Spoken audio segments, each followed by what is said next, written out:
on one of the Quad City's best courses. 18 holes of scenic, challenging golf, along with professional instruction and the beauty of the Iowa outdoors. Spend the day and have a bite at Palmer Grill and get the apparel and equipment you need for the game at the golf shop. Where the sport and nature come together for a whole lot of fun, it's Palmer Hills Golf Course in Bettendorf. It's the Iowa Lottery's Great State Tailgate promotion. Your scratch ticket could win up to $10,000. Join our free VIP club at ialottery.com to enter non-winning tickets for a chance to win an ultimate tailgating trailer with HD TV, satellite, even a grill. Custom finished to cheer on your team. 5 $1,000 prizes too. See the trailer in person at this great Iowa college football game. Then get your ticket for a chance to win. It's the Iowa Lottery's Great State Tailgate. Woohoo!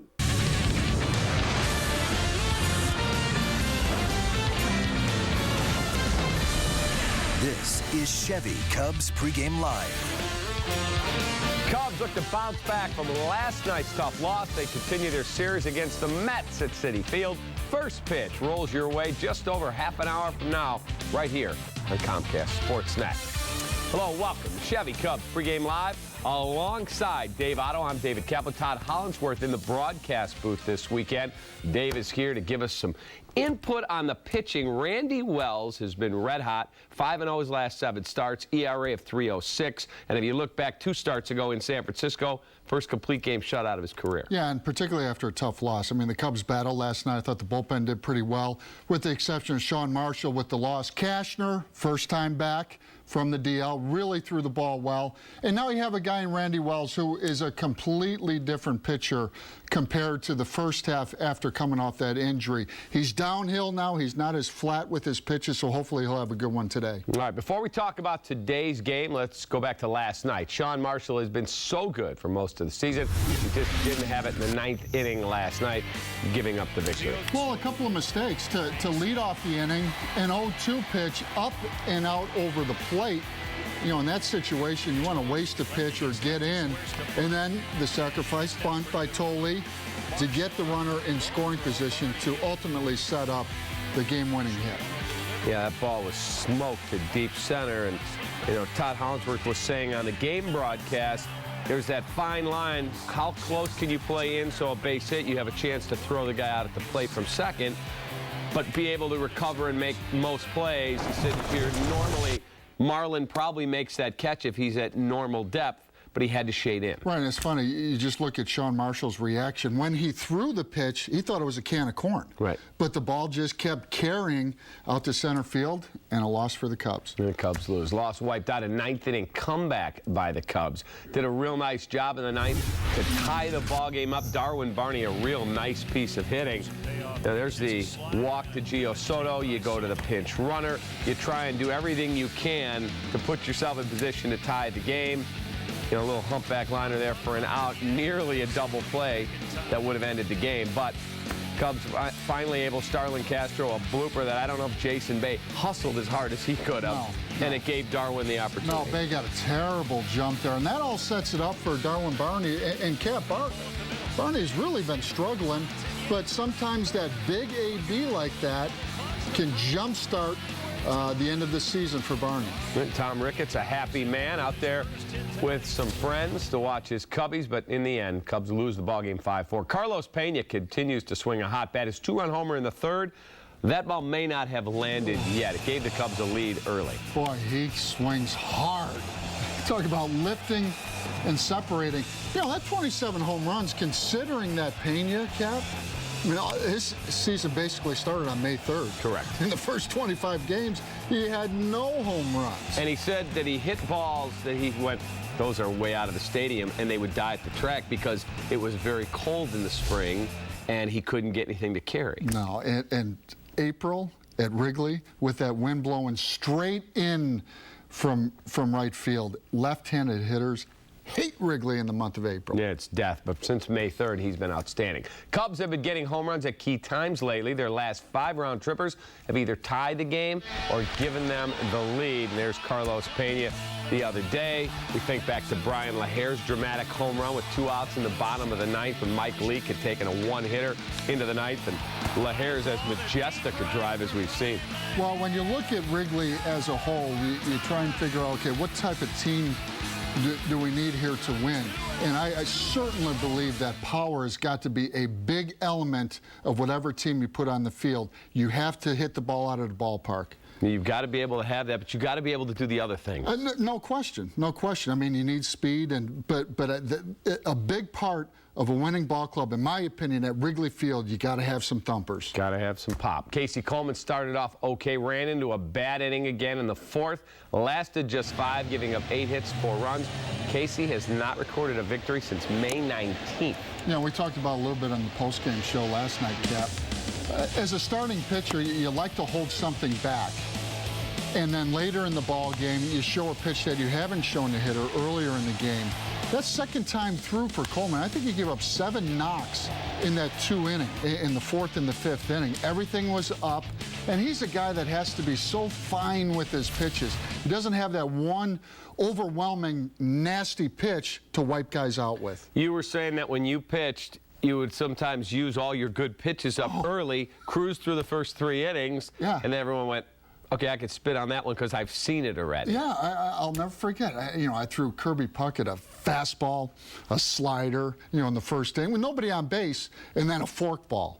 Well, heck, I threw that same forkball later on to him, and he hit it out of the ballpark because he'd already seen it. Right, he knew how to deal with it. All right, here's the pitching matchup for today's game. Randy Wells for the Cubs, a lefty soft tosser, Chris Capuano. Guys like that always give the Cubs trouble. We'll look at him in a moment. Wells has been really good in his last few outings. We talked about the complete game in San Francisco. He beat Pittsburgh recently. He's been rolling. Yeah, I think number one, it's health. And then number 2, it's just more confidence out there.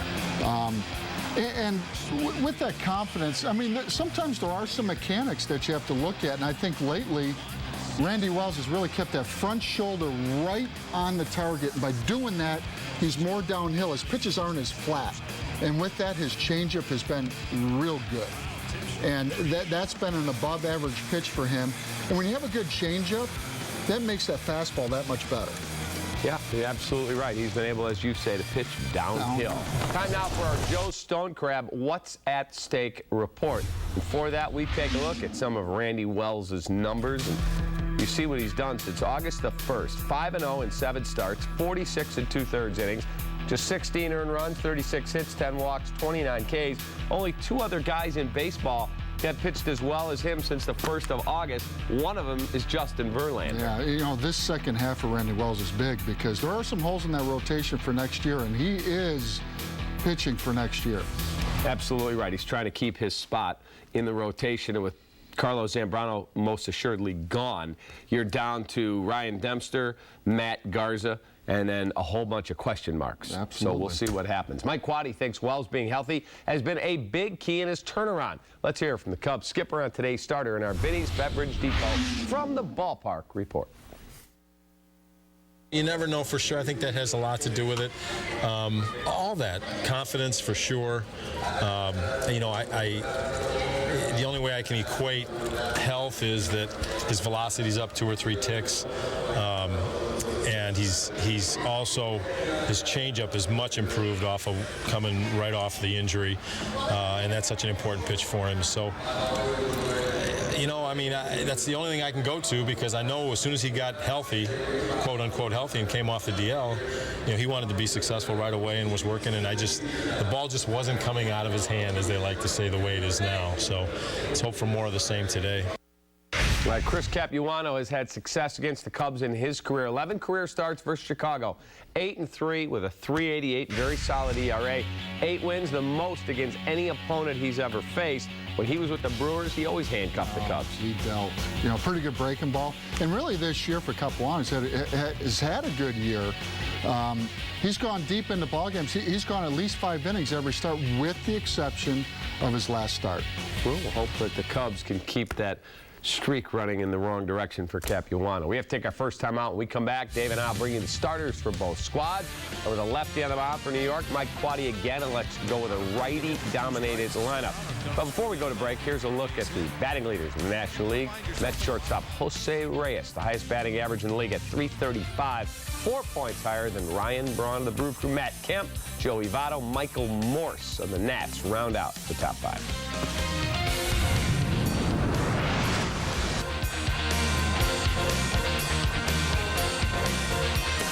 What's at Stake is brought to you by Joe's Seafood Prime Steak and Stone Crab. For the city's finest selection of prime steaks and fresh seafood, there's no better place than Joe's. Heading to St. Louis for the Big Cubs Cards weekend? Reserve your room in Casino Queens Riverfront Hotel. Just a home run away from Busch Stadium. Enjoy dollar drafts in 7 Sports Lounge, where beer is a cold 29 degrees. Feast on the finest with our game day menu. Catch a hassle-free ride to the game on the Queens Free Shuttle. For special hotel and ticket packages, visit CasinoQueen.com, home of the loosest slots. So, what do you think? I'm not crazy about these light Kitchen's too fixtures. small. What's next? 607 Franklin Street.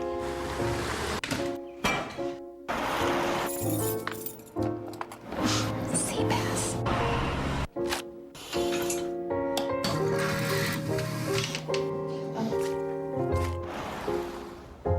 I like it.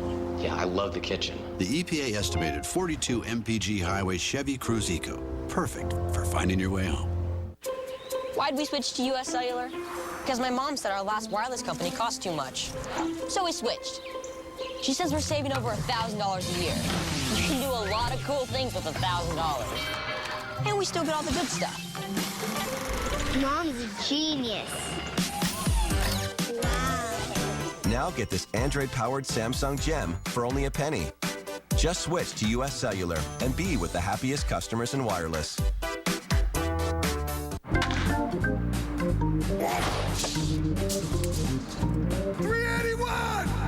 Gotta train more.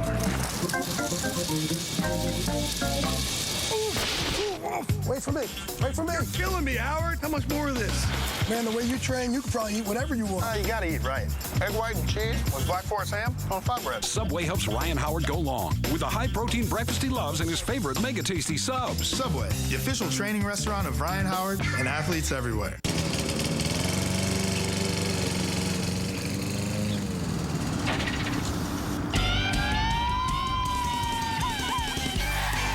Hey, Randy, with gray on your lip, your curve appeals zip. Your stubble's in trouble. Just for Men penetrates tough gray and puts it away in 5 easy minutes.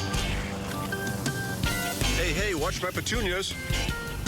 The big unit's chillin'. This landscape is thrilling, just for men. Keep your edge. City of New York in the background of Citi Field. Tomorrow will be 10 years since that horrible tragedy of 9/11, and City of New York will commemorate that moment tomorrow with a number of ceremonies on a night game between the Cubs and the Mets. Time now for Bosch's Who's Hot in Chicago. Let's take a look at the last 7 days. How about Jason Bay? He's hitting .444 with 3 home runs. How about Aramis Ramirez, .315? And there's Starlin Castro, .370, 5 runs scored, 3 stolen bases as he continues his quest for 200 hits on the season. Welcome back to Chevy Cubs Pregame Live. He's Dave Otto. I'm David Kaplan. Let's look at the Cubs lineup for manager Mike Quade for today's game. Starlin Castro right at the top of the lineup. Reed Johnson gets the start in right with a lefty on the hill.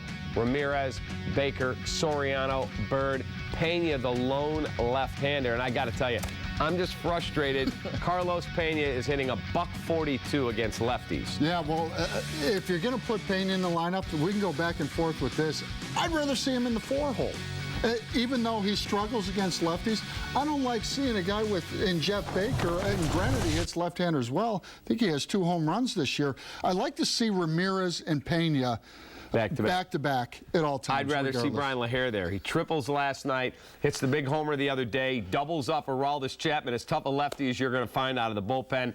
It just frustrates me not to see some of the younger guys, Tony Campana, guys like that, playing every day when the team's up the track. Well, when you're trying to make decisions for next year, I mean, you can't really make a decision on LaHare with 15, 17 at-bats where he's standing right now. I mean, yeah, you can look at his 38 home runs in the minor leagues, but can he get it done in the big leagues? And so that's one of the biggest challenges for big league clubs in that month of September is that fine line. You play your veterans, or do you really need to get some answers from some of the younger guys? All right, Alfonso Soriano hitless in his last 2 games, but it's 2 for 5 lifetime against Chris Capuano with a home run. And you know, he is, as you said last night, he is not the same guy. The legs just aren't there, but he's had an okay year with the power numbers. Well, if you're going to have him in the lineup, 23, 24 home runs, so however many he's going to hit this year, you like to have his bat in the lineup. Granted, he strikes out, but as the years progress, he's having that much tougher a time in playing the outfield. Now, depending on who you get for first base, I've had this conversation before. Get him a glove this big and put him at first base. I mean, he's played the infield before, but with his knees covering ground out in the outfield is tough. It's very tough. Reed Johnson back in against the lefty Capuano. Reed hitting .326 against lefties, .331 against righties this year. So, you know, some people say, well, I got to play him against lefties. He's actually better against righties. Yeah, well, the one thing with Reed Johnson, I give him a ton of credit. This son of a gun has battled his career.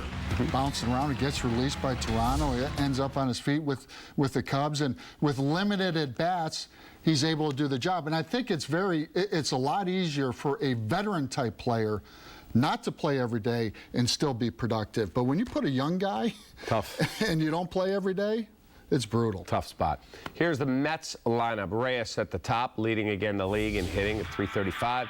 There's Tejada, Duda, right. Angel Pagan, the ex-Cub, is in center. Jason Bay in left. Nick Evans, who had the big hit that led to the game-winning run last night. And you see Chris Capuano, the pitcher. Yeah, how much dinero is Mr. Reyes going to get this offseason? You know, and the one question you would have about him is the hamstrings always seem to be a problem, so he ends up on the DL. But there's no doubt if you took him and you say, okay, we're going to set him in the Cub lineup, you put him at shortstop and you moved Castro to third, or whatever you chose to do. Right. Holy smokes, the team's speed just goes up exponentially. Absolutely. And that was a great point, if he stays healthy. I mean, we saw Soriano with Washington, and wow, he was something. He could run some kind of strong, but then through the years, he's lost that speed, and which is a big tool in Soriano's game. Right. If you took the speed away from Reyes, what's he got for you? Nothing. Absolutely nothing. Bay batting .444, 3 home runs, 4 doubles, 10 RBIs during an 8-game hitting streak after batting .089 with 2 doubles, 2 RBIs in his previous 15 games. You talk about a streaky ball player. Absolutely. I mean, he was that way with Pittsburgh, and the Mets have spent a lot of money on Jason Bay and finally getting some production out of him because he had been a disappointment, but he's always been a good hitter and a mistake hitter. And like all good big league hitters, if you hang one to him, they're going to hit it hard somewhere, and he got a hanger from KC and drove it down the third base line last night. All right, coming up on the show, you will hear from Cubs skipper Mike Quade on the team struggling to get a clutch base hit. We'll take a look at the National League playoff races, or lack thereof. That's all straight ahead.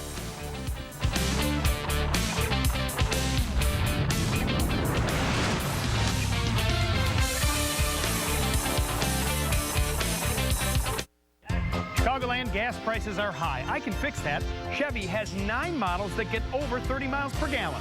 No wonder Chevy's #1 in our hometown. With 42 miles per gallon, drive home a Chevy Cruze Eco today. See your Chicagoland and Northwest Indiana Chevy dealer. The home side is something going on across. Some watch simply for the love of the game. The big guy. Others seek out the best players or the biggest matchups and wait for the unpredictable outcome. But for most fans, it's about experiencing every magic moment live as it happens, one history-making play at a time. Switch to Xfinity and get TV, phone, and internet for just $99 a month for 12 months, plus an HD DVR free for 3 months. Call 1-800-XFINITY today.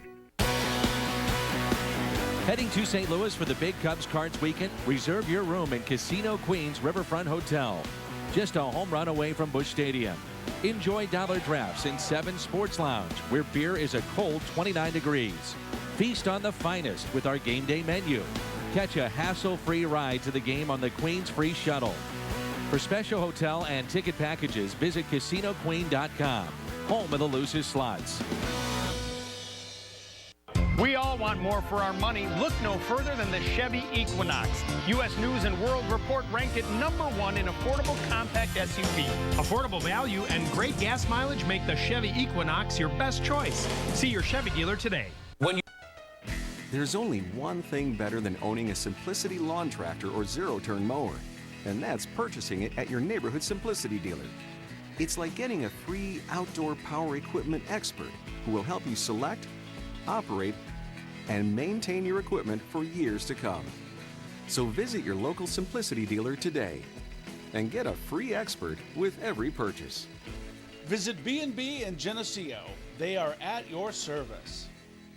It's the Iowa Lottery's Great State Tailgate Promotion. Your scratch ticket could win up to $10,000. Join our free VIP club at IALottery.com to enter non-winning tickets for a chance to win an ultimate tailgating trailer with HD TV, satellite, even a grill. Custom finished to cheer on your team. 5 $1,000 prizes too. See the trailer in person at this great Iowa college football game. Then get your ticket for a chance to win. It's the Iowa Lottery's Great State Tailgate. Woohoo! You're watching Comcast Sportsnet, now part of the NBC Sports Group. Now it's time for the Keep Your Edge Spotlight, brought to you by Just for Men Mustache and Beard. Our Just for Men player spotlight is on Carlos Pena of the Cubs. Since August 3rd, Cubs first baseman batting .267, 10 doubles, a triple, 7 home runs. Over that span, he also has driven in 21 and walked 27 times. You can keep your edge with Just for Men Mustache and Beard. We continue Chevy Cubs pregame live. I'm David Kaplan, joined today by Dave Otto, former Major League pitcher. He's pinch hitting for Todd Hollingsworth, who is in New York as part of the game broadcast. Bob Brenly celebrating the Diamondbacks World Championship from 10 years ago. He's in Phoenix for the weekend. Back in July, the Cubs batted .270 with runners in scoring position. Team has struggled as of late, though. Since August 14th, they're batting just a .183 with runners in scoring position. Mike Quade talked before the game about those struggles. It's been a tough go for us in that regard a lot. I mean, we haven't been as productive in the middle of the lineup as we'd like. And I haven't seen anything in these guys, our guys, these guys that have been around. You know, it hasn't been just the last month. We put a string together somewhere on the front and back side of the All-Star break where we did do a better job of that. And Ramirez has gotten hot and done a great job picking some things up. But not really. I mean, it's just, you know, whether sometimes you're not as patient as you need to be. People attack you different in those situations. I mean, pitchers attack you different, and making adjustments to how they maybe have attacked you in your first 2 at-bats when there was no RBIs involved versus now, and all those adjustments that goes into it. I know Rudy's talked till he's blue in the face and worked with guys about it, and you know, you present guys with all the information. Here's what they're going to try and do to you, but ultimately they've got to make the adjustments and try and get it done. Okay, so how does a team hit very well in July, the weather stays reasonably the same in August, and they just are terrible with runners in scoring position? Yeah, it almost breeds it. You just keep going. When somebody's struggling, then the next guy's struggling. I can just speak in terms of a pitcher, what he's trying to do against hitters. You know, when you get in a jam, Greg Max was the best I'd ever seen at that. He'd go softer instead of, you know, trying to blow it by a guy. And then Ted Lilly did a pretty good job, does a pretty good job. Ryan Dempster, where they hold back a little bit. They go through the game, and then when they get in a jam, they have a little bit extra at that point. And I really think that from a hitter's perspective, when it gets tight, guys tighten up. And if somebody else is struggling, then you start struggling too because you're pressing too much instead of just letting it fly. Right. Yeah. Well, we'll see what happens with the Cubs offense today as Capuano, a soft-tossing lefty who always seems to give the Cubs trouble. Any guy like that seems to give the Cubs trouble. Yeah, you know, it's a guy that you really have to, with those lefties, that stay back and try and drive the ball to right field. And what a left-handed pitcher tries to do, because you see guys leaning out over the plate trying to take you the other way, you try and get inside, get hitters off the plate, so that they won't dive on you. So that's nibble the corners. Absolutely. That's the game of cat and mouse that you play. Me being a former left-handed pitcher, I could make nasty pitches away, but if they were leaning out over the plate, they'd just wear me out. If I didn't establish this, I had no chance. That's the type of pitch that last night was hit into right field off of Casey Coleman. The pitch, if you watch the pitch track, was that far off the plate, but the guy was able to dive because nobody was busting him inside. That's an excellent point. If you hadn't straightened out that hitter sometime during one of his at-bats, then guys can get out there and get after that with no fear. Yeah. September usually filled with exciting pennant races where teams are battling to the final game of the year just to make it to the postseason. However, this year in the National League, none of that. Let's check out the standings. First off, in the NL Central, Brewers, a healthy 7-game lead over the Cardinals. Now, I know they have 2 more with the Phillies. Yeah. Probably a little bit of nerves there in Milwaukee because they're not used to this, but they should be in okay shape. In the National League East, Phillies now have a Major League Best 93 wins after beating the Brew Crew last night. Their lead over the Braves, 11 games, so they're A-OK there. Out in the West, Diamondbacks with an 8.5-game lead over the defending World Series champion Giants. Even the wild card race doesn't have much drama. Atlanta, 6.5-game lead over Tony La Russa's Cardinals, who are actually closer to the wild card than they are to the division lead. Yeah, if anything, I'd give St. Louis an outside chance in catching Milwaukee, particularly Milwaukee playing Philadelphia. They've lost 2 to Philadelphia, but right now the best team in the National League, the Philadelphia Phillies. Yeah, they're really good. And when you can run out Oswalt, Hamels, you go, that's 2 pretty good starters. Oh, wait, we'll get better. We'll give you Lee and Halladay. It's like, are you kidding? Yeah. It'll be Randy Wells taking on Chris Capuano. Cubs and Mets meet at Citi Field this afternoon. Dave and I will be back to wrap up the show after this time out.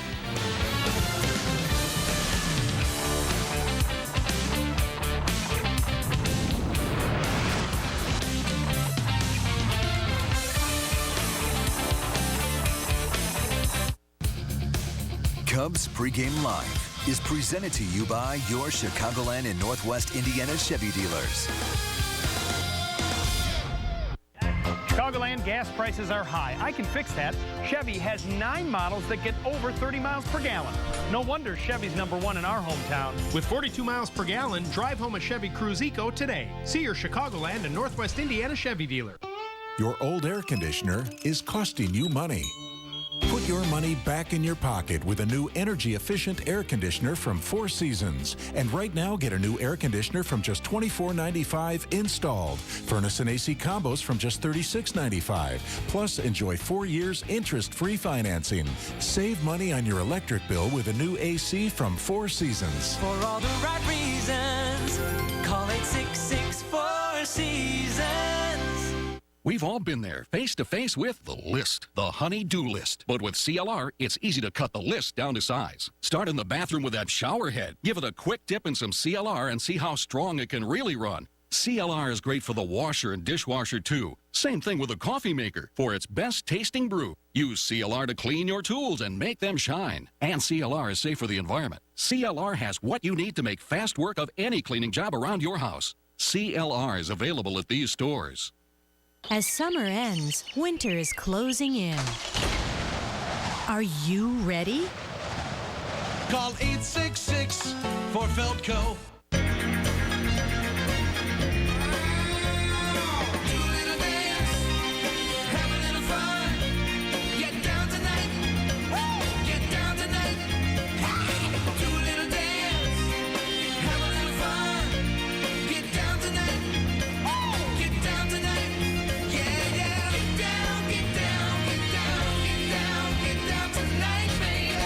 Casino and Displays, now winning. We all want more for our money. Look no further than the Chevy Equinox. U.S. News and World Report ranked it #1 in affordable compact SUV. Affordable value and great gas mileage make the Chevy Equinox your best choice. See your Chevy dealer today.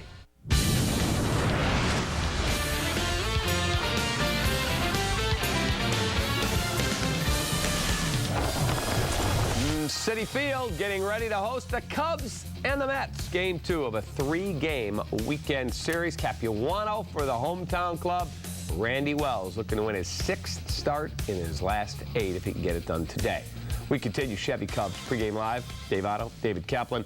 Our keys to today's victory. What do the Cubs have to do to get a win? Well, you're not going to generate a lot of runs on the base paths as far as stolen bases against Capuano. Capuano has a good move, and he's very difficult to run on. So string a couple of knocks, a couple of gappers. The ball does not travel there Key for Randy Wells is this. Get on top, sink it, and use that changeup. All right, a key performer for you. We always pick key performers. Holly's taking Soto. I am going to take Aramis Ramirez. Who are you taking? Can I take Ramirez and Wells? Is that okay? We'll let you have them both. Okay, Aram has swung the bat well against Capuano in the past. And for Randy Wells, more of the same from him. He's been throwing it well. What do you expect guys to do early against Capuano? Is it try and jump on him quick, or is it let's see some pitches? Well, I'll see a couple of pitches because a lot of these guys haven't seen him, but at the same time, look away and make him establish this pitch in here. If he's not going to establish that fastball inside, boom, shoot him right. Dive across and take it the other way. Absolutely. It's going to be very interesting to see what happens this afternoon. Again, a lot of righties in Mike Quaddy's lineup. Starlin Castro at the top of the lineup with Reed Johnson, who's hitting very well this season. 331 against righties, 326 against lefties. He's had a heck of a year, so we'll see how the Cubs can do if they can jump on him quickly. That's going to do it for this edition of Chevy Cubs Pregame Live. Be sure to stick around after the final out. Dave and I will be here to recap all the action and hopefully a great Cub win. Cubs baseball is next. Len Casper, Todd Hollingsworth have the call the action right here on Comcast Sportsnet.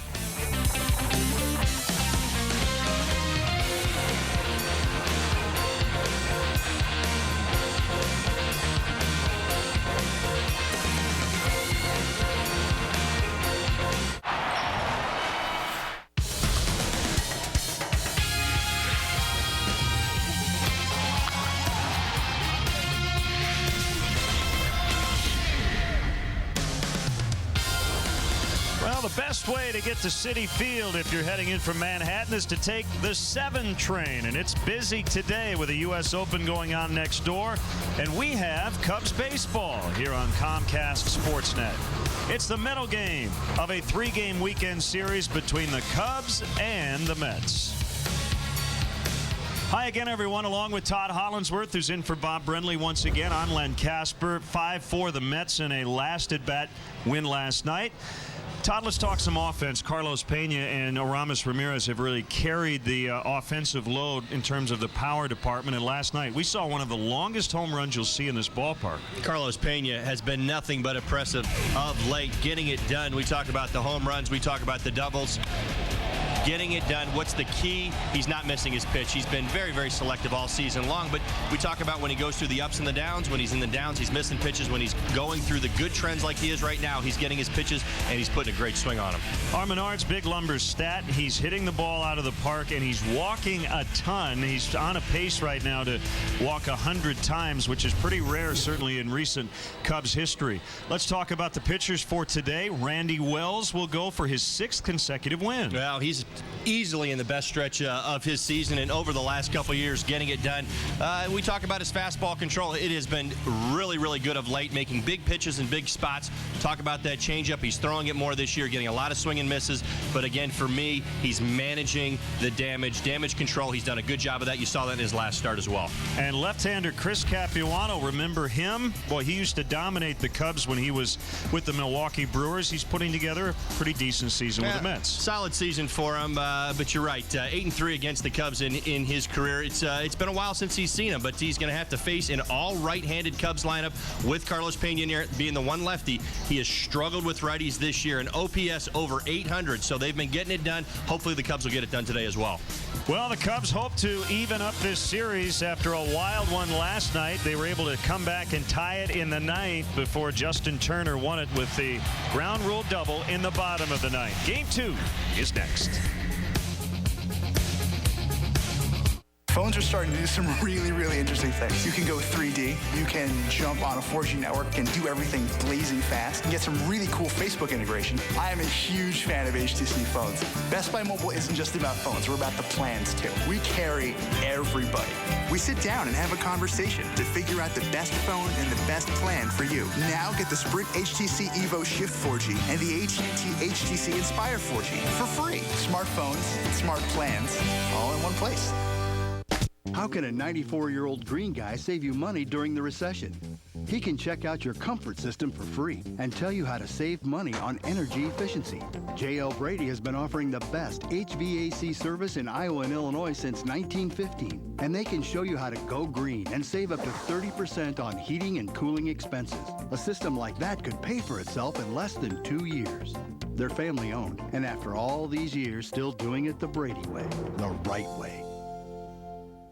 It's the Iowa Lottery's Great State Tailgate Promotion. Your scratch ticket could win up to $10,000. Join our free VIP club at ialottery.com to enter non-winning tickets for a chance to win an ultimate tailgating trailer with HD TV, satellite, even a grill. Custom finished to cheer on your team. 5 $1,000 prizes too. See the trailer in person at this great Iowa college football game. Then get your ticket for a chance to win. It's the Iowa Lottery's Great State Tailgate. Woohoo! Hi, I'm David Kaplan at our Comcast Sportsnet studios. We'll get you back out to New York at Citi Field for just a few minutes of first pitch. But first, a look at some of the other stories in the news today. We're 24 hours away for the Bears kicking off their season as they host the Falcons at Soldier Field. Jay Cutler says he expects his numbers to improve as he gets more comfortable in his second year playing in Mike Martz's high-octane offense. Head coach Lovie Smith agrees with his quarterback's assessment. When it's your second year in the system, normally you do see a big improvement. You know so much more. It's hard to just say it in a few sentences on exactly what you improve upon, but I'll say their entire, your entire game when, each year you get a little bit more familiar with what's going on. Reminder, at 4:30 tomorrow, after our White Sox coverage, Bears post-game live presented by Illinois Back Institute takes over with Pat Boyle, Jim Miller, Howard Griffith, and Dan Jiggets. And after post-game live, it's the premiere of Inside Look Mike Ditka. Comcast Sportsnet has you covered for all of your Bears information all season long. College football later today, Northwestern hosting Eastern Illinois in the Cats' home opener in Evanston with Dan Persa expected to remain sidelined. Backup quarterback Kane Coulter make his second collegiate start. Sophomore had an impressive debut last Saturday at Boston College, completing 12 of his final 14 passes, finishing 275 all-purpose yards. Now he just has to learn to protect himself a little bit more. I thought to the way Danny looked a year ago against Vanderbilt. A lot of similarities, and as a coach, there's only so much you can do until they go out there, and then they've got to learn. And there were a couple times when Kane should have pitched it and he didn't. There were a couple times when he just should have. The concept wasn't there. Get rid of it quicker, so on and so forth. It's all the maturation of a quarterback. I thought he played really well, and he's going to be better this week if his number gets called than he was last week. In other college football, there's Fighting Illini leads South Dakota State 28-zip in the second quarter down in Champaign. Later tonight, Northern Illinois visits Kansas, and Notre Dame takes Michigan on Under the Lights for the first ever time at the Big House. Baseball is next here at Comcast Sportsnet. Randy Wells looks for his fourth straight W as he takes on the Mets. Dave Otto joins me for the post-game show right after the final out. Enjoy the game, everyone, and go Cubs.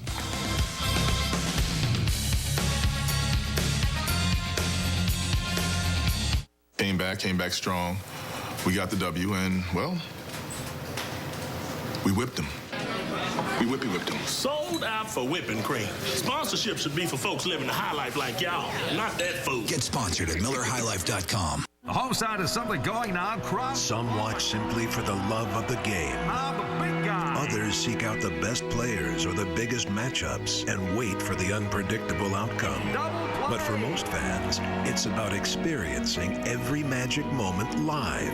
As it happens, one history-making play at a time. Switch to Xfinity and get TV, phone, and internet for just $99 a month for 12 months, plus an HD DVR free for 3 months. Call 1-800-XFINITY today. Right now, you can feed 4 or more for only $20 at KFC. Get 10 pieces of your favorite chicken, plus 3 large sides and 6 biscuits. It's the KFC 10-piece feast. Feeds 4 or more for only $20. Today tastes so good. Why'd I switch to U.S. Cellular? Because my last wireless service didn't always work where I was scouting. So I switched. Now I get the highest call quality on a coast-to-coast network. So no matter what town I'm scouting a 350 hitter, I'm sure my call to the front office won't drop. Easy, fella. U.S. Cellular gives you the highest call quality and network satisfaction of any national carrier. Be with the happiest customers in wireless. Switch to U.S. Cellular. Cubs Baseball on Comcast Sportsnet is brought to you in part by your Chicago area and Northwest Indiana Lexus dealer, who invites you to test drive a Lexus today. Blue Cross and Blue Shield of Illinois. Blue Cross Blue Shield of Illinois. 75 years being right here in Illinois means no one's closer to your wellness. Experience wellness everywhere. Subway. Every day at Subway, choose from many delicious regular footlong subs for just $5. Subway. Eat fresh. Honda. Visit your local Honda dealer today or go to shophonda.com and find great values on a new Honda. AT&T Uverse. Find out more of what's possible at att.com. AT&T. Rethink possible. And by Southwest Airlines. Find our fares online only at southwest.com. Little aerial trip up the East River as we took a look at many of the iconic bridges here in New York City. We're inside Citi Field. We got a little light rain as the Cubs were taking batting practice, but it was so light and so brief they didn't even put the tarp on the field, so we're ready to go on time. They continued batting practice. We're able to finish up. Really just sent the guys in that were out in the outfield. A lot of the extra guys got them off the field, but everybody was able to get their swings in and should be ready for today's ball game.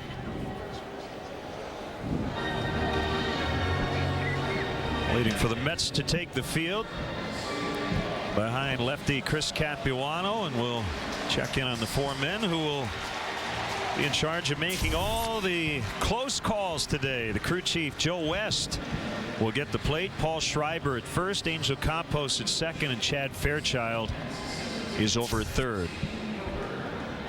And now the Cubs Southwest starting lineup written out by manager Mike Quade. Starlin Castro is hot. He's hit in 10 straight and has reached in 22 in a row. You see the top three guys hitting in the 300s. Jeff Baker in for Darwin Barney today.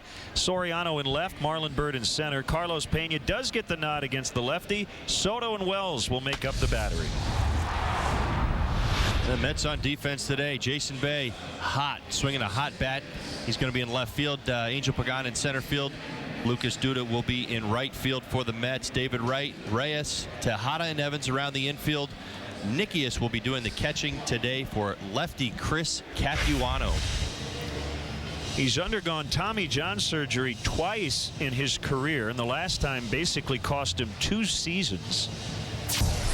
When he makes his 28th start, and he likes his changeup, doesn't he? Well, he does like his changeup an awful lot. He's a guy who depends on rhythm. He wants to go out there. He wants to get himself into a rhythm. He's very deliberate with his mechanics in order to make pitches and be effective, and that's exactly what he's going to look to do today against this Cubs team. But again, the righties struggled with them all year. He's given up 22 home runs, 18 to right-handed hitters, and as we know, when the Cubs are doing their thing, they're hitting the ball out of the yard, and there's plenty of guys in the lineup today that can get some damage done.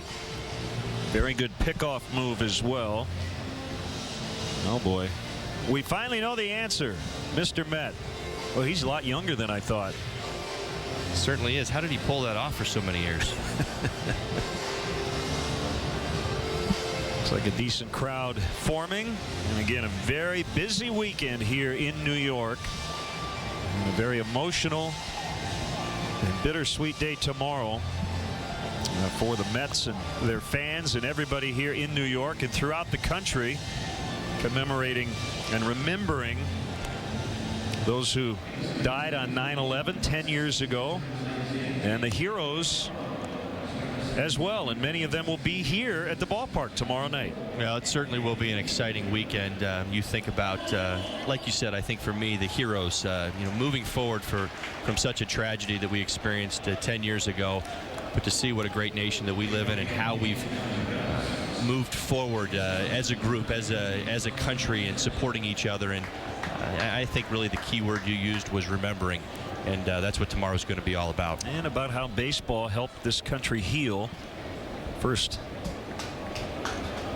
New York sporting event was at Shea Stadium 10 days after 9/11. So here we go. Capuano against Castro. And ball one. He goes with a slow breaking ball to start it. Castro last night reached 3 times, 2 singles, and he was hit by a pitch.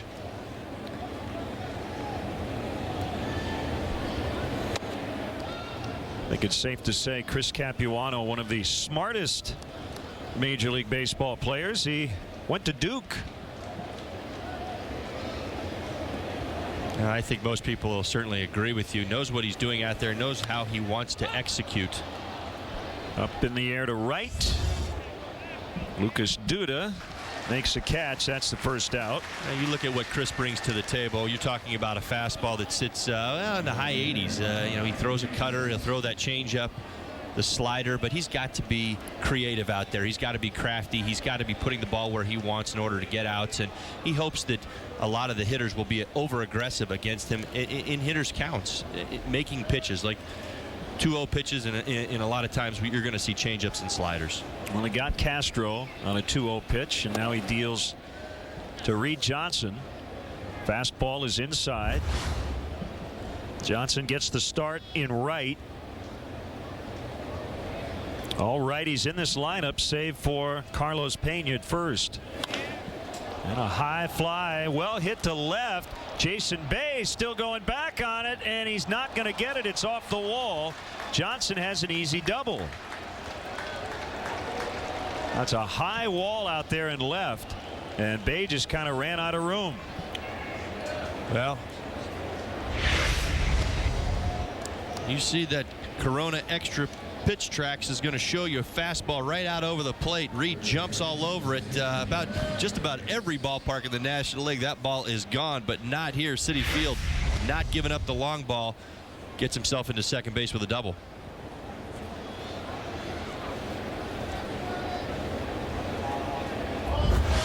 Well, Len, we talk about the dimensions, what a big ballpark it is. If you incorporate the size of the walls, I think you saw it right there. You're talking 15 to 20 foot walls as well to go with these long dimensions. And Ramirez swings at the first pitch, pops it up, and it's going to be caught in fair territory by Evans. Follow all of today's stats and info in real time with Cubs in-game live only at CSNChicago.com. Brought to you by Honda. Now you saw a little over aggressiveness from Aramis right there. That's what Chris Capuano wants you to do. He wants you to go after that first pitch, swinging a changeup, swinging at a slider. He wants you to be over aggressive. He's going to do his best to trick you and to fool you. He knows he's not going to blow you away. And a fake towards second. The middle infielders nowhere near the bag.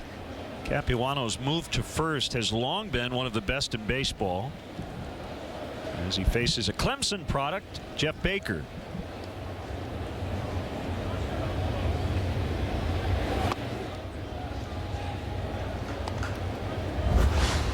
Mets winning last night on a Justin Turner ground rule double that scored pinch runner Jason Pridey in the bottom of the ninth, after the Cubs had tied it in the top of the ninth.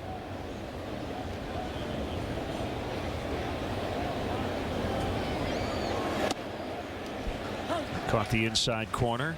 That's the fastball at just 88 miles an hour. I felt like last night's ball game really spoke to the volume of the number of wins, the ability to come back from the Cubs this season. Just how their season's played out. 35 come from behind wins on the season. 41 losses though. Ooh, that glances off the glove of Jose Reyes, and the Cubs will get the first run. I don't know if the speed of that line drive fooled Reyes, but all he could do was deflect it. That'll go down as an RBI single for Jeff Baker, and it's 1-0.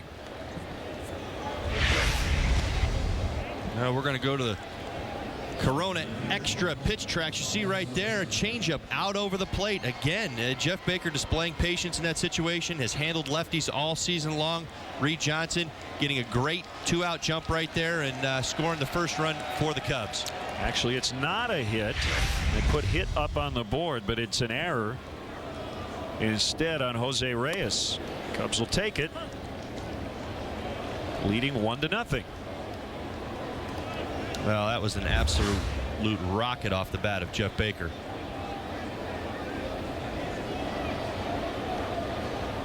You don't see too many big league infielders get handcuffed by line drives. No, you don't.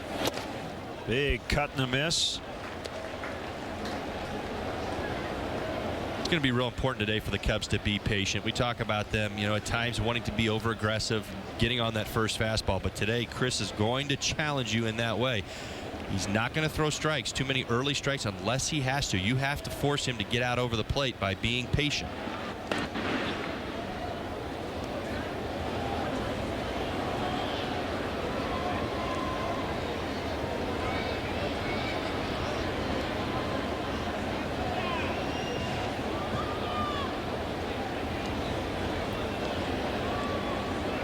Here's the 0-2 and fouled back.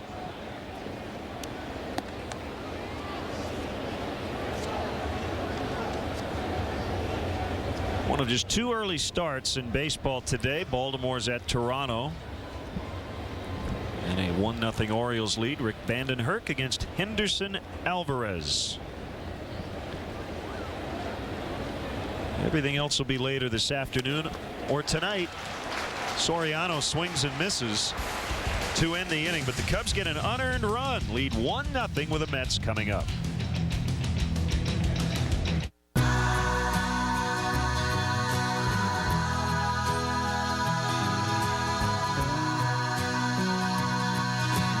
Just because you'll never want to let it go doesn't mean it won't reward you if you do.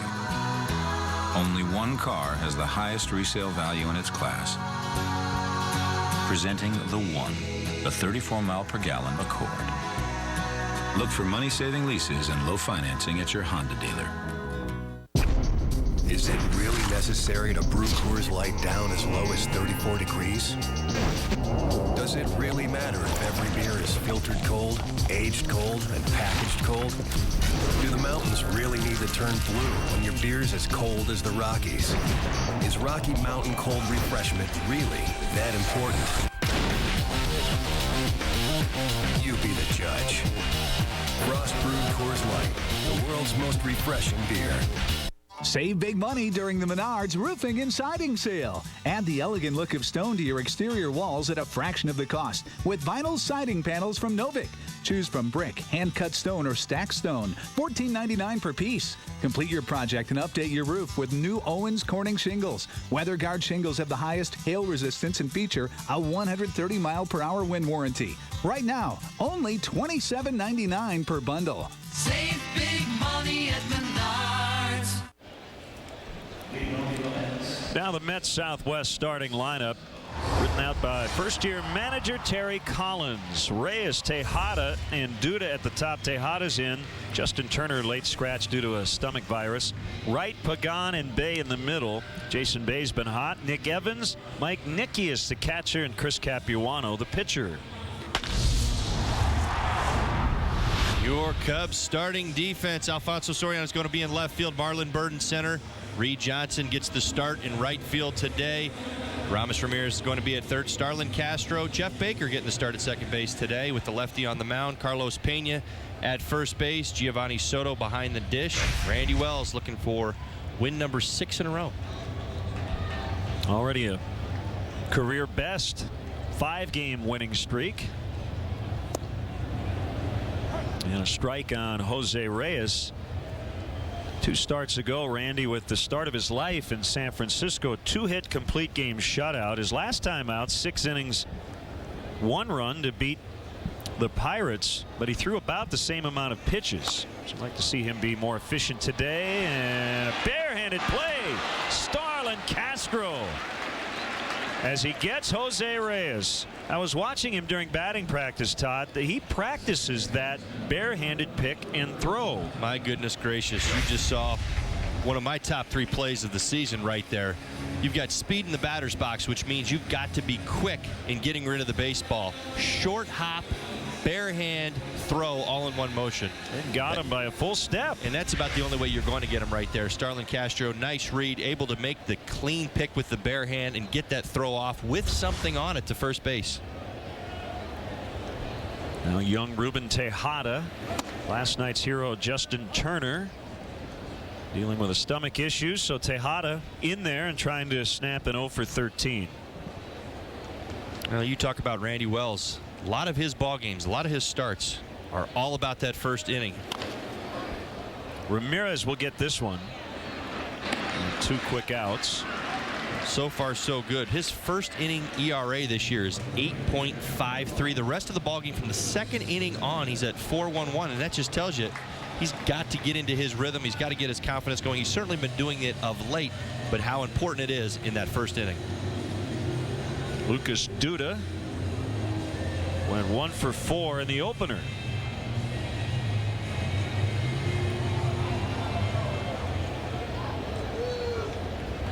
USC product. Ball 1. He was the Mets minor league player of the year last year.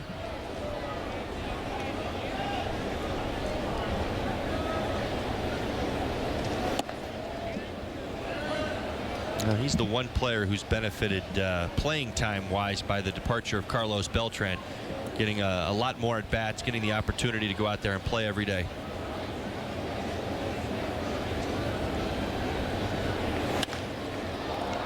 Down the left field line, this ball twisting into the corner, and it's going to be caught by Soriano for the final out. Quick 1-2-3 for Randy Wells. Cubs 1, Mets nothing after 1. Mark. Welcome to Midas. I'm Claire. My car's making a funny noise. All right, let's have a look at it. So how'd you hear about us?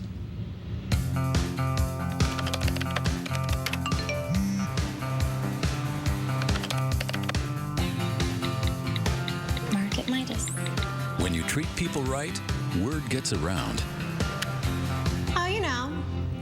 You hear things. Midas. Total car care, total customer care. In 1 year, U.S. restaurants can produce up to 1.4 million pounds of grease, enough to fill 3,300 kiddie pools, over 33,000 water coolers, or 111,000 bird baths.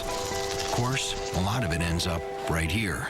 Skip the grease. Go for the breakthrough taste of the new Subway Oven Crisp Chicken. Always baked, never fried. Merely 7 grams of fat and the newest part of a Subway Fresh Fit meal. Subway. Eat fresh.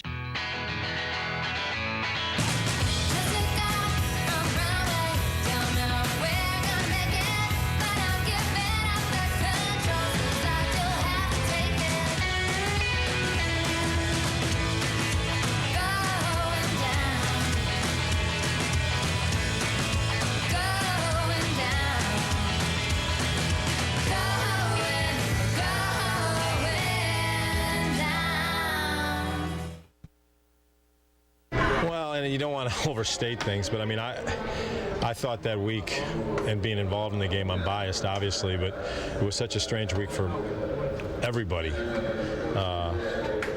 in the country and obviously in this city. And to walk around for a week shaking your head, not knowing what to make of it, and I can't remember exactly when the commissioner decided, you know, we need to get back on the field, and the football was kind of doing the same thing. And you know, I know for me personally, it was huge to get back into real life and so on and so forth. Even watching it from a distance and not dealing with what they had to deal with here. I know it was important for me, and I think it was important for a lot of people, and had some importance at least from the country standpoint. At that time, Mike Quaddy was the Oakland A's first base coach as we're underway here in the second. Foul strike on Marlon Byrd.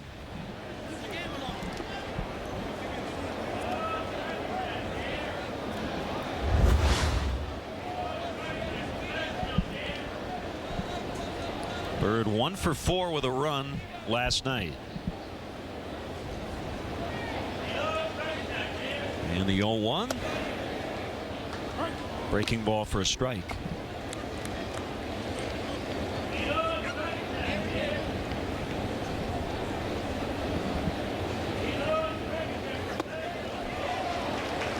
And he got him for his second strikeout. That'll bring up Carlos Pena. Now you see what Chris Capuano wants to do right there. He is going to stay away from the majority of these right-handed hitters. When he comes in, it's going to be for effect, for purpose, to keep hitters honest. And you saw that right there. That first pitch to Marlon Byrd, something Marlon felt like he could handle. He attacked it, went after it, fouled it off. But then Chris Capuano stayed away from him the rest of the at-bat.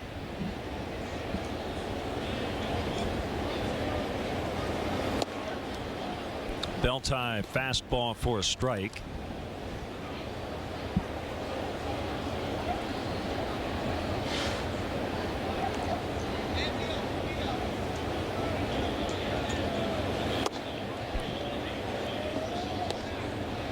Capuano coming off a couple of abbreviated starts, which followed a complete game 2-hit shutout against the Atlanta Braves. And he had gone just 9 innings combined over the 2 starts since. Swing and a miss on a slider, 1-2. You go back to that start against Atlanta, 122 pitches. You wonder if that had something to do with it. Again, you talk about the Tommy John surgery, his history, his injury history of late, and you think 122 pitches, and then you look at the following results. You've got to believe that somehow they're related. Swing and a miss. He struck him out. That's 3 in a row now for the Mets lefty. 27th annual Cubs convention will take place at the Hilton Chicago on January 13th, 14th, and 15th, 2012. Rooms are available now by calling the Hilton Chicago at 312-922-4400 and asking for the Cubs convention rate. Weekend passes will go on sale in early November. For more information, visit Cubs.com. 1 strike on Giovanni Soto. The 8 wins for Chris Capuano against the Cubs, the most he has against any opponent.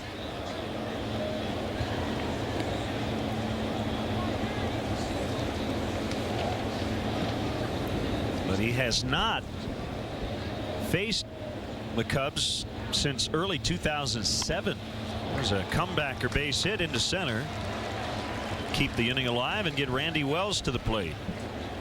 No, I think with Chris Capuano, in a lot of ways, it's about approach. You'd think, with all the right-handed hitters that are in there today, Len, that this would be an easy win for the Cubs, because you look at the numbers against right-handed hitters. But again, with Chris Capuano, very interesting.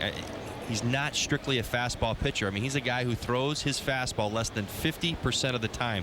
He's throwing cutters, he's throwing sliders, he's throwing changeups, and as we know, these Cubs, they love some fastballs, and they struggle a little bit with guys who throw a lot more off-speed pitches. Inside on a cutter, ball 1.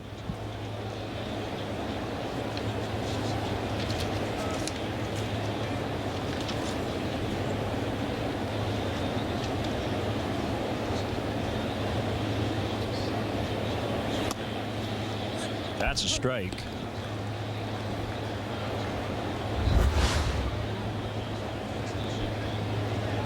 Randy, a career 172 hitter.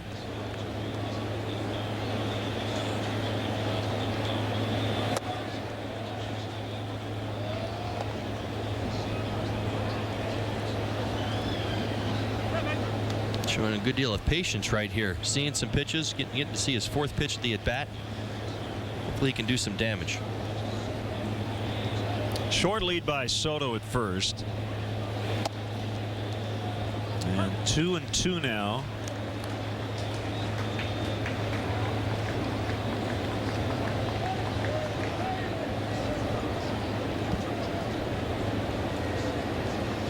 Castro on deck.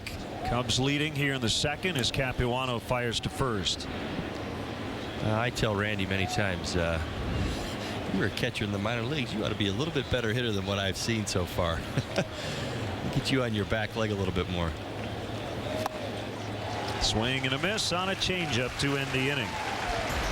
3 Ks in the frame for Capuano. He has 4 early on, but trails 1-0.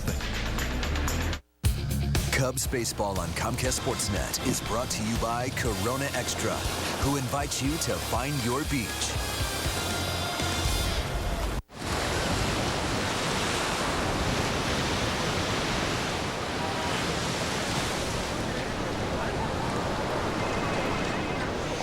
Sorry, I couldn't get away. You can now.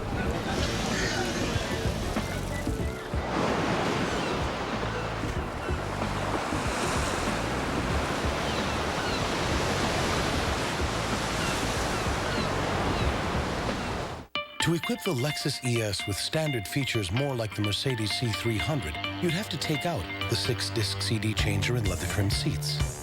With the BMW 328i, you'd also lose the power moonroof and 17-inch alloy wheels. And some others in its class? Forget wood detailing or sound-dampening windshields, to name a couple. But why would you want to do that? The Lexus ES. Standard is nothing short of extraordinary. See your Chicago area and Northwest Indiana Lexus dealer.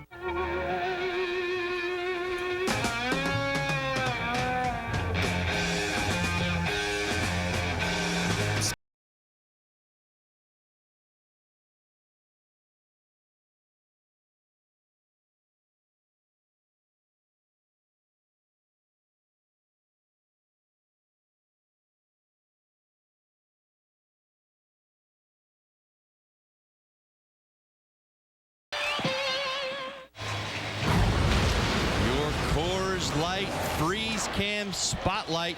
Brian LaHair sneaking in by the hair on his chin. Maybe he was out right there. I think he was, but he gets the call. Gets a triple, an RBI triple right there.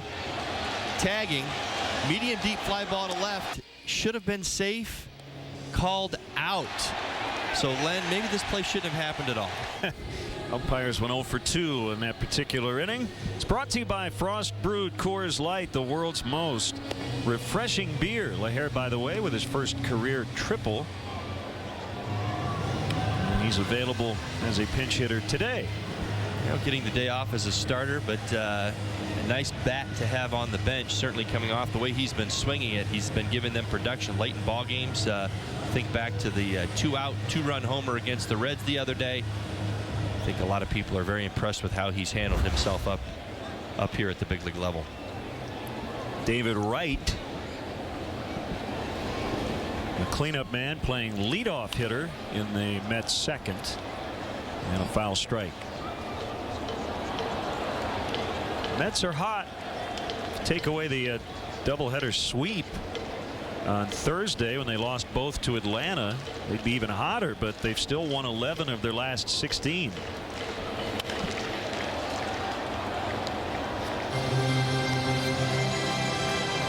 Now both of these clubs in a similar position, trying to finish up their season strong, get some things accomplished late, make some judgments on some young players, see if some of these guys can stick around for a while. Just a very interesting approach. Again, you saw it last night. The Mets offensively very, very gifted. Called strike 3. Very talented, but they go about their business a different way. You know, we talk about the stolen bases. We talk about getting big hits in big spots, where the Cubs obviously depend a little bit more on the home run ball. Randy Wells dotting the inside corner. Maybe getting a little bit off the plate right there, but Joe West gives him the call. When you're throwing strikes, you start to get a little bit of room on those corners, and that's what that first inning is so important. You go out there, not only are you trying to set yourself up for your pitches and what you believe you're going to go out and do that day, the home plate umpire is doing the same thing. If you're going to be around the plate, you're going to get a lot more calls. Sinker strike on Angel Pagan. Speaking of finishing strong, the Cubs with a couple of minor league affiliates still going in the postseason. At AA, Tennessee. Right back to Wells, and that's the out. As Pagan lines out to the pitcher. That ball never did hit the dirt. Nicely done by Randy Wells. Cubs have played strong defense here early on. Quick reflexes from Randy Wells right there, getting the glove down, making the catch.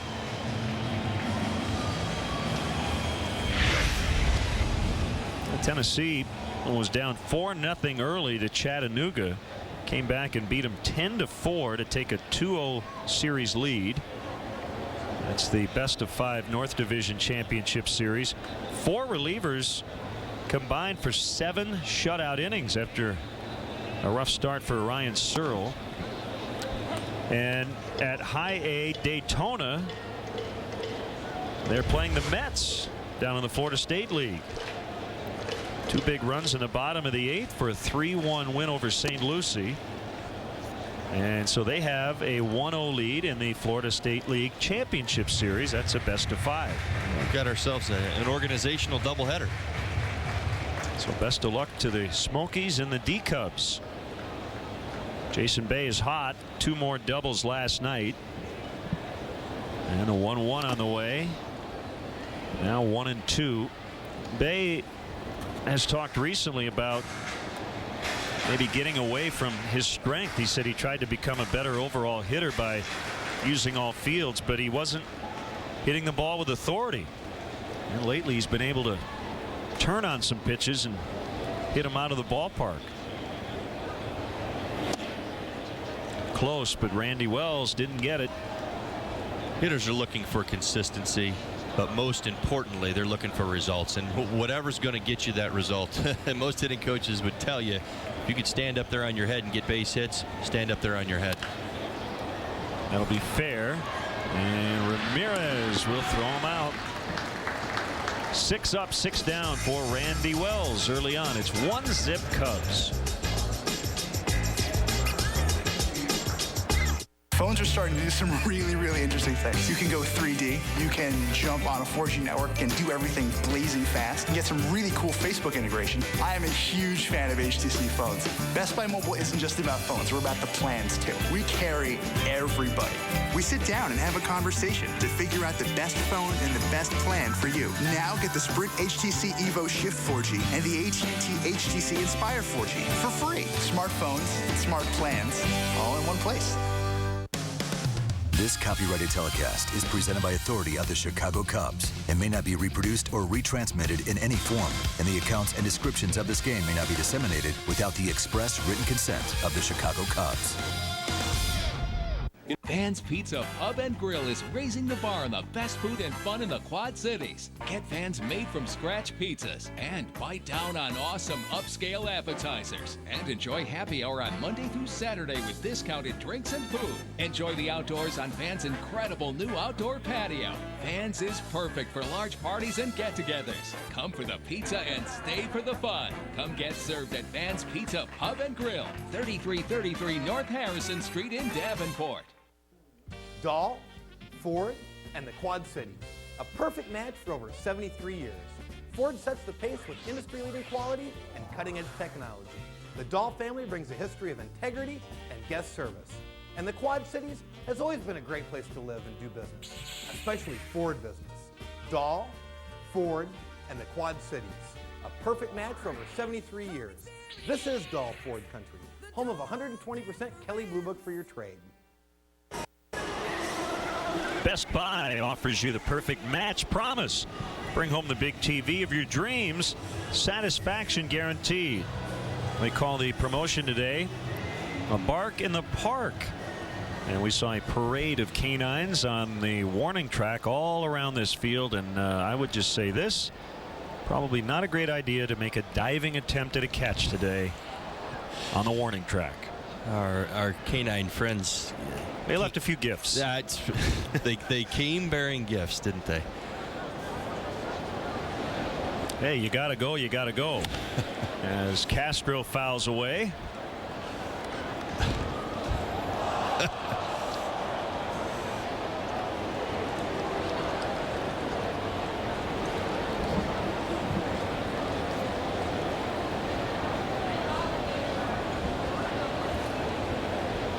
That dog is thirsty.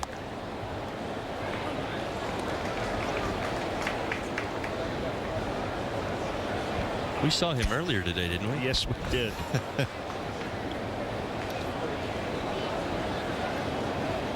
He was imitating Shotzi. Foul ground and caught by Evans.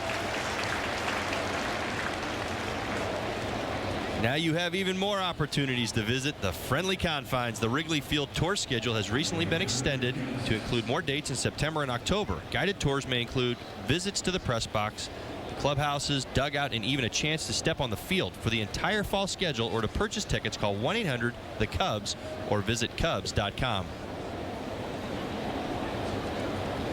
Reed Johnson with a double and the lone run.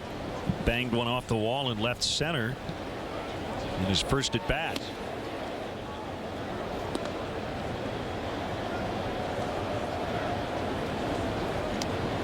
If you're wondering where Bob Brenly is, he's in Arizona as the Diamondbacks are honoring the 2001 World Series champs. And Arizona with a commanding 8.5 game lead over the Giants in the National League West. It's going to be rocking there tonight. Well, certainly surprising an awful lot of people. Most of your baseball fans believed that the Giants were going to be able to once again pull off what they did last year, getting hot late in the year with that starting rotation, maybe just getting enough offense. But you know what? Arizona has rallied around Kirk Gibson and his philosophy of just going at it 100%. And despite really what's been going on, I mean, there's really a whole lot of guys on the offensive side of their clubhouse that have been ripping it up or getting it done. They've been getting good starting pitching. You think of Ian Kennedy, and really they're just playing good baseball as a unit. They host the Padres tonight. David Wright with the sunglasses flipped down. It's overcast, but you've got a lot of white clouds above. Kind of hard to pick up that baseball. 2 outs. Well, I think you've seen in the early going what Chris Capuano is attempting to do. I mean, he's got the 4 strikeouts, but we've also seen 3 pop-ups on the infield, changing speeds, getting guys out on their front foot. The bat head gets through the zone a little quick, and you end up popping up pitches that if you wait just a little bit more, you get a little more on it. As you were saying, that's 3 foul outs. 2 to the first baseman. Bottom 3, 1-0 Cubs. I am a Jedi, like my father before me.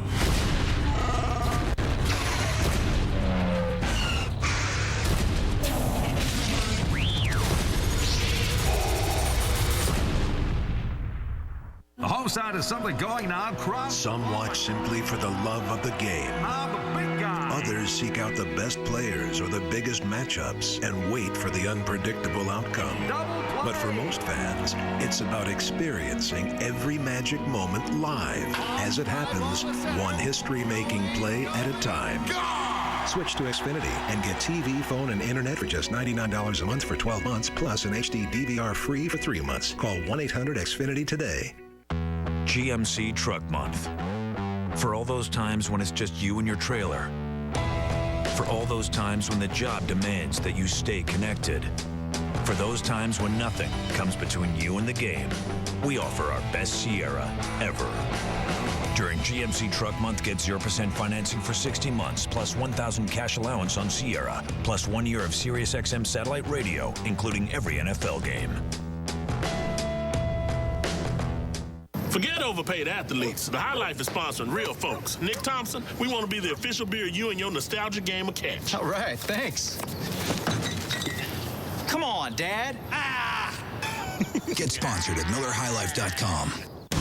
Tomorrow, the Sox hope to close the gap in the AL Central as they battle Asdrubal Cabrera and the Tribe at U.S. Cellular Field. Don't miss a division rivalry driven by Mazda.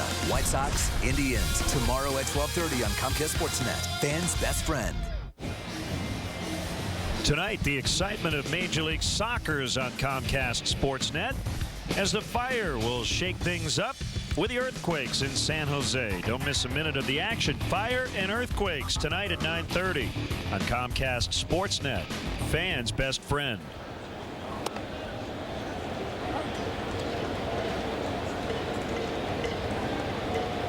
One strike on first baseman Nick Evans, batting 7th in the Mets order today. Fastball a little bit off the plate. 1-1. What do you think to what's been the real turning point for Randy Wells over this great stretch of baseball that he's been 5-0 over his last 7 starts, just doing fantastic work. But you say, what's the key to success? His stuff really hasn't changed that much. He's made pitches. He's stayed around the plate. He's kept the ball in the yard. That is, let's see, 4 consecutive foul outs in this game. If you like foul outs, this is your day. You wonder if the night game and the day game has something to do with that. Well, there's a lot of foul territory here in this spacious ballpark, and that definitely plays a role when a pitcher is pitching well. Well, both of these guys are on their game, and again, Randy Wells again making his pitches. We talk about maybe earlier this season, the drop in velocity off his fastball, predominantly a fastball pitcher, sinker guy a few years ago, and he's just made better pitches of late with what he's got. Nothing's changed. He's not throwing any harder. He's really just utilizing his changeup much better, getting to it and using it in situations. And when he does fall behind, he's trusting his slider and his changeup to get strikes. Mike Nikias back of the plate today for the Mets. Vancouver, British Columbia native. Went to high school in California and then attended Georgia Tech. Swing and a miss. Real nice changeup right there from Randy Wells. Mike Nikias, I recognize that shin guard. That's the shin protector I had to wear on my leg for a lot of years, and probably should have been wearing it more. Unfortunately, broke my leg twice in that spot. Know all about it. Out into left center, and the Mets have their first hit. Comes from the 8th spot in their order. It'll set up Chris Capuano, who will try to move him to second. Corona extra pitch tracks. Fastball right out over the plate. Nice job by Soriano getting over and cutting this ball off in the gap. Good effort, got a good jump. I think that really is the key right there to that play. At times that earlier in his career and earlier this season, that ball probably would have gotten itself to the wall. Bunted foul by Capuano.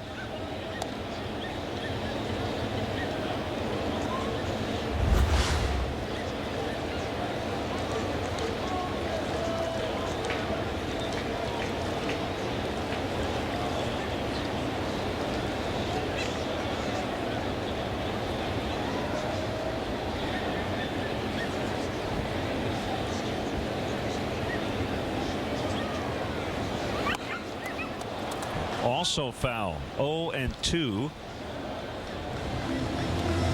Capuano is from Springfield, Massachusetts. It's the home of the Basketball Hall of Fame.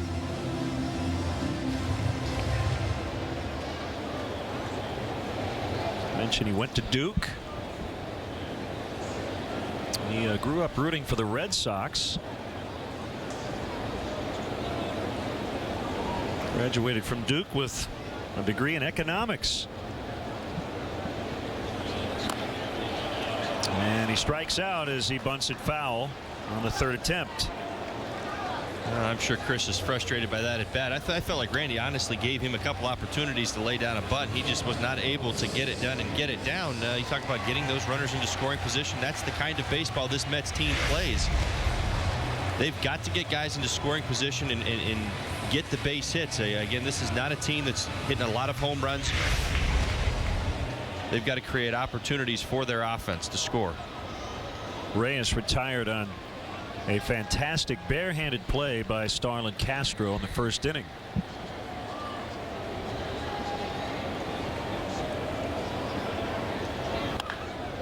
And it is just foul. Call was made by Paul Schreiber as he was jumping out of the way. Umpires are athletes too. Some of them are. Yeah.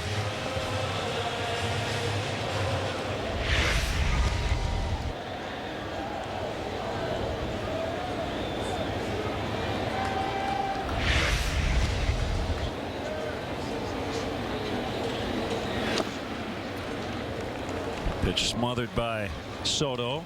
1-1.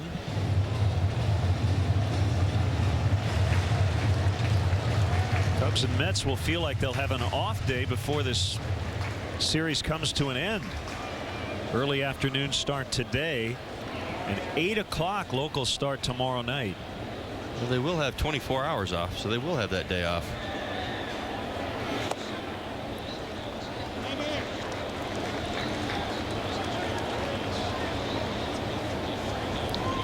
That'll start a string, I believe, for the Cubs of 5 straight night games. Yeah, 4 in a row in Cincinnati. And then back home to play day games next weekend against the Astros. That'll be the final homestand of the season. Swing and a miss on a changeup. 2-2 to Reyes.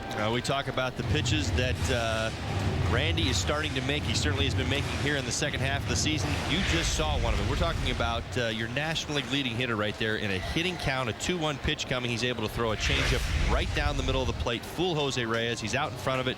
Swing and a miss. Low that time. Nikias will be running on this 3-2 pitch.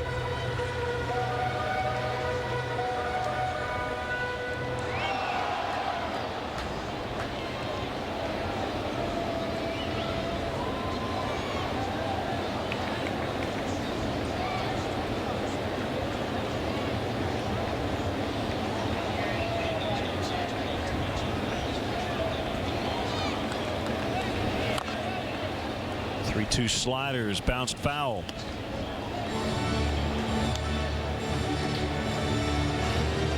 Real good job by Randy right there, keeping Jose Reyes honest. He's working away, he's working in, he's throwing movement inside with the slider, he's throwing the changeup away to get the swing and the miss. Let's see where he goes right here. He might go changeup away right here. Randy trying to get back to 500 in his career, coming in at 27-28 lifetime. 3-2 changeup. You better hurry. Baker with a short throw, and he gets Reyes by half a step. They get their first hit, but still no runs for the Mets. Cubs lead 1-0.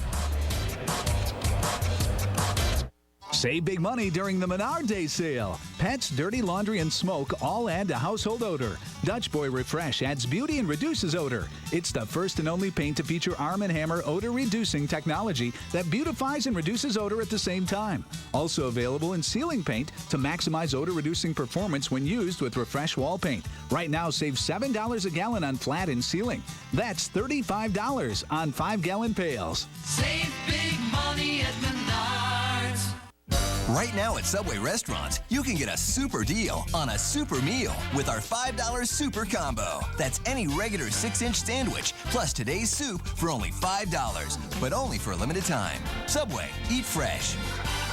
Want to see all the action from the front row? Now you can with the CBOE Front Row Seats auction. Front row seats will be auctioned off to each game all season long. For more information, visit Cubs.com and click on the CBOE Front Row Seats auction. The best seats are always a click away. Why did I switch to US Cellular? Because my old wireless company made it hard to get the latest phones. So I switched. No more obstacles. I get new phone upgrades in as little as 10 months without signing a new contract. I win. New phones without new contracts. Now get this HTC Merge and a $100 credit. Just switch to US Cellular and be with the happiest customers in wireless. Monday, Mike Quaddy and the Cubs kick off a 4-game series with Dusty Baker's Reds at Great American Ballpark. Don't miss a division rivalry driven by Mazda. Cubs, Reds, Monday at 6, only on your home for Cubs baseball. Comcast Sportsnet, fans' best friend. The fourth inning is brought to you by KFC. Feed 4 or more with a KFC 10-piece family feast, just $20.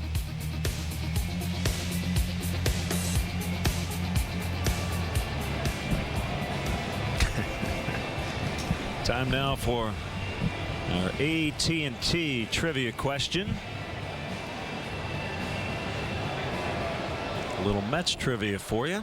Name the all-time top 5 strikeout leaders in New York Mets history.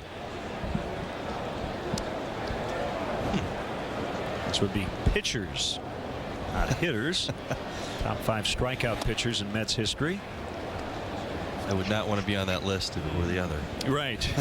I believe Tom Seaver is somewhere on that list. Here's the 1-0 to Jeff Baker. Nice backhanded play by David Wright. Not a good throw, and Evans can't handle it.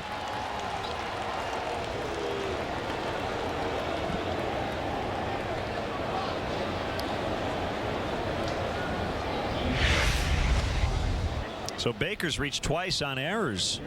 Well, he's hit the ball hard twice. You see right there, David Wright making a nice play, going to the backhand, long throw, short hops. Nick Evans at first base, not able to pick it. It's one thing we talk about Carlos Pena all the time, being able to do that so successfully. You saw right there, kind of handcuffed him a little bit. You don't want to overcommit at first base. You don't want to stretch too early. You got to get a good read in that spot so that you can read the bounce. Spent a little time over there, Len. Yeah, you did. Did you enjoy playing first? I was a little intimidated by it, I have to admit. First 8 years of my major league career strictly in the outfield, and as I transitioned into a fourth outfielder coming here to Chicago in particular, wanted to get me more at bats in other spots, and being left-handed, well, you've only got so many places you can go on a field. I remember Dusty saying, dust off that first baseman's glove and get over there. So it's a much quicker game than you could ever imagine.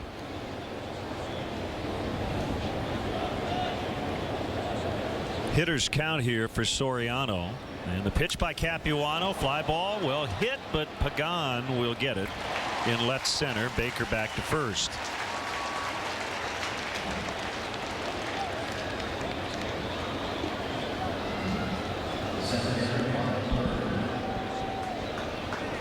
Brings up Marlon Byrd for the second time.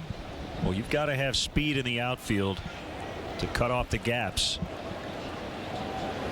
Well, I really believe the speed is a help, but you know, as an outfielder, as a former outfielder, really, I mean, the intangibles, things that you can train your outfielders to be better at is such a big part of it. Getting good jumps, reading the ball off the bat, all those things. I mean, I've seen an awful lot of pretty good outfielders in my day that didn't have the, you know, necessarily that breakaway speed or that get going speed, but we're good at reading the ball off the bat. We're good at getting jumps. Tap toward third and foul. Understood positioning, playing particular hitters to a certain side of the field, giving yourself a better opportunity and playing the percentages. All of those things are very important for your outfielders, and you certainly can help out your pitchers by taking all those things into consideration and preparing yourself for them.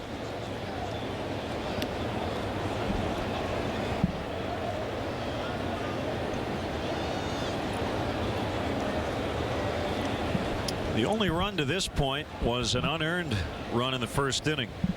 Jeff Baker lined one at Jose Reyes, who could not make the catch. Right. Tejada safe at first. Marlon Byrd breaks up the double play. Keeps the inning alive for Pena.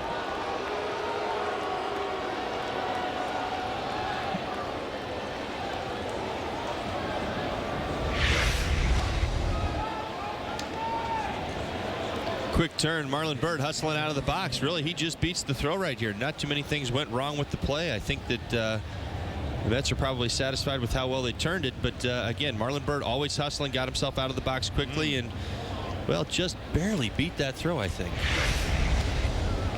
Really close at first. As the Mets overshift against Pena, David Wright's going to play in at third. We've seen Pena lay down some bunts lately against the shift.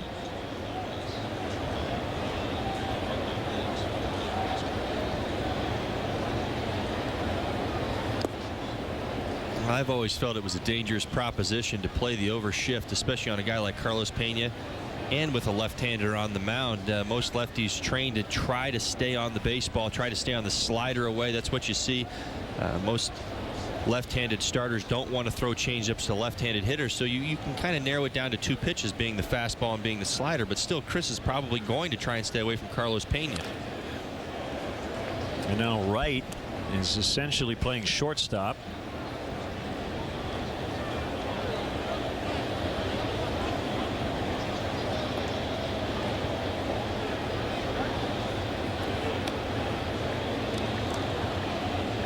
You know, Len, I've always wondered why they don't just take the third baseman and put him where, say, Jose Reyes is at right now. Some teams do it. Instead of just moving, two guys out of position, you just essentially move the one guy out of position and leave your best infielder at his position. Bob and I have discussed it at length, and there are two schools of thought to do what you say, and a few teams, including the Cubs in spring training, have done that. The argument against it is you do the shift in the first place because you assume the ball is going to be pulled. And that's why you would want your shortstop, who's generally your best defender on the infield, to be over on the right side. But yeah, there are two ways to look at it.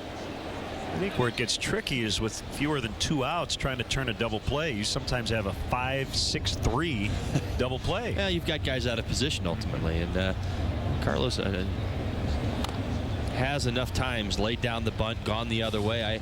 I really think he's specifically in this situation probably earned a little bit more respect in this massive overshift because he will go the other way at times.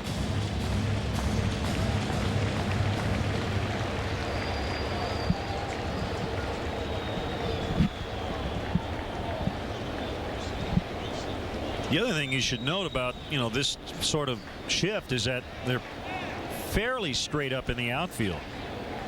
This is more about where he hits ground balls than fly balls. And when he does put the ball on the ground, by and large, he hits it to the right side of second base. Well, it really is a very simple bet. They're betting that Chris is going to make his pitches and that Carlos Pena's timing is going to be off. But if he stays on the ball, and even if he hits it on the ground, obviously to the left side of the infield, he's going to get rewarded with a base hit. Well, not going to happen. A called strike 3. 2 errors by the Mets today. The first one cost them a run. This time it doesn't. 1-0 Cubs. You think you colder than me? Turn on the radio.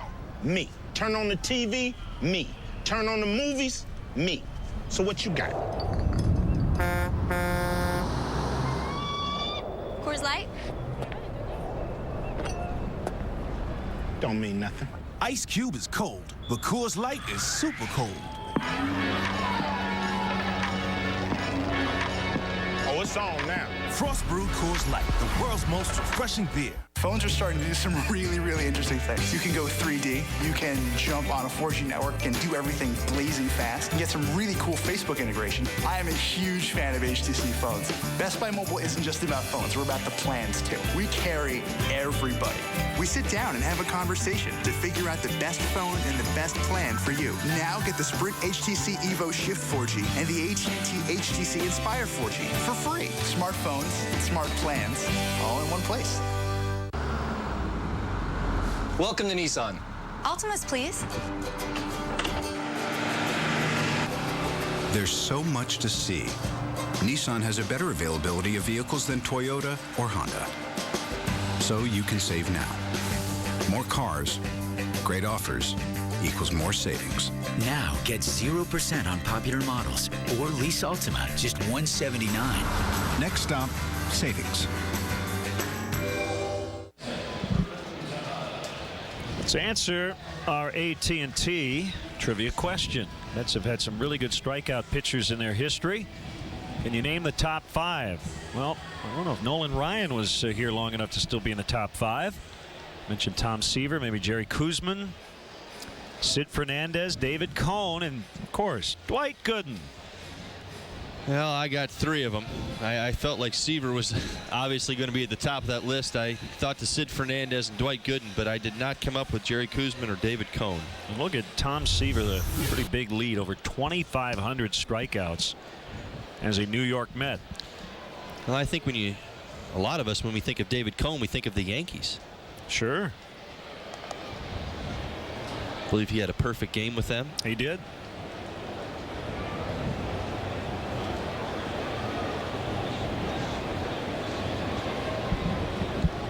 One strike on Ruben Tejada. That's low. 1-1. Well, again, we talk about all the good work Randy has been able to do of late. You go back to his last 3 starts, able to go well into the hundreds in pitches and still be effective late in the ball game.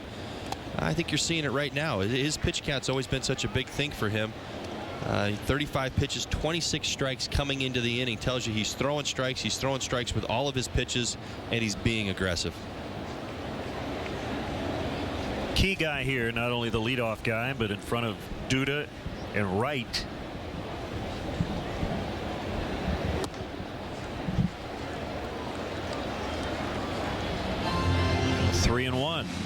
little sunshine here on a Saturday afternoon.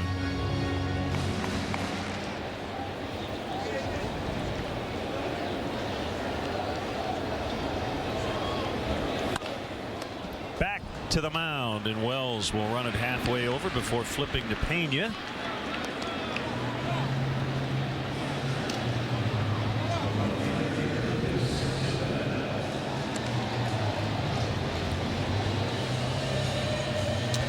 Apple Vacations and the Chicago Cubs are taking a trip to the Dominican Republic, and you can join. Stay 7 nights at Iberostar Hacienda Dominicus with your favorite Chicago Cubs players, including Keith Moreland. Go to applevacations.com/Cubs to learn more about this exclusive trip. Nicely done. 0-1 to Duda. Just wonder how many times has he been asked, do you have a brother named Zippity?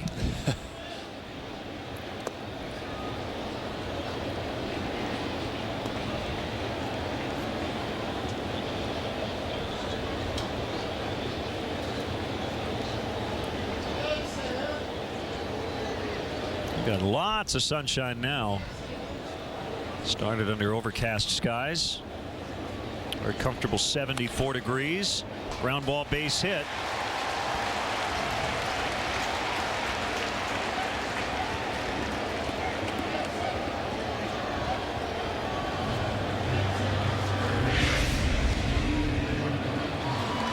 Now Lucas Duda getting a fastball away, pulling it back up the middle.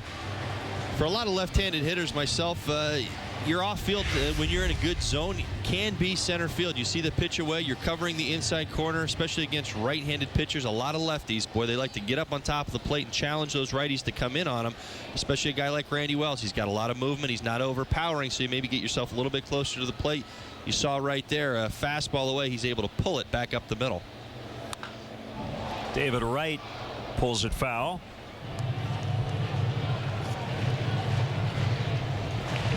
Those are all part of the adjustments you make as a hitter going into a ball game, and your pregame preparation, understanding who's out there, what his attack's going to be against you that day. For a lot of hitters, Randy Wells, especially now, are very aware of his changeup. He's been throwing it so effectively, but again, a 90, 91 mile an hour fastball, most hitters are fairly comfortable in that zone. Willing to go up and get a little closer to the plate, challenge him to throw strikes on the inside corner.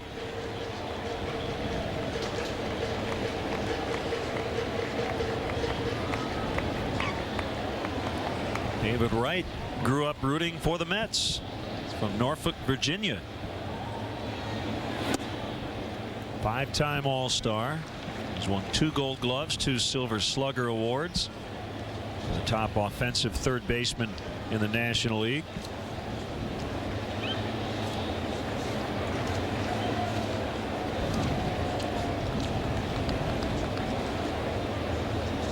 He came up in 2004. He became the 129th third baseman in New York Mets history.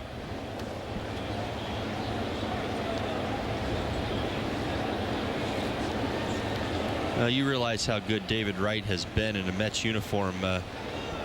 Just going through the media notes today, I mean, he singled in the 5th inning on August 11th to pass Ed Kranepool for the most total bases in franchise history with 2,048. I thought that was just so impressive, considering I mean, you still think of David Wright. He's a very, very young man. He's got a lot of baseball in front of him, but I really think it speaks volumes to the success that he has had in a Mets uniform. He's only 28. He's already setting franchise records. And he rolls it into left. It's back-to-back one-out singles. And Kranepool needed 1,853 games to set the original record. Wright did it in his 1,062nd game. So just doing the quick math, about what, 5-6 seasons fewer? Absolutely. Well, about 800 games fewer as well. I mean, that's just, it's so impressive. And again, it just really speaks volumes to how good David Wright has been for the game of baseball, obviously here for this Mets franchise, but in the National League he has in a lot of ways become One of the best third basemen in the game. 2 on with 1 out. Pagan takes a strike. First time the Mets have had 2 base runners.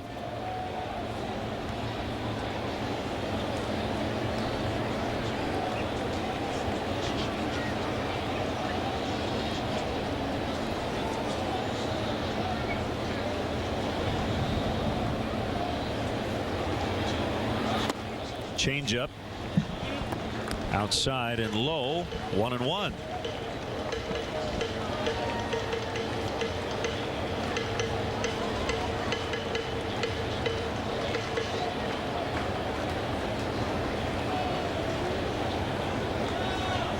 Big day for Angel as a Cub back on July 2nd of 06. Hit his first 2 major league home runs against the White Sox. They get 1. No, they don't. Yes, they do. Castro dropped the ball as he was trying to pull it out of his glove. So they do get right at second. They're at first and third with 2 outs. Now Carlos Pena backs up to get the big hop, makes a nice throw to second base. Starlin Castro really just a little quick trying to get the ball out of his glove and turn that double play. Held on to it long enough to get the out at second base, but again trying to be quick, get the ball out to first, get Randy out of this little bit of a jam that he's in. He's going to have to make another big pitch right there. I love that pitch sequence he just showed us against Angel Pagan right there, throwing the back-to-back changeups and then going fastball in. He's been really, really good of late. Again, we talk about the adjustments that Randy has been making to get better. You saw it right there, getting the ground ball out with runners on base and runners in scoring position. Swing and a miss by Bay on a slider.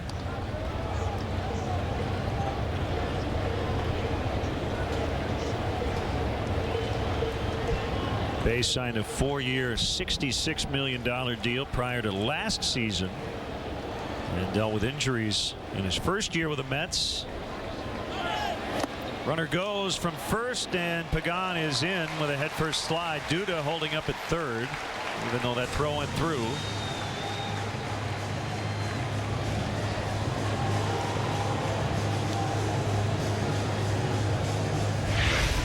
Pagan now with 30 steals on the year.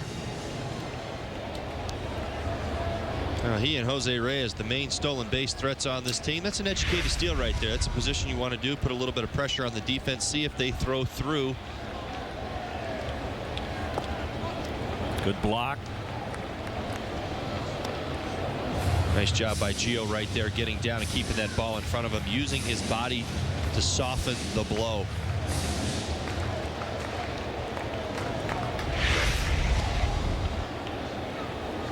Yeah, you watch Gio's shoulders right there. They come forward a little bit. It's the whole idea of trying to almost catch the ball with your body in order to keep it in front of you so it doesn't hit off you hard.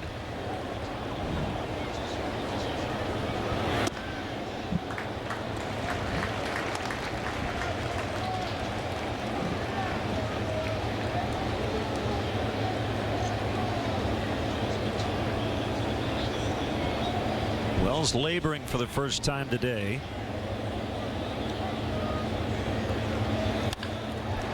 Castro, strong throw, got him.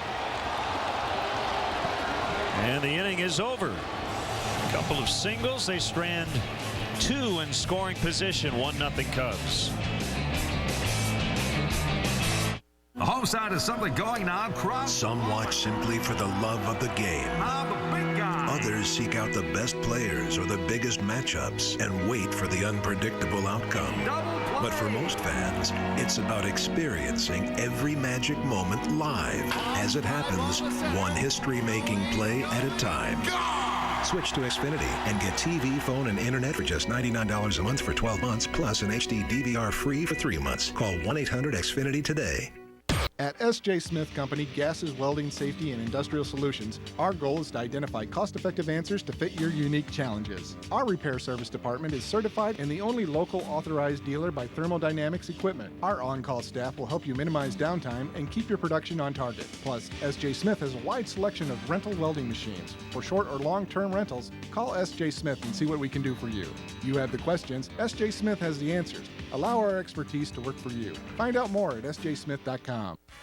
You can depend on the staff at Ace Muffler Clinic in Rock Island to keep your car running its best. We've got the expertise and we'll get you taken care of now. Call Ace Muffler Clinic for any problem with your vehicle. Our free estimates give you the information you need to keep your vehicle running smooth and safe. For your convenience, we're open 7 to 5:30 Monday through Friday and 7 to 12 on Saturday. For brakes, tires, exhaust, and shocks, and a whole lot more, see us for fast, friendly service on all import and domestic vehicles. Serving the Quad Cities since 1955, Ace Muffler Clinic in Rock Island. Comcast Sportsnet, now part of the NBC Sports Group. Text footlong to 29653. If you are the 500th texter, you could win $5 footlong subs from Subway.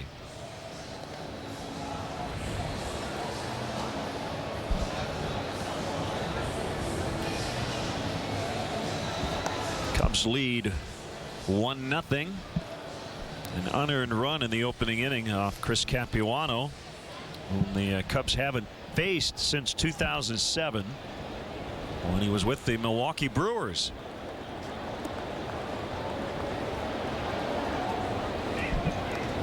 Well, he had a stretch against the Cubs. It was pretty incredible.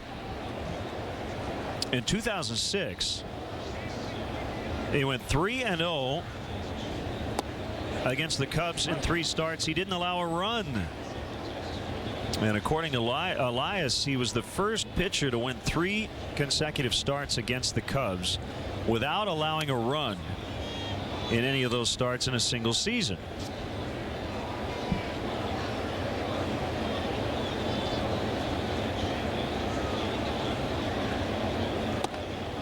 That missed outside.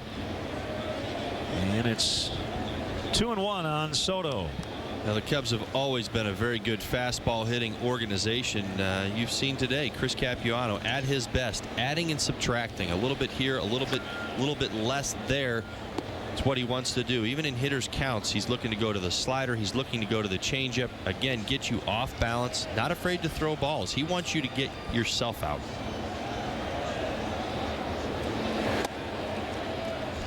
But he walks Soto. It's the first walk. And Wells will try to get him into scoring position. Gio's had a couple real nice at bats today, being patient against Chris. Base hit back up the middle earlier in the ball game.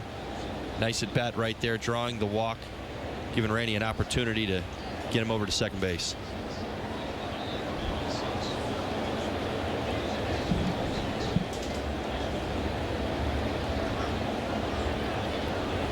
Wright and Evans ready to charge from the corner spots. Looks like Tejada's going to cover first. There's the bunt. And it goes 3-4.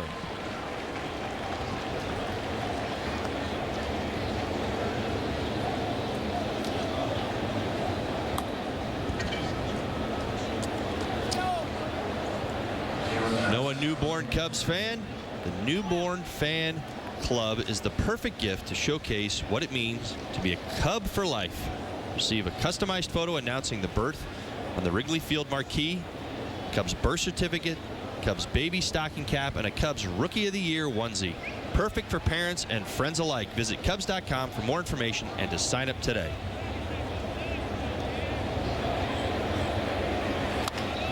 Castro rolls it foul. A couple of shots here to add on, with Soto at second and 1 out.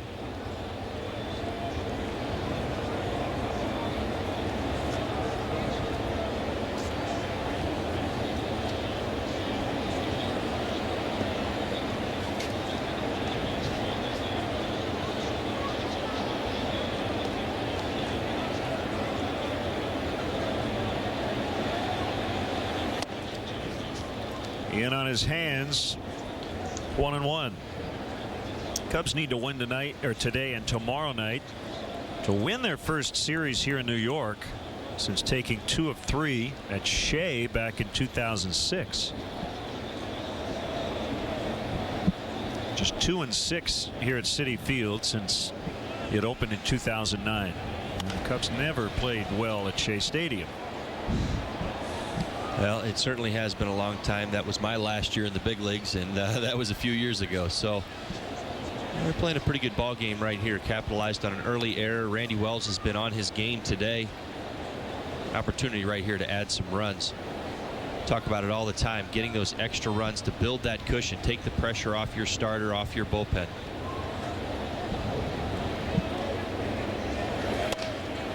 That's high, and it evens the count at 2 apiece.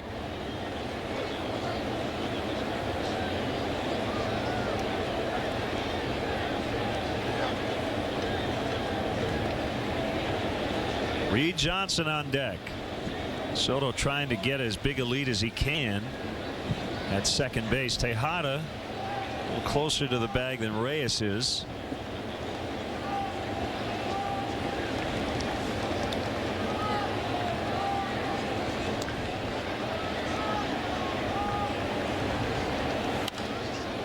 Pop foul out of play. Well, you've seen in this sequence Chris Capuano wanting to put Starlin Castro away up in the zone. That's where he's going with the fastball right here. But again, it's not for a strike. He's trying to get him out outside of the strike zone. At some point here, you might see him try to go back inside with that cutter, or maybe even a changeup away.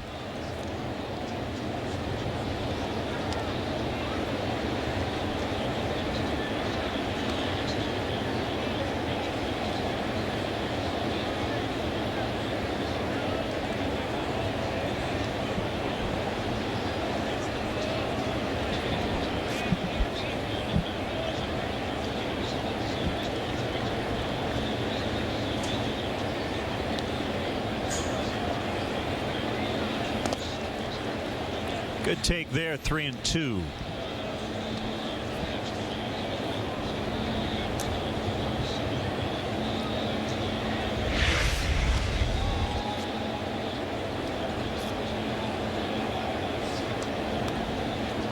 Blocked by Nikias. Kept the ball in front of him, kept Gio from getting himself to third base. When we talk about anticipation, that situation right there, that's where he was calling for that pitch. Off the end of the bat and a base hit. Soto's going to be held at third. National League hit leader increases his total to 185 on the year. Hitting streak at 11, on base streak at 23. Yeah, he continues to frustrate National League pitchers, showing you right there, able to go outside the strike zone and get those base hits that good hitters get.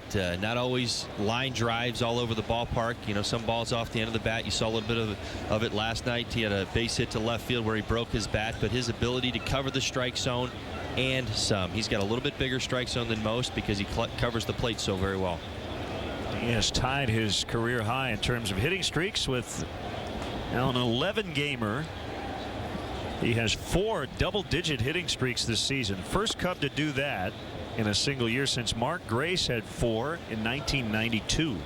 Really speaks volumes to the consistency, what we've seen from Starlin all season long. His ability to get hot, enjoy being in a hot streak at the same time when he's started to tail off a little bit. He's got himself going again.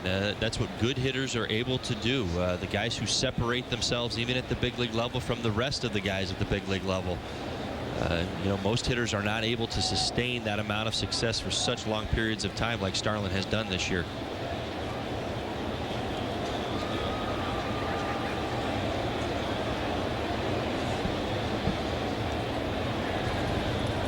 The 1-0 pitch to Johnson, ground ball.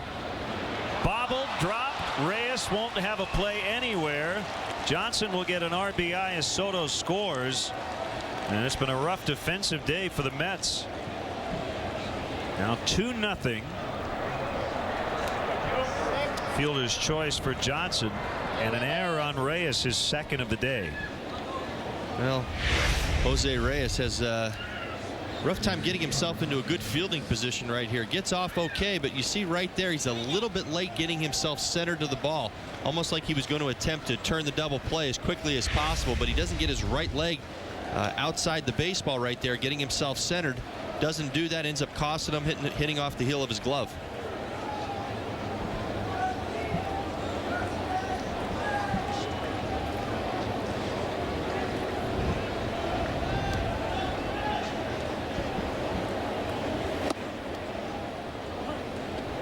in there on Ramirez, who made outs on the first pitch in his first 2 at-bats.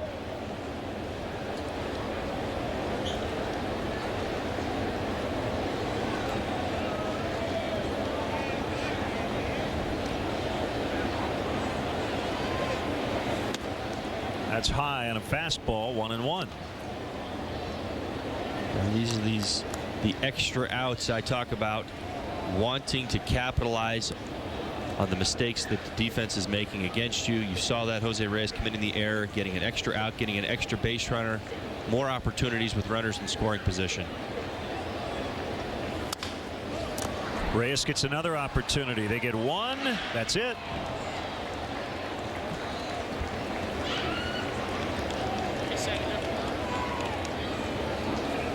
It's not always about the success rate that you have with runners in scoring position.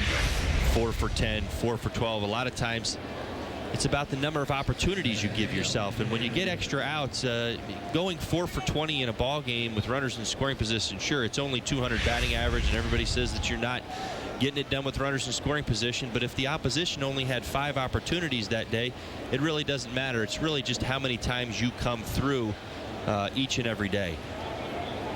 That's an excellent point. It's really quantity. And sometimes that's why the left on base statistic can tell 2 different stories. The Mets,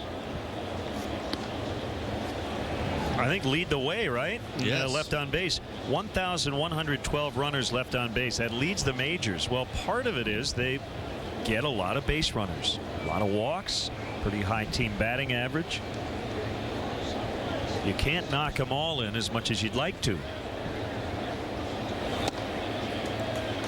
Sometimes left on base is indicative of missed opportunities, but not always. Well, I mean, if you're comparing teams and you're comparing the same number of opportunities, I agree. But the Mets are a great example of that. You're proving the point right there. They're going to have a ton of base runners. They've been very good at drawing walks this year, doubles, triples. One hopper. Tejada will flip. Reyes covering second. 3 straight fielders' choices to end the inning. The Cubs do add a run, however. An RBI fielder's choice by Reed Johnson. It's 2-0. Didn't think Toyota value could get any better? How's this for a start? Every new Toyota comes with Toyota Care, the first complimentary maintenance plan offered by any full-line brand. Get coverage for 2 years or 25,000 miles and 24/7 roadside assistance. Peace of mind. Only better. And right now, your local Toyota dealer is offering amazing 0% APR financing on 8 of your favorite Toyota models. Toyota. Okay, kids, our cable will let us record one more show. Who should get it? I really love Jennifer. Yeah, she's great. Yeah. Kyle's got that thick head of hair. And that should be rewarded. Okay, moment of truth. On 3, say which kid you love the most. Ooh, fun, yeah. 1, 2, 3, Jennifer. Whoa. Wow. Ah, she's so pretty. Yeah. Well, we give it to Kyle. It's really all he's got. Switch to AT&T U-verse and record 4 shows all at the same time. Just $29 a month for 6 months. AT&T.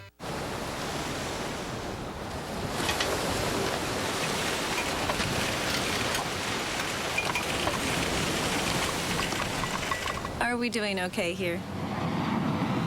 Absolutely. And what can I get for you? I'll have one of those.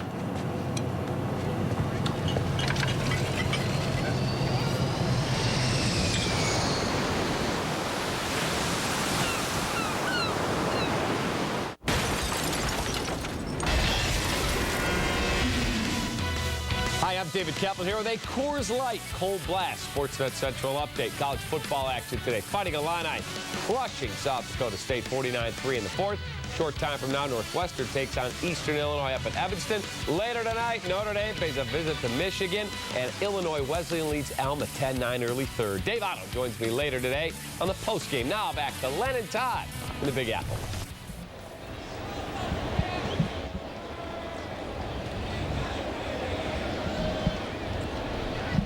Cap, thank you. As Randy Wells now with a 2-0 advantage. Slider strike on Nick Evans.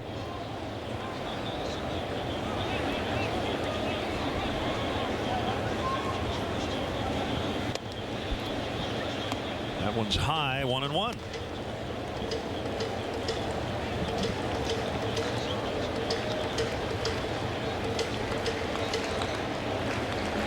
Mets have committed 3 errors in this one. Change up low. Well, that's been a problem for them all season long. 25th in baseball in fielding percentage.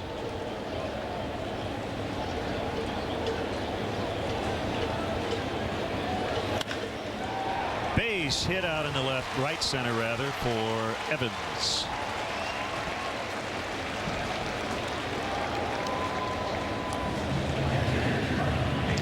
That was also a problem for them the 3-game series back in May.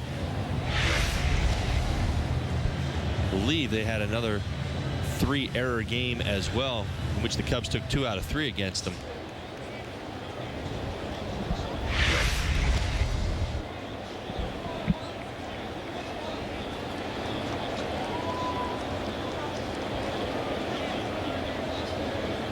That was back on May 24th. 2 more on the 26th at Wrigley and 3 today.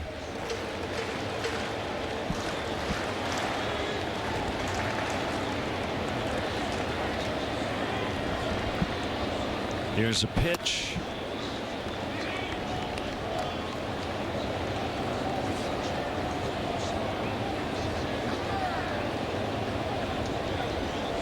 Mets news today. Terry Collins, while happy with Johan Santana's progress, said that the lefty probably won't pitch in the big leagues here at the end of the season. They just want him to be ready for 2012. Well, it's a very interesting comparison. You think of where Johan Santana is at in his career, the experience he's had, obviously being an all-star pitcher, very successful career, knows what he has to do when he gets into spring training to prepare himself for next year. I think that they're just happy to see him pitching and doing well. And see if they can turn it here. Castro the flip, Baker the turn. Oh man, a high throw on what appeared to be a very easy turn. And unfortunately the ball stayed in play, banged off the barrier in front of the Mets dugout. Jeff very upset with himself. Seemed like a rather routine play. There will be no error on that play. They did get an out. Nice clean flip from Starlin Castro right there. It seems like he just, let it go a little too early. It sailed on him.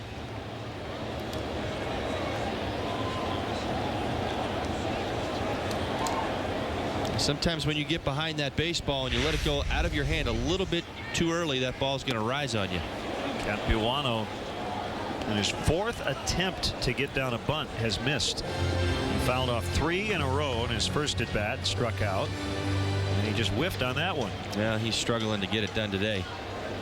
But back to my initial thought, we were talking about Johan Santana and getting himself ready for spring training. You kind of compare that to where Andrew Kashner's at.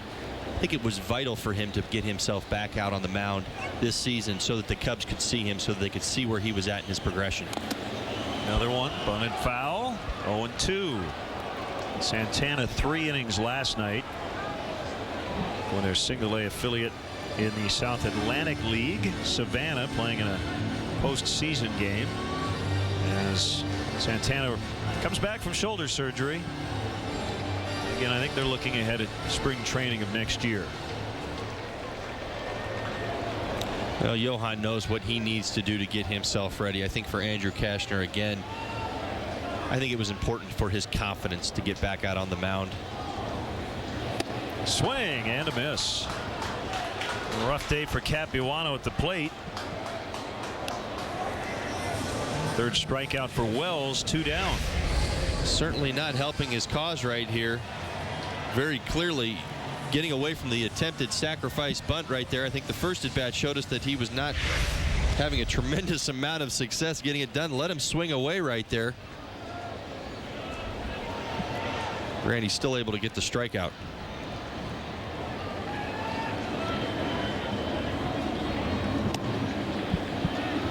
Slider, strike 1 to Reyes.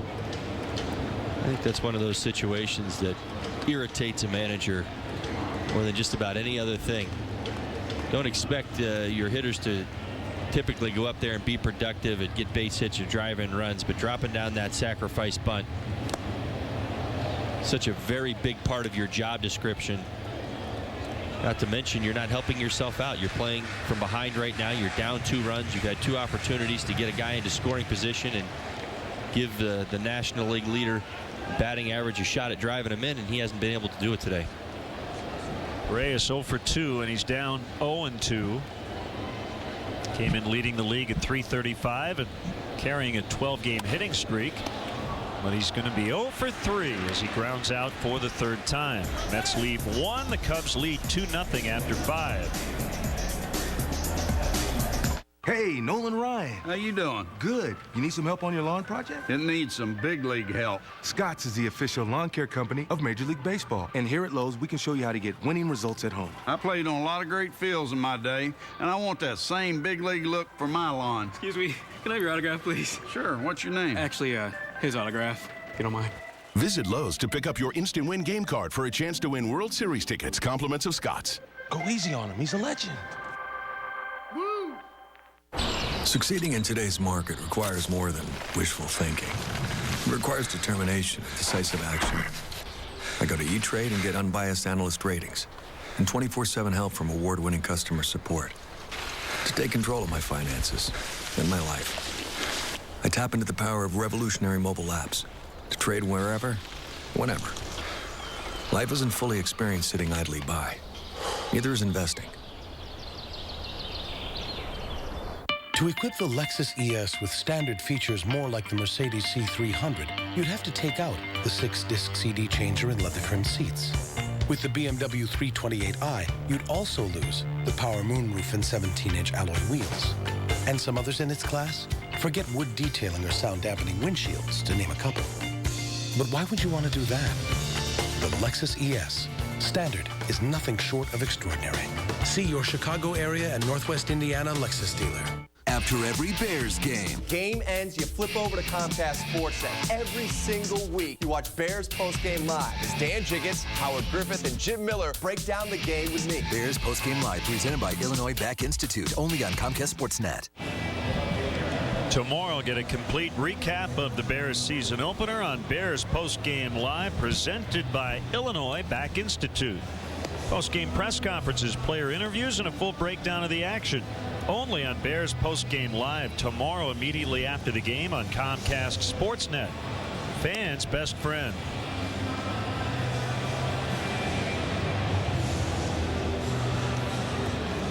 Chris Capuano has not been helped by his defense as he works here in the 6th against Alfonso Soriano. 2-0 Cubs as they try to even up the weekend set.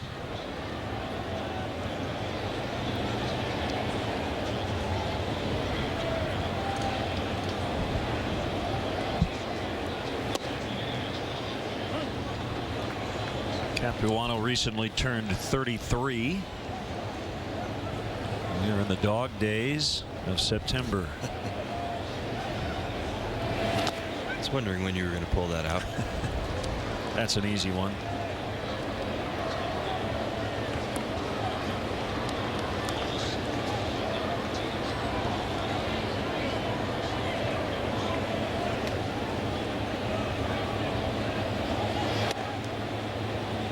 Fastball, 1-2.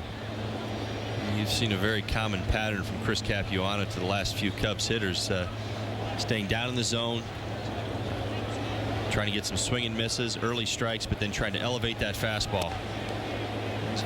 Doubled up, which might set up that changeup again, low and outside. Well, the game within the game, that's what you're watching on the on-deck circle, things that you're trying to pick up. They're going to go in. Evans will have plenty of space for the out.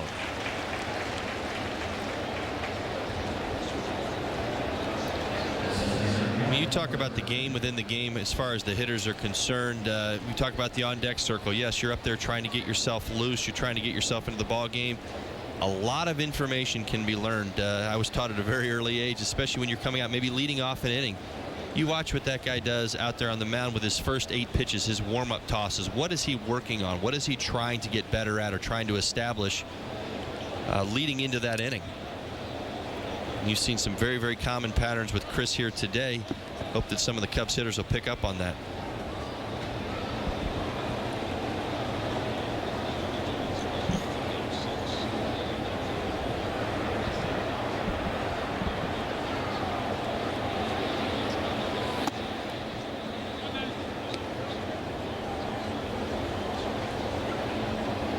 Orioles and Blue Jays 3-3 in the 6th in Toronto. Jose Bautista's hit his 41st. Brett Lowry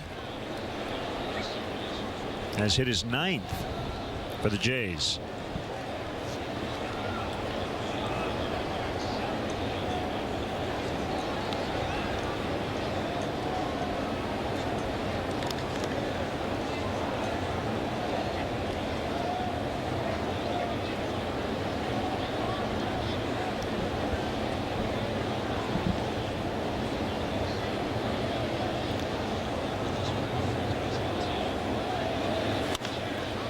Inside out swing and a base hit, dunked into right.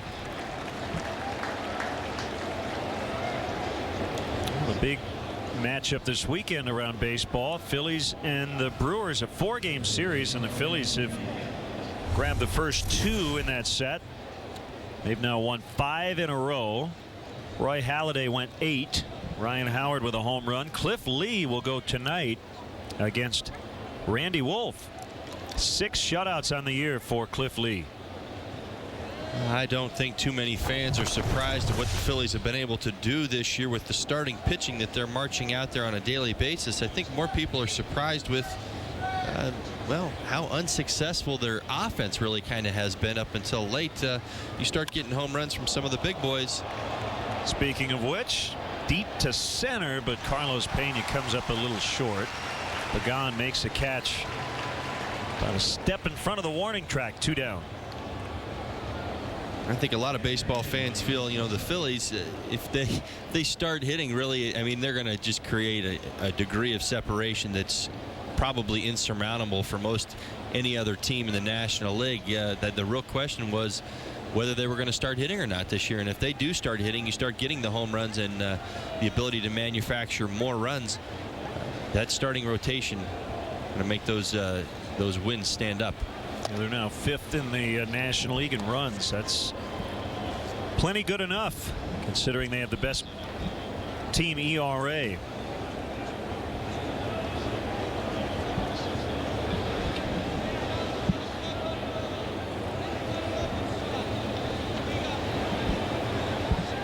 Here's the 0-1 to Soto. Now 1 ball, 1 strike.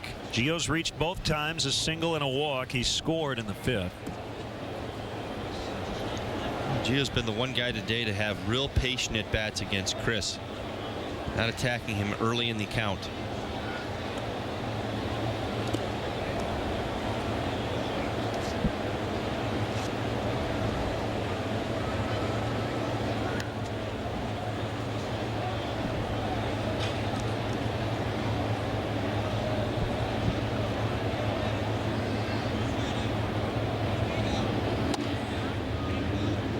Outside, 2-1. It's real important for Gio to finish up strong. Most people will tell you it's been a streaky season for him. We've watched it get hot. We've watched him get cold, and well, he's been battling through a slump here of late. Real nice to see him finish this season strong. Tapped foul. Cubs right now with 2 catchers. That could change after AA Tennessee finishes its playoff run. Wellington Castillo would have been here, but he's battling a hamstring injury and will not play the rest of the season.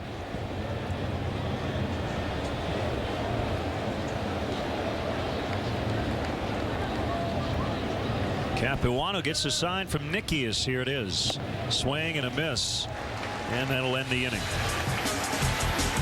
We go to the bottom of the 6th. Randy Wells looking good as he goes for his 6th in a row. It's 2-0. Hi. Hon, we still on for dinner? Oh, I can't. You know I've got the bar exam. Well, good luck. Thank you. Okay, one more time. This bar means the Coors Light is cold, and this bar, the Coors Light is super cold. Congrats, you just passed the bar exam. Introducing new Super Cold Activation from Coors Light. With 2 stages, you'll know when your beer goes from cold to super cold. So you're a lawyer? Huh? No. Frost brewed Coors Light, the world's most refreshing beer. Monday, Mike Quaddy and the Cubs kick off a 4-game series with Dusty Baker's Reds at Great American Ballpark. Don't miss a division rivalry driven by Mazda. Cubs, Reds, Monday at 6, only on your home for Cubs baseball. Comcast Sportsnet, fans' best friend. It's the Iowa Lottery's Great State Tailgate Promotion. Your scratch ticket could win up to $10,000. Join our free VIP club at ialottery.com to enter non-winning tickets for a chance to win an ultimate tailgating trailer with HD TV, satellite, even a grill. Custom finished to cheer on your team. 5 $1,000 prizes too. See the trailer in person at this great Iowa college football game. Then get your ticket for a chance to win. It's the Iowa Lottery's Great State Tailgate. Woohoo! Whether you're remodeling or building new, find service with answers at K&K True Value Hardware in Bettendorf. Bring your ideas to our in-house drafting service who will help take your vision to reality. With our top quality materials and quick delivery, we keep your project moving. Plus, there's free local delivery for all orders over $500. From the initial planning process to the finished project, K&K has service with answers. That's the K&K way. Check us out on the web at kkhardware.com. Watching Comcast Sportsnet, now part of the NBC Sports Group. This is a weekend of remembrance throughout the country, but in particular where the terrorist attacks occurred here in New York, and can't forget about Washington, D.C. as well. The Mets tomorrow night will honor New York City uniformed servicemen and women during the ceremony, which starts about a half hour before the first pitch. And they're offering complimentary tickets to New York first responders and their families for tomorrow night. Also, where the plane went down in Pennsylvania. Just as you mentioned, a very surreal day, September 11th, 2001. And amidst the tragedy, there were a lot of heroes, and many of them will be honored tomorrow.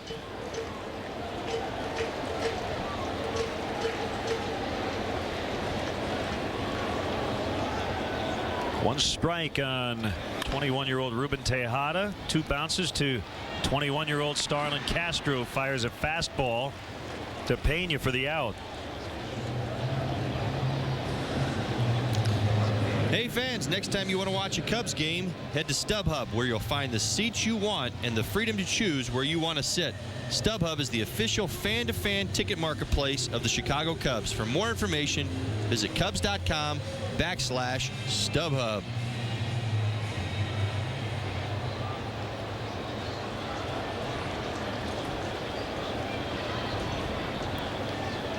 Duda, 1 for 2. And he just pulled one into the third deck, foul.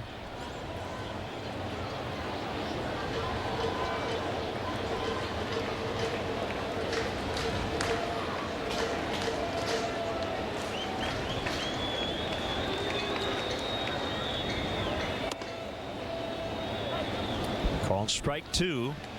Well, if you want to know if Randy Wells is on his game, we're here in the 6th inning. 10 ground ball outs already today.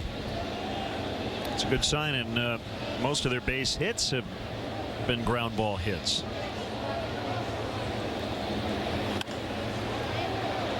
Soriano coming in.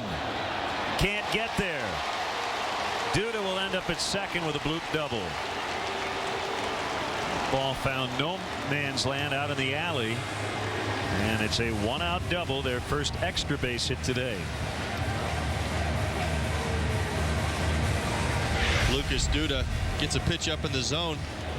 Alfonso Soriano right here giving great effort, but That's kind of where, as an outfielder, you want to put your body on the ground, knowing that because of the way the ball was hit, it shouldn't get past you. If he gets anything on that ball right there, he should have been able to keep that ball in front of him, not let the ball get past him. So in that situation, you're running hard, you're coming in from that baseball, you can do a feet-first slide right there, even if you know you're not going to catch that ball, but at least knock it down and keep him to the single right there. Applaud the effort, but recognize the situation. That wasn't a ball that was hit like a line drive and was going to skip all the way out to the wall. He should have been able to maybe knock that ball down a little bit better.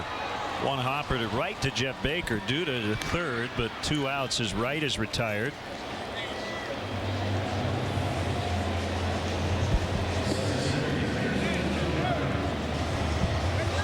And here comes Angel Pagan.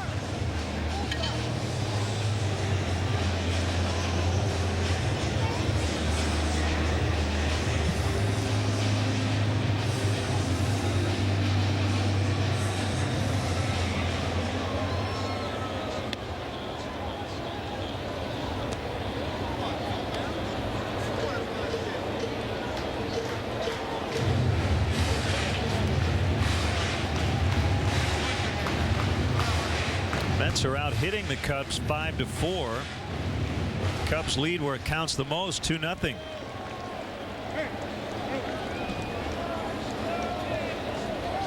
Pagan lined back to the pitcher in the second, reached on a fielder's choice in the fourth and stole a base. High fly right field. Reed Johnson battling the sun, and he reaches out and makes the grab on the warning track right near the 378 sign. That gets us through the 6th. We head to the 7th. Cubs leading 2-0. Right now at Subway restaurants, you can get a super deal on a super meal with our $5 Super Combo. That's any regular 6-inch sandwich plus today's soup for only $5, but only for a limited time. Subway, eat fresh.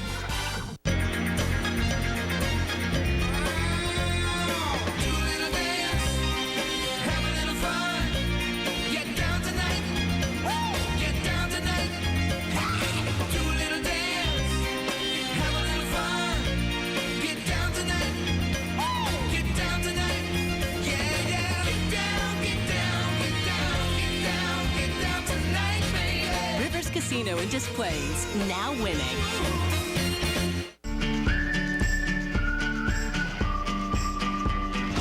Man, oh man, you're my best friend. I scream it too. There's nothing that, there ain't nothing that I need. Well, holy moly, me oh my, you're the apple of my eye. Girl, I never loved one like you. Oh, let me go close.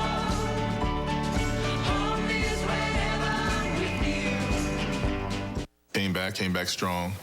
We got the W, and, well, we whipped them. We whipped them. Sold out for whipping cream. Sponsorship should be for folks living the high life like y'all, not that food. Get sponsored at MillerHighLife.com. Your Xfinity high-speed action. 2 E6s. Going to lead to 2 Cubs runs. Jose Reyes misjudging the hot shot off the bat. Jeff Baker right here, maybe trying to be a little too quick, trying to get that double play. Cost his team another run. Mets struggling defensively today. Cubs got the 2-0 lead. Randy Wells, the beneficiary, and he's going to lead off the 7th. It's always a good sign when the starting pitcher gets an at-bat in the late innings. We talk about pitch counts and ground ball outs with Randy. Only 75 pitches through 6 innings today. And has been very, very efficient. Throwing strikes. Getting those ground ball outs.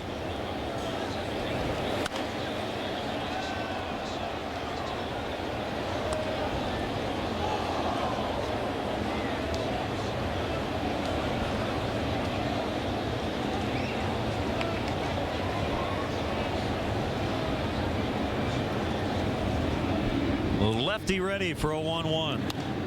Popped up. And it's Reyes. First out. Planes flying overhead. LaGuardia Airport right next door.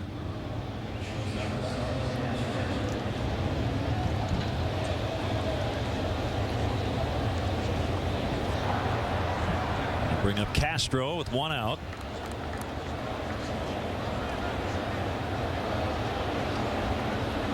Watch Comcast Sportsnet Cub replays on demand with Xfinity only from Comcast. Don't miss the action. Call 1-800-XFINITY today.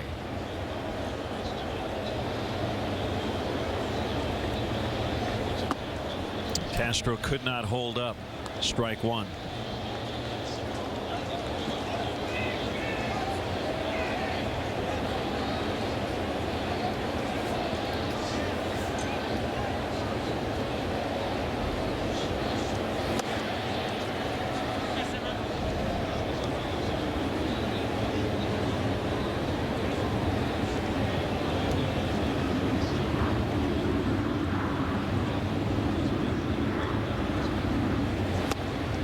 That was a home run swing right there. We've seen a little more of that this year from Castro, who has hit 8 home runs.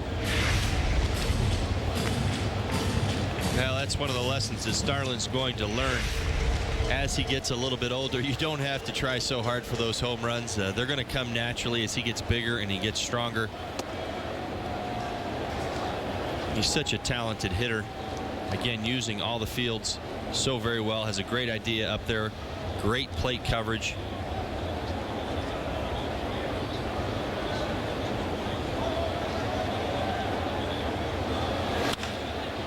And a base hit in the center. 2 more hits today for Castro. 186 on the year.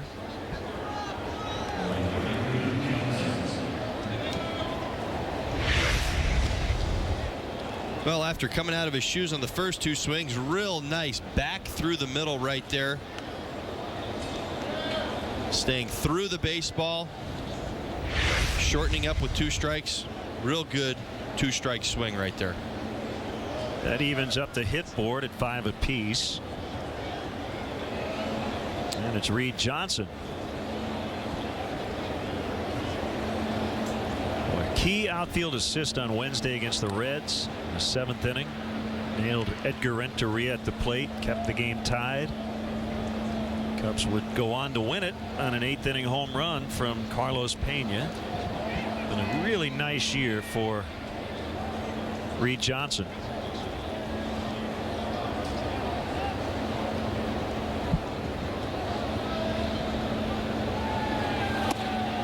Reed's done everything that's been asked of him as a 4th outfielder on a ball club. That's really the challenge of the job.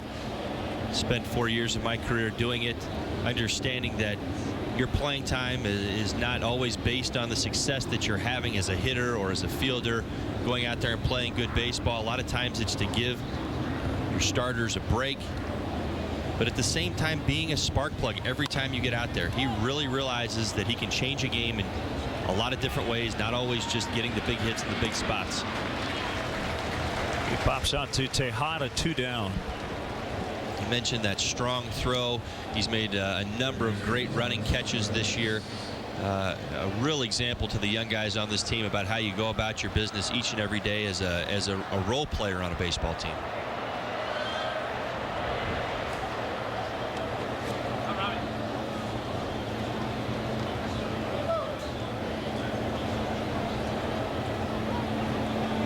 Count 7 pop outs or foul outs to Met infielders in this game.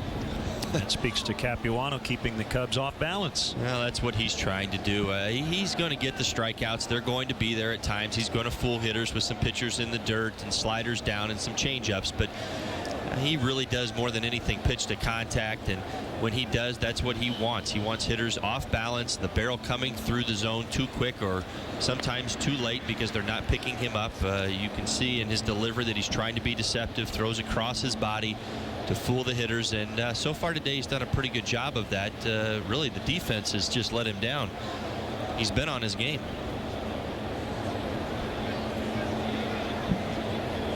And they have Castro picked off.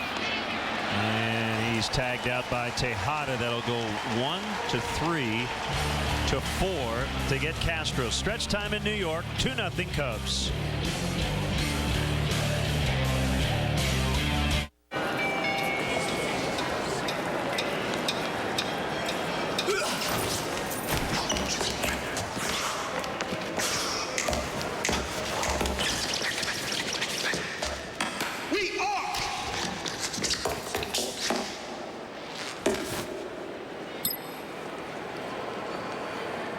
Got it. Don't be the last to know. Get it faster with 4G. It's the network of possibilities. AT&T. A little more, and whoa. Yeah, nice. Agents, what do we have here? An Autobotome. I've only heard about these. And we can save them hundreds by combining their auto, boat, and home policies, all under Farmers. Exactly. Are these legal? Yeah. No. We are insurance. We are Farmers. Bum, ba, bum, bum, bum, bum. To speak with a Farmers agent in your community, call 888-96-FARMERS.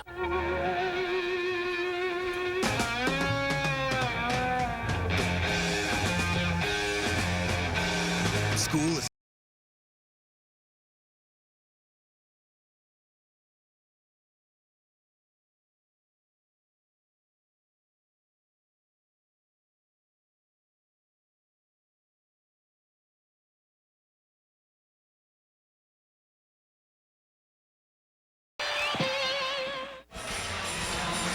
Hey, there he is. After the game, stick around for Coors Light. Cubs post-game live. David Kaplan and not Todd Hollandsworth today. Dave Otto will be filling in. They'll break down the game, preview the Cubs' next matchup. You look good, though, Todd. Don't miss Coors Light Cubs post-game live immediately following the game right here on Comcast Sportsnet. Fans' best friend. Well, I appreciate that, Len. My beautiful wife, Marcy, dresses me well. Jason Bay will start it for the Mets here in the bottom of the 7th. Randy Wells, and best stretch of the year for him. Hasn't lost in a while. He's trying to grab his 6th consecutive win. This is his 20th start of the season.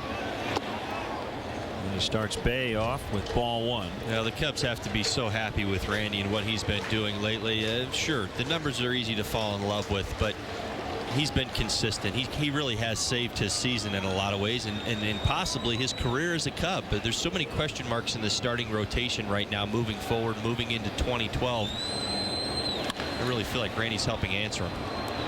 Castro backed up, but he's got that strong arm. Ooh, safe. Well, that time it came back to bite him as Jason Bay, hustling all the way, has an infield hit.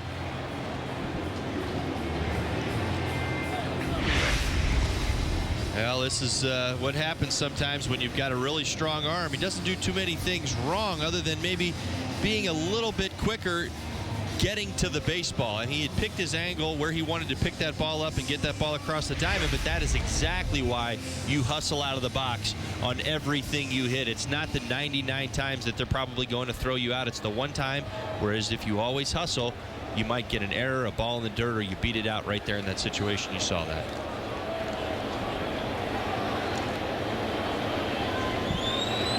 Evans pops into right on the first pitch. And that's the Sun field at the moment. Reed Johnson had to reach out to his left at the very last second to make the catch. Oh, the Sun field. There's that play at first. Looked like Bay did beat the throw. Good call over there by Paul Schreiber. Jason Bay hustling out of the box, rewarded with his, rewarded for hustling down the line. That's exactly why you do it. That's why you bring it out each and every day to play the game 100% all the time. Capuano will be done. Willie Harris is on deck behind Nikias to bat for the Mets starter. And fastball for a strike. You mentioned the Sun field being right field right now. Wrigley Field being notoriously one of the worst in all of baseball, especially when you get that afternoon sun. Most Cubs, the Cubs outfielders really should be good just about everywhere else in baseball, knowing that they have to deal with Wrigley most of the time. And you get to a bigger ballpark like this, don't have nearly as many things in your way, it's a lot easier to get your body into position to make the catch. And that really is the key with the sun. I was taught at a very young age to find the sun and then move yourself out of the way of it and then track the baseball. Cubs pen is quiet at the moment. That could change here. 5, 4, 3. This time they do turn it. The bullpen will remain quiet for the time being. 2-0 Cubs as we go to the 8th.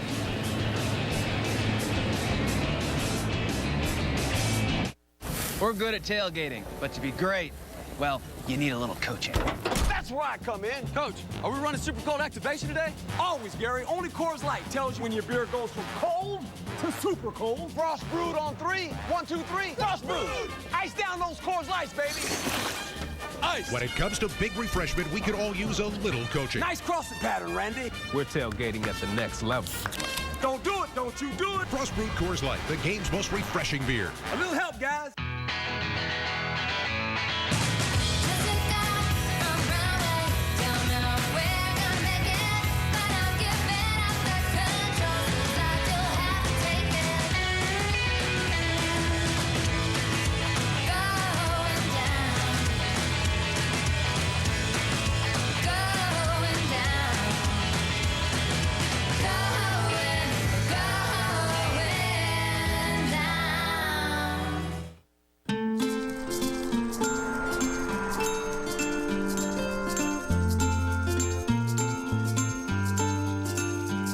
Quality starts with people.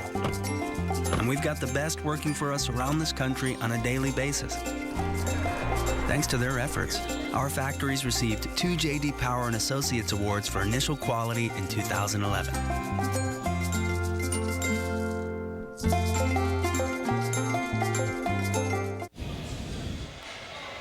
Hey fans, check out the new Cubs Kids Club.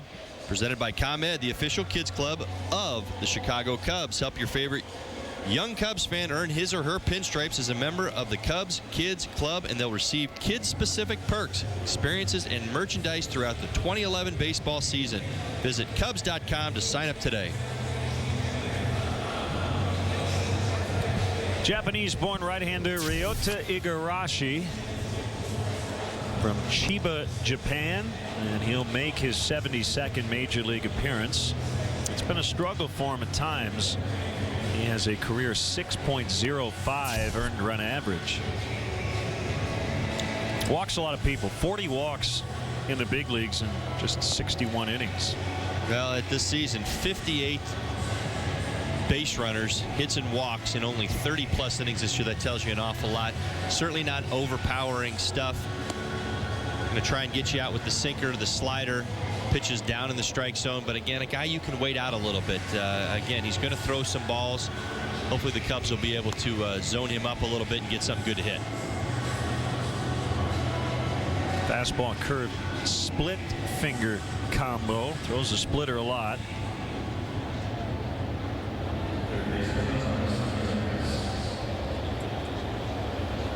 He signed a 2-year contract prior to last year. A former closer at 37 saves with Yakult in 2004. Outside ball 1 on the slider. Well, you know, the thing about the split finger fastball, when you're a pitcher who throws 95 or 96 miles an hour and you're able to incorporate a split finger fastball, it certainly seemed to me as a hitter it had a lot more effect. Again, it was a harder pitch. It had a lot of downward motion. When you're throwing in the upper 80s, sometimes the low 90s, and you're trying to incorporate that split finger fastball, it acts more like a changeup to a hitter because, again, there's a little less velocity on it. But where it falls in the category-wise, most guys are throwing their changeups at 85, 86 miles an hour. So when you see a split finger in that vicinity, that's exactly how it behaves. It behaves like a changeup to a hitter. Fastball popped up. Evans the grab, and Ramirez has popped out 3 times to the first baseman. He's 0 for 4. Len, that is very difficult to do. There is a lot of foul territory here, but you pop up 3 times to one spot on the diamond. They're getting you out in a specific spot. Tony Campana will hit for Jeff Baker in the cleanup spot today. Tony Campana can tell his grandkids, I hit cleanup. Well, it was that inside pinch hitter, but it works. It's that inside the park home run. And this is a park where you can do that with the deep dimensions.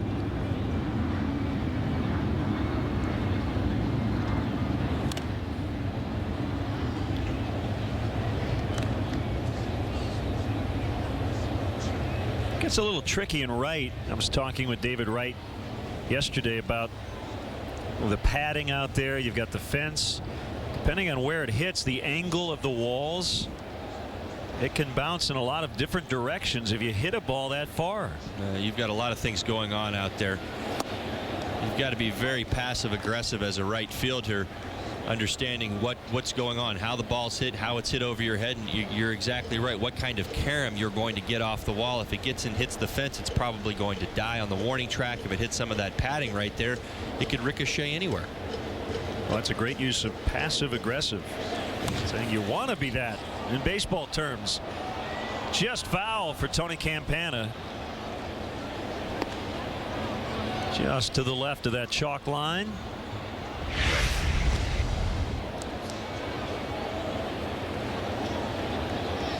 Tony Campana bidding for a double, maybe a triple down that line. I saw that 6th gear starting to kick in around first base right there. It would have been a lot of fun to see.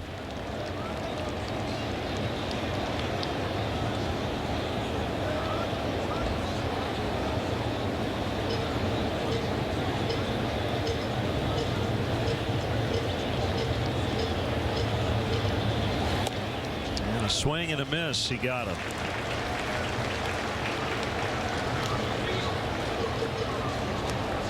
Two outs. It'll be Soriano. Randy Wells will head back out for the bottom of the 8th. Nobody up in the Cubs bullpen. Your Corona extra pitch track shows you right there. He is staying away from the first 2 Cubs hitters he's seen today. Soria has picked up on that and look for something out over the plate away from him.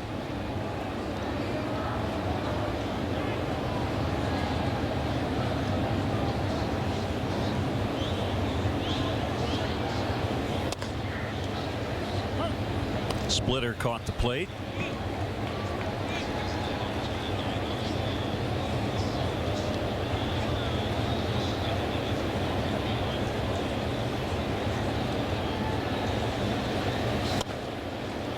Fastball. 0-2.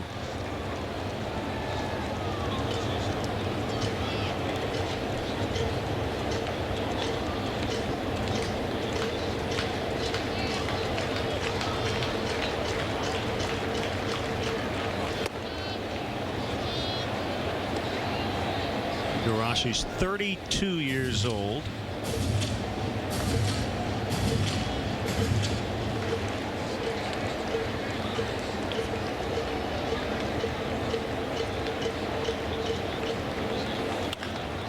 Out into left center in the alley for Soriano. It's going to roll all the way to the wall, and he'll have a 2-out double. It was a 1-2 mistake, and he made him pay. Well, Igarashi's going to hang that splitty out over the plate right there with 2 strikes. That's exactly right. Alfonso Soriano's going to capitalize on it. This is a mistake. I think this is probably where the Mets brass are a little frustrated with him. Certainly has the ability to get guys out. I really don't believe anybody's questioning his stuff. Low 90s fastball, ability to throw the split finger and the slider. Still searching for that consistency. DJ LeMahieu will run for Soriano. I would imagine Campana will play left after he hit for Baker. And LeMahieu might stay in and play second. We'll see. Marlon Barney available off the bench.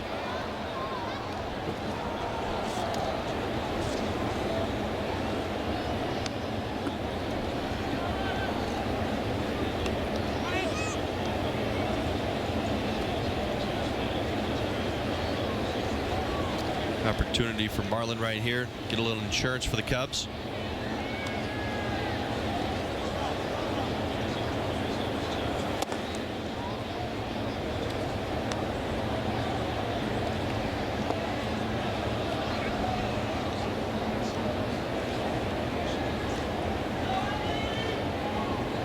Matt Garza and Miguel Batista tomorrow night. And then the Cubs will head to Cincinnati for a 4-game set.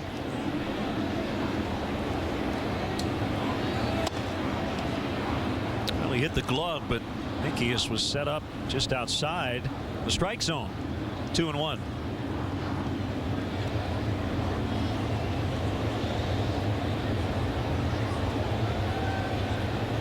Marlin did a real nice job his last at bat staying inside the baseball. Going the other way. He's been struggling a little bit of late. When you struggle, that's kind of the place you really want to get back to, is staying inside the ball, letting the ball get a little bit deeper, thinking up the middle, thinking the other way, allowing your eyes to catch up to the speed of the baseball. That's usually the first thing that goes when you start to struggle.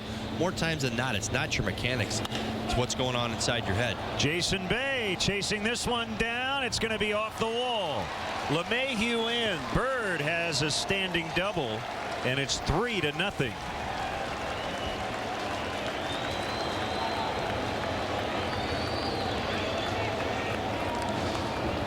Real nice swing from Marlon Byrd right there.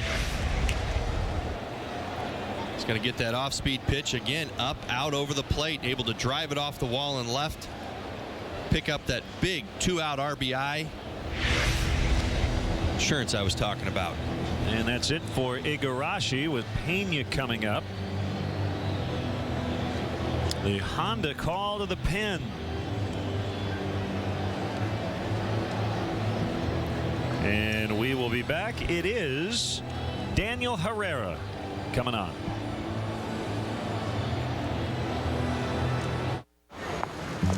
Whoa, you went to a Subway restaurant. What are you saving up for? Are you buying a private island? No. Building your own space station? No. Are you getting a robot butler? No. Upgrading to bionic legs? What? No. Are you building a secret city at the bottom of the ocean? No. I just like saving money on the food I like. Oh, I knew that. Right now, you can get a super combo for only $5. That's any regular 6-inch sub plus today's soup for only $5. Subway, eat fresh. Okay, kids, our cable will let us record one more show. Who should get it? I really love Jennifer. Yeah, she's great. Yeah. Kyle's got that thick head of hair. That should be rewarded. Okay, moment of truth. On 3, say which kid you love the most. Ooh, fun, yeah. 1, 2, 3. Jennifer. Whoa. Wow. Ah, he's so pretty. Yeah. But when we give it to Kyle, it's really all he's got. Switch to AT&T U-verse and record 4 shows all at the same time. Just $29 a month for 6 months. AT&T. GMC Truck Month. For all those times when it's just you and your trailer. For all those times when the job demands that you stay connected. For those times when nothing comes between you and the game. We offer our best Sierra ever. During GMC Truck Month, get 0% financing for 60 months, plus $1,000 cash allowance on Sierra, plus 1 year of SiriusXM satellite radio, including every NFL game.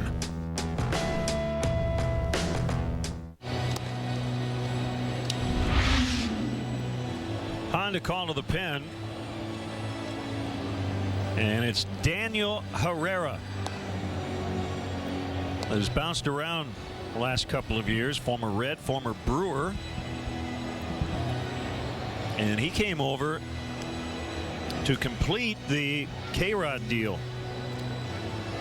Officially acquired on September 1st. The K-Rod trade sent Francisco Rodriguez from the Mets to the Brewers happened during the All-Star break. Oh, he's going to give James Russell and Jeff Samardzija a run for their money in terms of the hair. I knew where you were going with that one. Yeah. He's a screwball specialist. Sure is. Comes in with a 540 earned run average, but don't let that be any indication of what he's been doing of late. He's been doing a real nice job getting lefties out. It's held him to a 206 batting average on the season. And like you said, Len, loves to throw that screwball.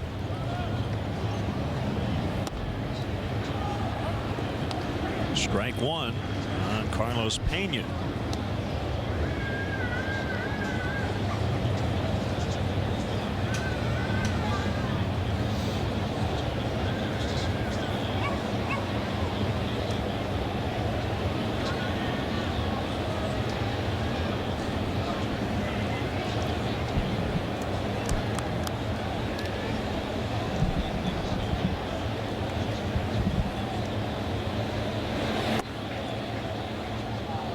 1-1.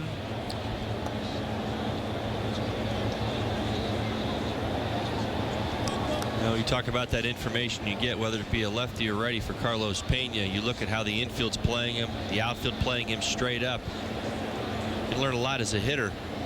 They're going to put that shift on you. They're expecting you to hit the ball, like you said, to the right side, up the middle to the right side. That should tell you ought to be looking down in the zone.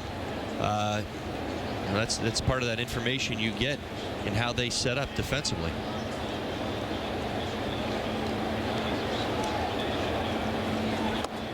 Swing and a miss. That was a Scroogey. Yeah, that was it right there. 66 miles per hour.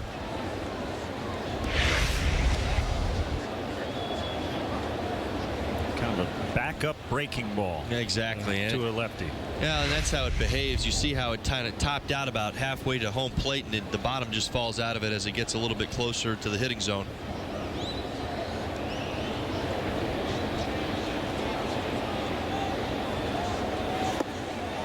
He got him on a breaking ball to end the inning. Cubs add to their lead, however. It's 3-0 as we go to the bottom of the 8th.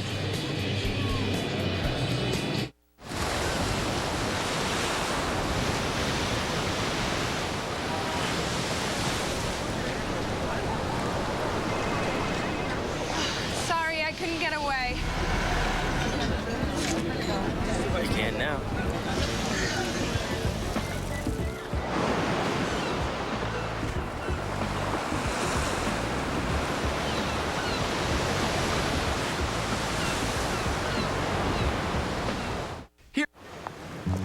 Whoa, you went to a Subway restaurant. What are you saving up for? Are you buying a private island? No. Building your own space station? No. Are you getting a robot butler? No. Upgrading to bionic legs? What? No. Are you building a secret city at the bottom of the ocean? No. I just like saving money on the food I like. Oh, I knew that.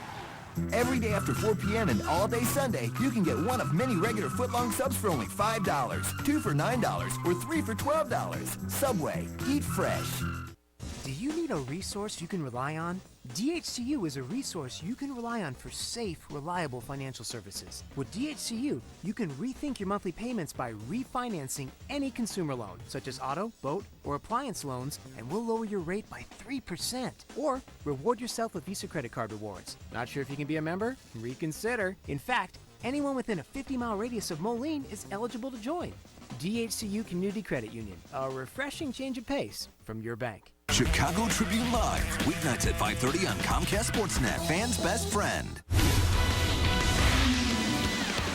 Hi, I'm David Kaplan with a Suzuki Sportsnet Central update. Fighting Illini beats South Dakota State 56-3 this afternoon at Champaign. Later today, Eastern Illinois visits Northwestern. Notre Dame visits Michigan. Illinois Wesleyan leads Alma 17-9 late. The White Sox host the Indians this afternoon at U.S. Cellular Field. Dave Otto joins me after the final hour for Cubs postgame live. Now back to Len and Todd in New York. Thanks, Cap. Campana does stay in to play left, and LeMahieu now at second. And Randy Wells still on the mound here in the 8th. Well, no surprise to see Randy Wells back out there. We talk about his pitch count. Only a 6-pitch 7th inning right there. Comes into this inning. 81 pitches. Facing pinch hitter Willie Harris, who's been busy in this role. He hasn't had much success this year. He's 10 for 55 in the pinch. That's a 182 average. It was the third most pinch hit at bats this year. 2-0. Wood and Marshall are up in the bullpen as Wells gets started here in the 8th. And I guess it is appropriate to say on this Bark in the Park day, the leash is short here in the 8th. 30,443 in terms of the humans in attendance, and there are also 332 dogs inside Citi Field. I would not want to be on the cleanup crew today.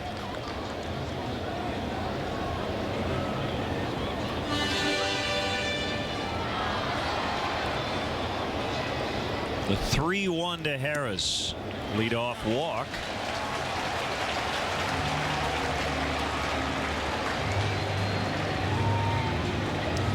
Time is running out on the 2011 baseball season, so don't miss your chance to see Cubs baseball at Wrigley Field. There's tickets still available for the remaining home games, including bleacher seats. To purchase tickets, visit Cubs.com or call 1-800-THE-CUBS or visit the Wrigley Field box office. That's the first walk issued by Randy Wells. The guess here is he's got one more base runner. If the tying run comes up, that'll be it for him. Well, the bullpen's in pretty good shape. I think Randy's in pretty good shape right here. Outside, ball 1 to Reyes, sitting on his 12-game hitting streak. He has not hit a ball out of the infield today, and he's also committed 2 errors on defense. Yes, he's handled Jose Reyes very well today. Changing speeds, working both sides of the plate, able to get the ground ball all 3 times leading into this at bat.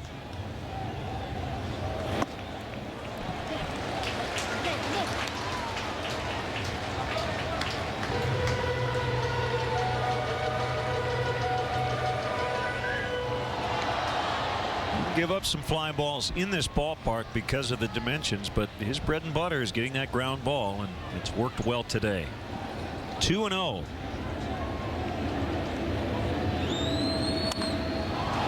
High and deep, but foul. Had home run distance.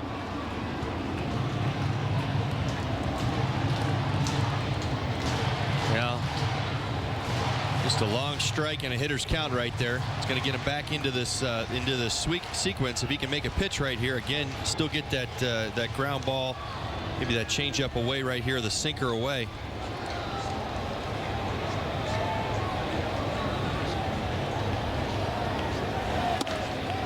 Big pitch. 2-2. Right. It seems to me today that Jose thinks that Randy's going to get him out inside. He's looked in there, and when you're looking inside, at times you're going to jerk a ball like that down the line with home run distance, cheating to the fastball, you might say. But Randy he's really worked both corners very well today on just about everybody in this lineup. Change up in the dirt, blocked by Soto. It's full, 3-2. Tejada's on deck. A late insertion into the Mets lineup for Justin Turner, who was the hero last night. Turner has a stomach issue.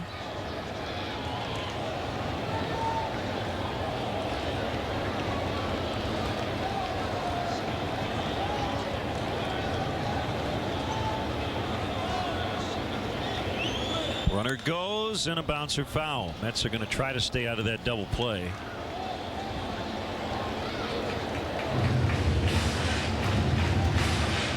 That's part of their game. That's what they do. They have to stay out of double plays. They're better at putting guys on base, getting big hits, trying to get runners in with knocks and walks. Cubs, they at times can sit back and wait for the home run because, well, in the last few months they've been getting it. Pretty safe running situation for the Mets. Reyes doesn't strike out much. Although Harris not going, and that one into right center. It'll be cut off by Reed Johnson, and the relay throw from LeMahieu will not be made. It's 3-1, and the Mets will have the tying run coming to the plate.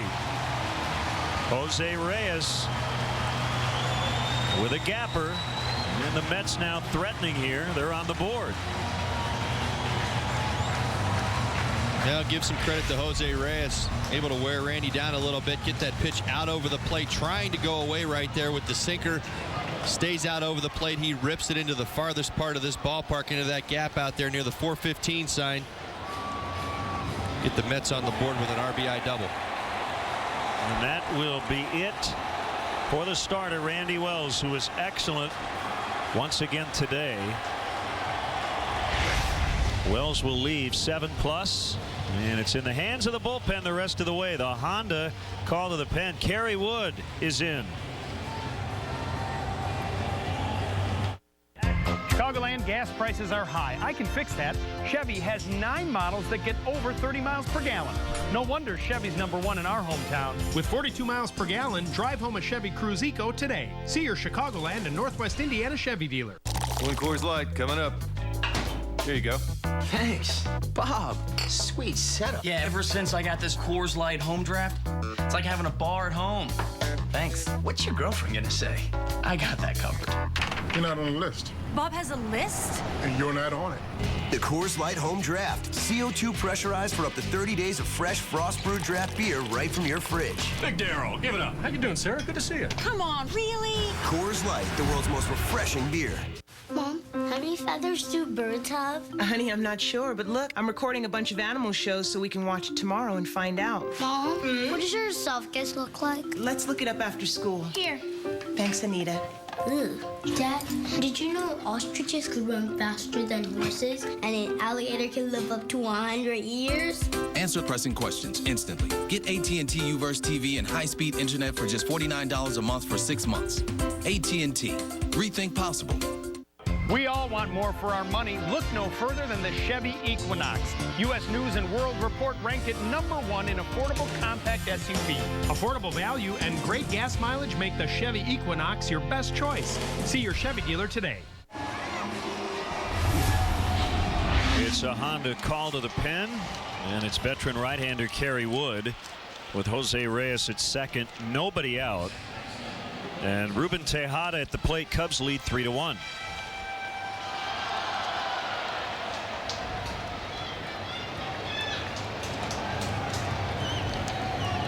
Couple of scoreless outings against the Reds,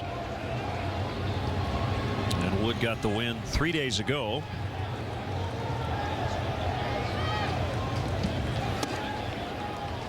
And the cutter's low and outside. Leadoff walk, then an RBI double that sent Wells to the dugout.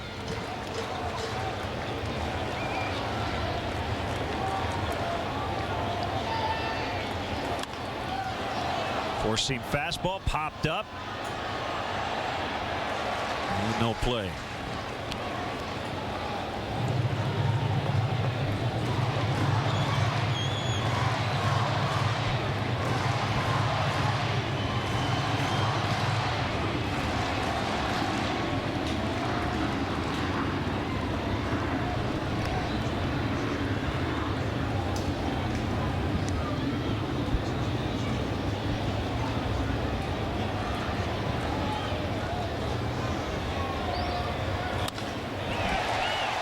A little bleeder and a base hit. Reyes stopping at third. First and third, nobody out. A looping fly ball out into right center, and Tejada has his first hit today. Todd, going into this inning, you mentioned Reyes. Both he and Tejada had 6 at-bats against Randy Wells. They did not hit a ball out of the infield. They've both come up with big hits this inning. Well, they both have been swinging the bats pretty well going into this game. You've got to believe when guys are in good spots, when they're in good grooves, they're going to produce at some point. Randy Wells did a great job of mixing up his pitches, but again, you see them get back to what they were trying to do. I talked about Jose Reyes trying to pull the baseball, got a pitch out over the plate, was able to hit it into the gap. In Tejada's case, he likes to go the other way, wants to stay inside the baseball right there. Got a pitch from Kerry, a cutter away, and was able to inside out it the other way. Ideally, he was trying to get that guy to third minimally. Got himself a base hit with a good approach.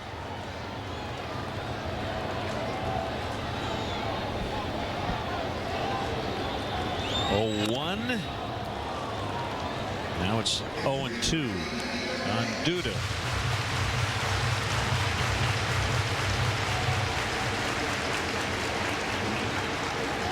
Now, in terms of save situations, this really could be it. I was just sitting here thinking that, you know, it's so funny. We obviously talk about how difficult that ninth inning can be. You get the crowd involved and a lot of the circumstances. But as far as the hitters you're facing, you look at this 8th inning right now. This is exactly how it's set up. You have to go through the heart of the Mets lineup, get big outs, make big pitches, minimize the damage just to get yourself to that 9th inning with the lead. Tying run is now at first base.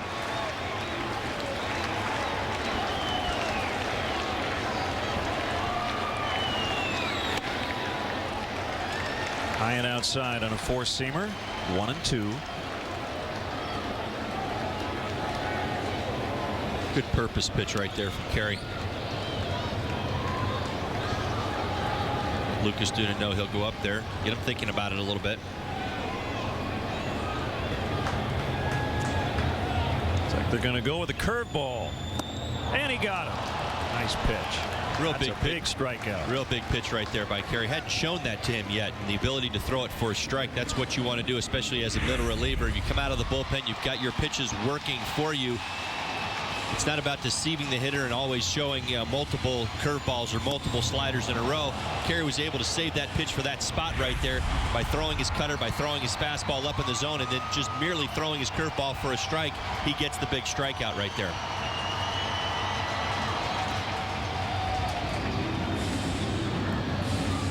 Cubs still in double play depth, and now a ground ball double play gets Wood out of the inning completely.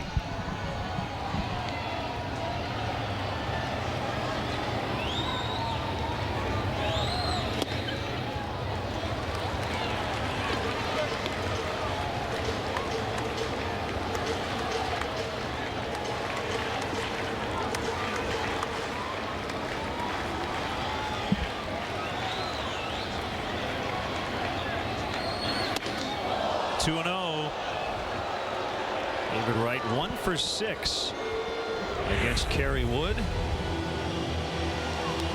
Well, if Carey didn't get his attention on the first pitch, he definitely got it right there on the second one. 93 miles per hour, tailing inside. That's where you got to pitch, David Wright. Swing and a miss on a cutter. 2-1.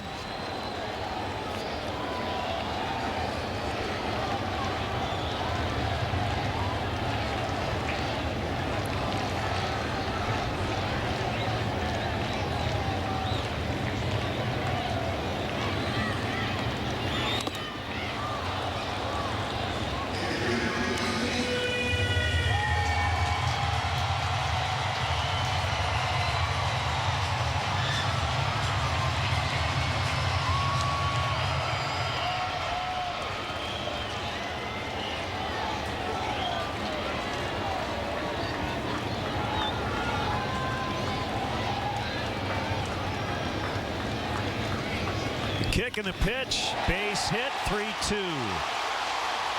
And Tejada will end up at third. Well, the Mets have 2 hits off Kerry Wood. Neither has been hit hard, but both big ones. David Wright with his 51st RBI, and they're within a run. Well, David Wright going the other way. You see the pitch up out of the strike zone. Getting on top of the baseball, but a good 2-strike approach, a good RBI situation, great situational hitting right there. Not trying to pull the baseball, trying to stay on him, go the other way, does just that. Ramirez in at third, Pena holding the runner on at first, and Pagan fouls off. Well, Kerry Wood needs another strikeout here or that ground ball to get out of this inning.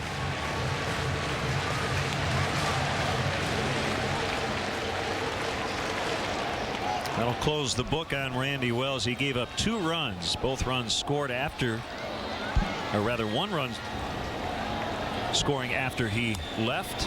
0-2.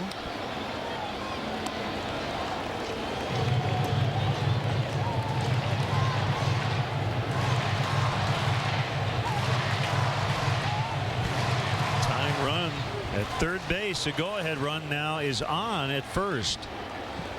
Well, that dreaded leadoff walk to start the inning. Some good situational hitting by the Mets have gotten them back in this ballgame.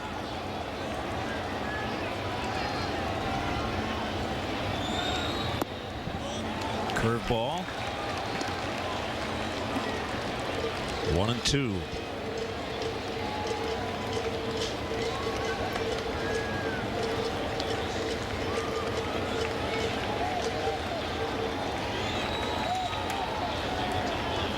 Cubs led 3-0 last night before the Mets came back. Waited a little longer today. We're here in the bottom of the 8th.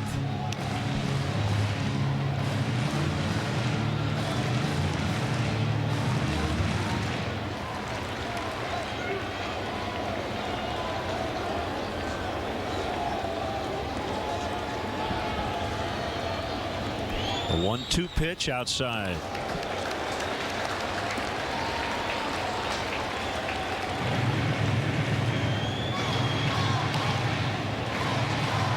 Jason Bay, really the only Met with any sort of previous success against Kerry Wood, 4 for 14 with 2 home runs.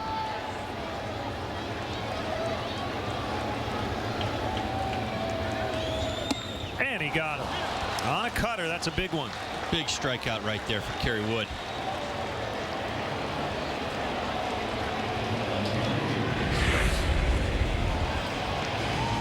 Corona Extra pitch track shows you right there going to the top corner of the strike zone to get the strikeout. A much needed strikeout right there. Maintain that 1-run lead. Still has to get Jason Bay. Ramirez back at third with 2 outs. A strike on a cutter. We talk about the numbers that certain hitters have against pitchers. You develop a track record against a guy. Number of success, obviously the 4 for 14 with the 2 home runs, but I'm guessing that success was probably with the Pirates and probably as Kerry as a starter. Swing and a miss as David Wright steals second base without a throw. 0-2 to Bay.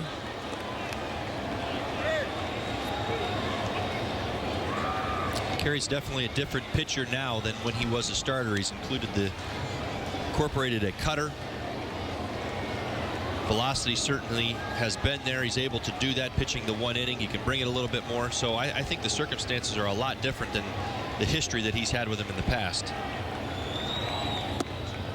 Curveball low.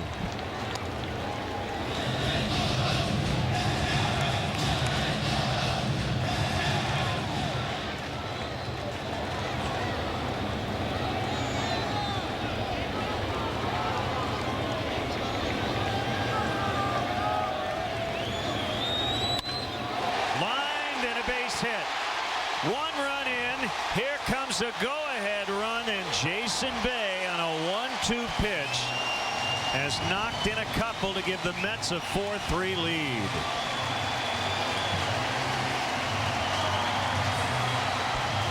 Woody got oh so close to getting out of it, but they have put up a 4 spot here in the 8th. Yeah, Kerry Wood frustrated with himself. Fastball out over the plate. Jason Bay can handle that right there. He's proven that in this series already. He's been one of their hottest hitters. Jumps all over the mistake.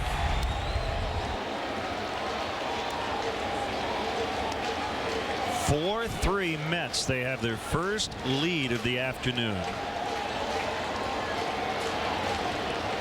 Manny Acosta could not hold the lead in the game last night. He did get the win as the Mets scored a run in the bottom of the ninth. Sounded like Terry Collins, and they got him. They pick off Bay, and that will get us to the ninth. Sounds like the Mets are going to go with Bobby Parnell today, and we'll find out when we come back. 4-3 Mets after 8. Killing will not bring you peace.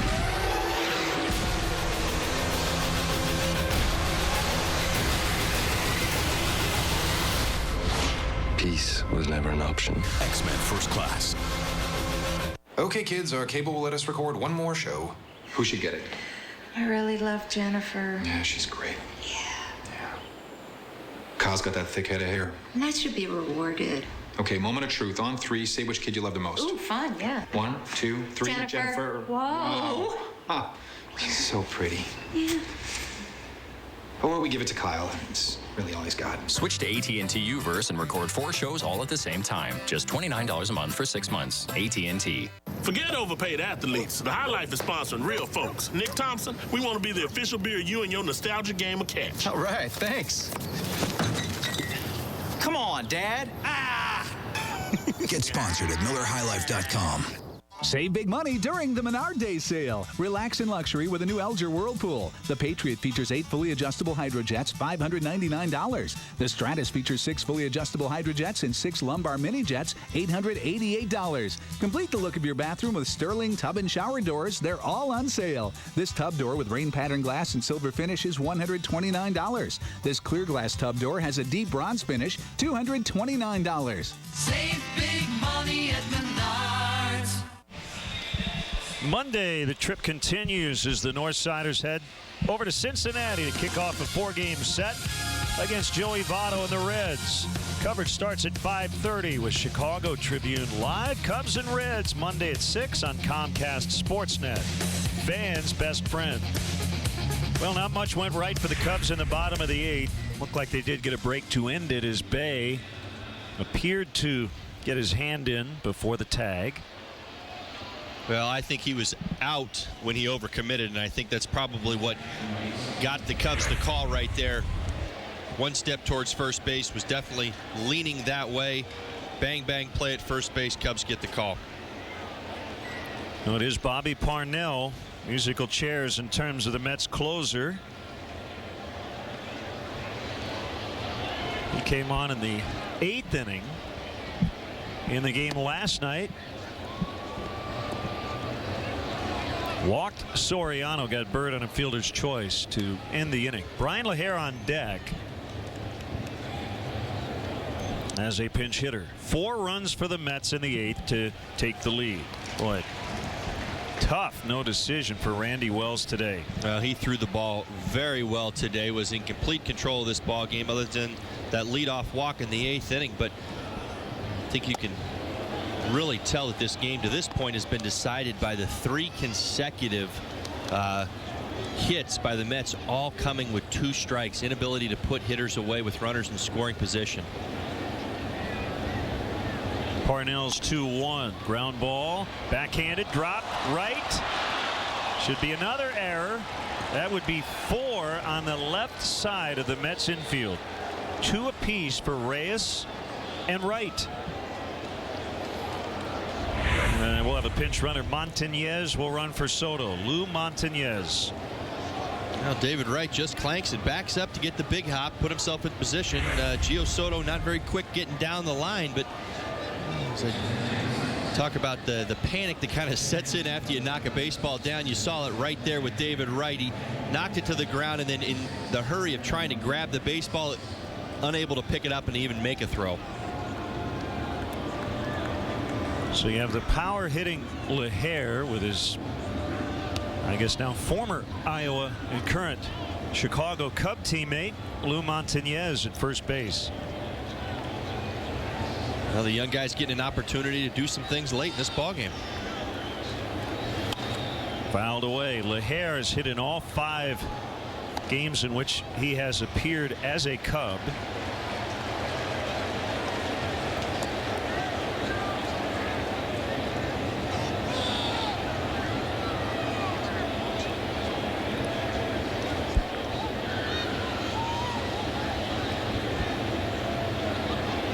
Kick and the pitch off the inside corner.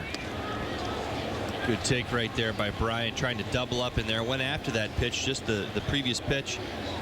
Laid off it the second time. Got himself back to 1-1.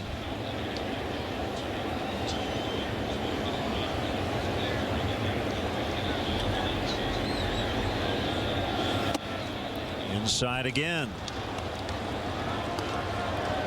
Well, that proves to me word is out on his power right there. 3 times trying to go hard inside on Brian.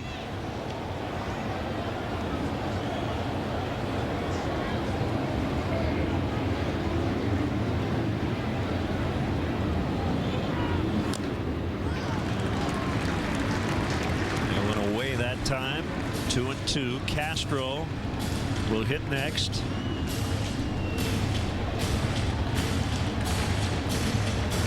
Cubs led 3-0 into the bottom of the 8th. The Mets got 4 runs. And there's no guarantee Parnell will finish this inning. 2 guys up in the Mets pen. Left field corner for Brian LaHare. It'll drop fair. Montañez will stop at third. It's a pinch hit double. Brian LaHare continues to impress. Wow, driving the ball down the left field line. Very, very impressive.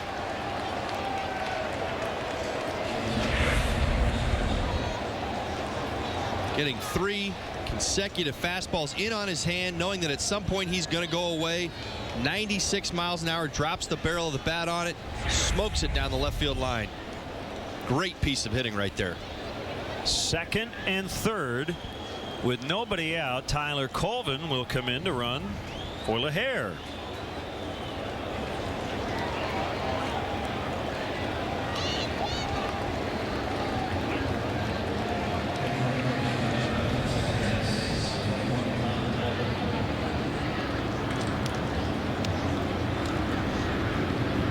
So Montañez a tying run at third. Colvin the go-ahead run at second. It's been a wild finish the last couple of nights. Cubs tied it in the ninth last night, only to see the Mets score in the bottom of the inning. Corner men in, back up the middle. Castro taps foul.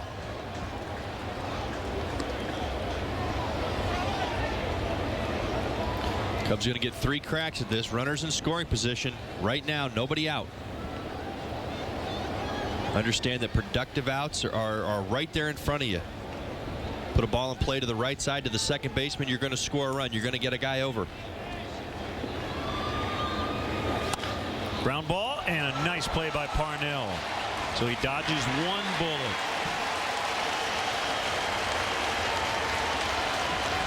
And that might affect what the Mets do on their infield. With 1 out, they might choose to move their middle infielders in a little bit, or they could walk Johnson, but you don't want to walk him to get to Aramis Ramirez. This is a nice play. It really is. Starlin, nice approach right there. That's exactly what he's trying to do. That's just rotten luck. That ball gets past the pitcher right there. He's going to be rewarded with the RBI. He's going to move that guy to third base. Again, it's the thought process for me. You know, watching here in September, again, winning games is great, but it's the idea that's behind it, and that was a good at-bat right there by Starlin. Unfortunately, he didn't get the result he wanted. And they will move Reyes and Tejada in a few steps.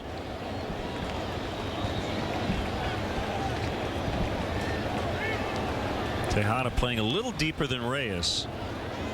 And the pitch to Reed Johnson right down Main Street. Now this is when you start looking who's on deck, who's behind him.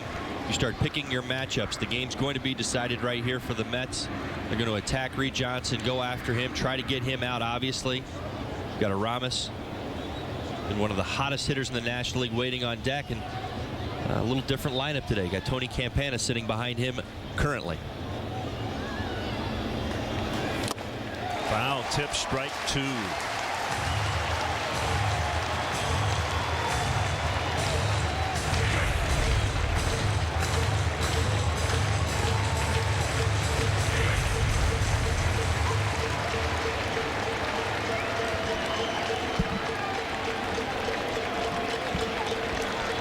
Parnell is a strikeout pitcher, and he needs one here.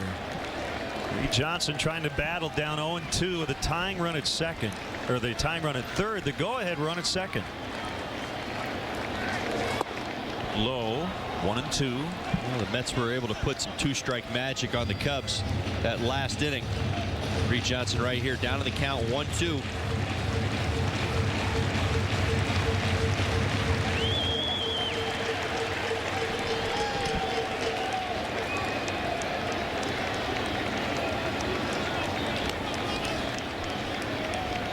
Here it is.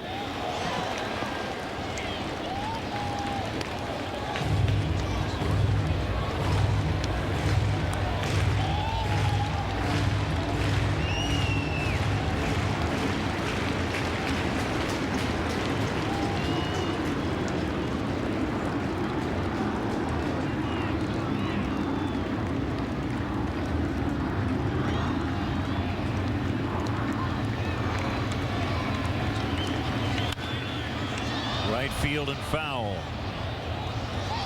Well, Bobby's making his pitches right now. Reed's spoiling him. Goes with the slider away. Previous pitch, 95 miles an hour in on his hand. That's what Reed Johnson's trying to do right now. Spoil those pitches and hope he makes a mistake out over the plate. Couldn't have done too much with those last 2 pitches. Bobby Parnell. Parnell just 5 for 9 in save chances. Another 1-2 on the way. Another foul. The ball hit Johnson after he made contact.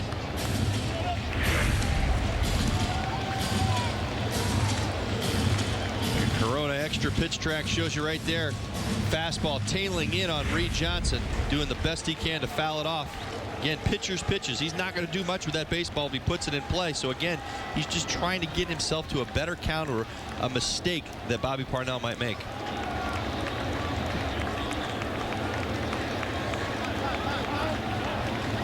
Johnson asked for time and got it from Joe West.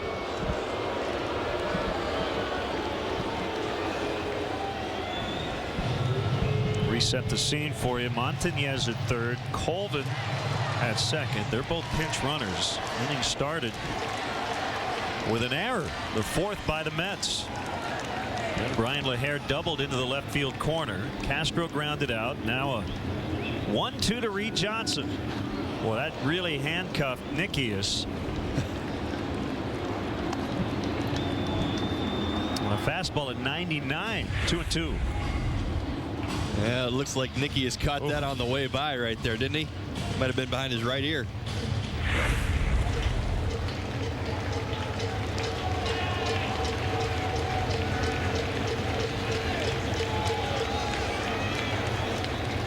Now a 2-2 to Johnson. Swing and a miss. 2 down. And now we'll see what the Mets do.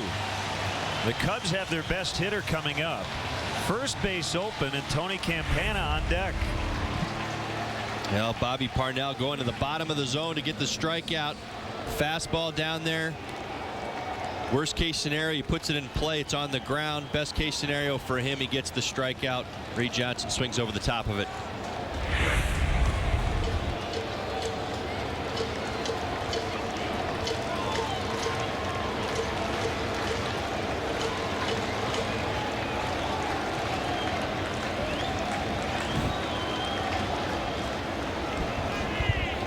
Ramirez with 2 outs. This might be the classic workaround where they'll try to get him to expand his zone. Well, I'm even surprised that they're even going to do the classic workaround, Len. This is a situation in Rami's he's a good bat ball hitter himself, much like Starlin Castro. You see a mistake out over the plate, he could change this game. Really surprised they're even attempting this. And a ground ball, base hit. Montañez in. Colvin will score. And the Cubs lead 5-4. A 2-out RBI single. Driving in 2. Yeah, went to the well one too many times. That mistake out over the plate. Rami jumps all over it and drives it the other way. That's what he's so good at, has been throughout his entire career. Understanding the RBI situation right there. Doesn't require a home run. Pulling the ball at all times. Just taking what the pitcher gives you. Changes the game around. Cubs up 5-4. These will be unearned runs because of the error that started the whole inning by David Wright. Tony Campana with a chance to add on. We'll see Carlos Marmol in the bottom of the 9th. What a crazy game it's been today. Really surprised they went after Aramis right there. I mean, he's been a game changer with the bat this entire second half. 89 RBIs for Ramirez. Well, at times carrying this Cubs offense for all the inconsistency that it's been plagued with this season. Aramis has easily been the most consistent guy over the last 4 months. Bunted foul by Tony. It's 1-2 on Campana.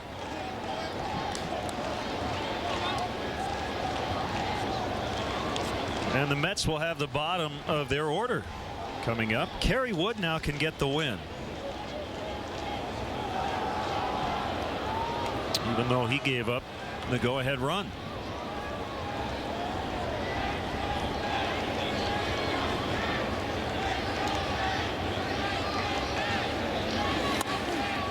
Ground ball to right.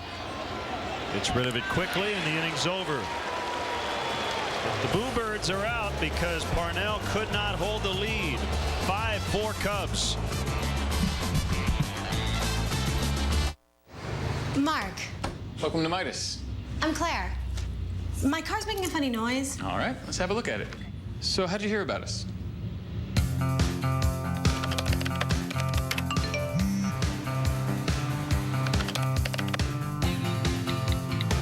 Mark at Midas. When you treat people right, word gets around. Oh, you know. You hear things. Midas. Total car care, total customer care. Didn't think Toyota value could get any better? How's this for a start? Every new Toyota comes with Toyota Care, the first complimentary maintenance plan offered by any full-line brand. Get coverage for 2 years or 25,000 miles and 24/7 roadside assistance. Peace of mind. Only better. Right now, get Toyota Care on the purchase of any one of your favorite Toyota models. Visit your local Toyota dealer for details. Toyota. Look down. It's high time to make our floor look better and feel softer. How about we start with the guaranteed low price on the carpet, the pad, and installation. Let's get peace of mind for a lifetime. It all adds up to better carpet at a better price and a great-looking room transformed. More saving, more doing. That's the power of the Home Depot. Get 12-month special financing on carpet purchases when you use your Home Depot credit card.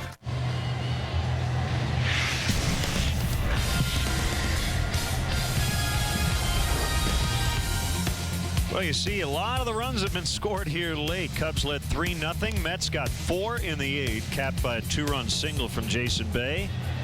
But then the Cubs responded, a 2-out, 2-run single by Aramis Ramirez. Cubs back on top. And Carlos Marmol will try to save it for Kerry Wood.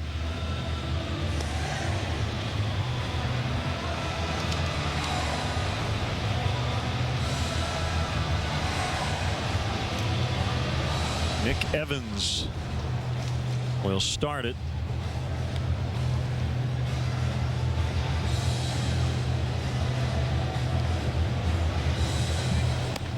Marmol taking his final warm-up tosses.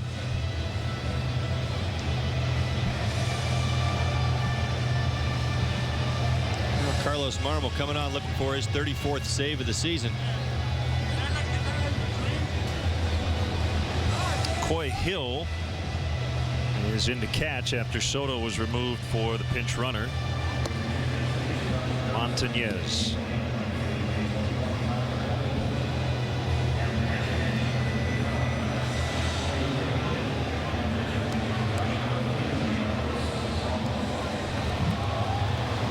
Changes here, as a pitcher's spot will be where Reed Johnson was. Tyler Colvin now playing right.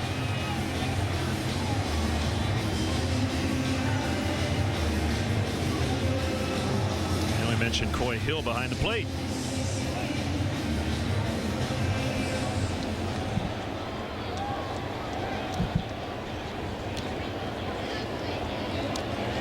Two unearned runs in the top of the 9th. That's why we're in the bottom of the 9th. Well, 2 unearned runs and going after Aramis right now. Hit some poor at bats early in this ball game, a little too aggressive. Challenged him with those runners in scoring position.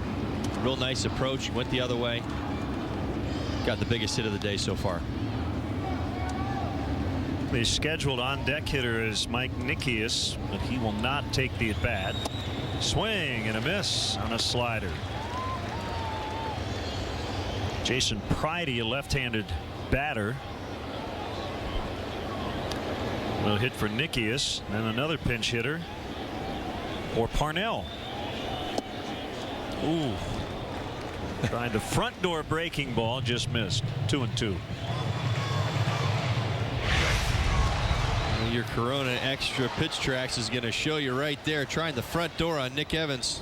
Really, really good pitch. 3-2. Boy, that first batter is key for Carlos Marmol. It certainly is.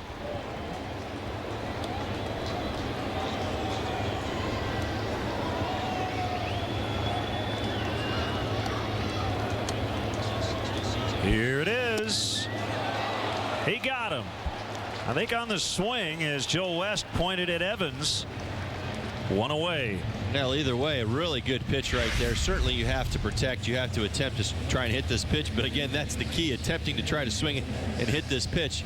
We talk about matchups. The Mets, this isn't a team. The Mets don't play the Cubs an awful lot this year. Carlos Marmol and that slider, boy. I mean, if I was a betting man, I would bet against or bet for the guys that see him more often. Guys in the National League Central. A team like the Mets who only see him 2 or 3 times a year. Picking up that slider, it is a really tough thing to do.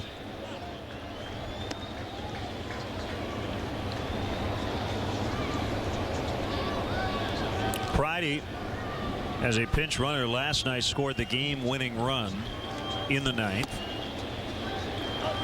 Josh Tolley, left-handed hitting catcher, is on deck.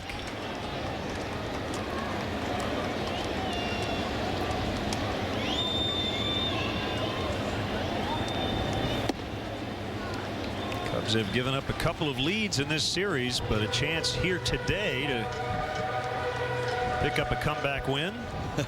Well, once again, leading the league in both categories, surrendering leads late in ball games and coming from behind to win them as well. Way outside, 3-1.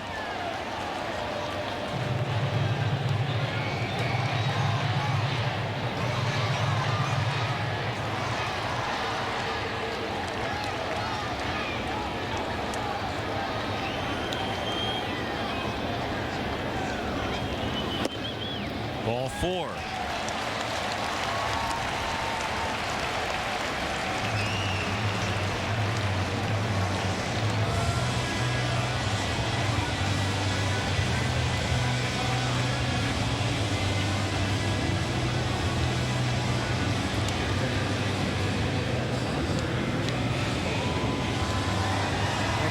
On a day like this, Todd, it was too much to expect a 1-2-3 bottom of the 9th.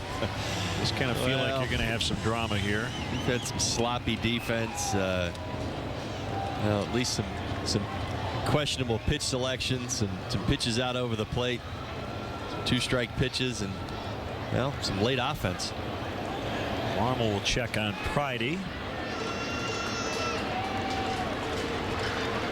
Well, the funny thing about baseball, and fans I know don't always pick up on these things, but you know, 162 game season for a baseball player is a story. You talk about, well, we'll just look at the last 48 hours.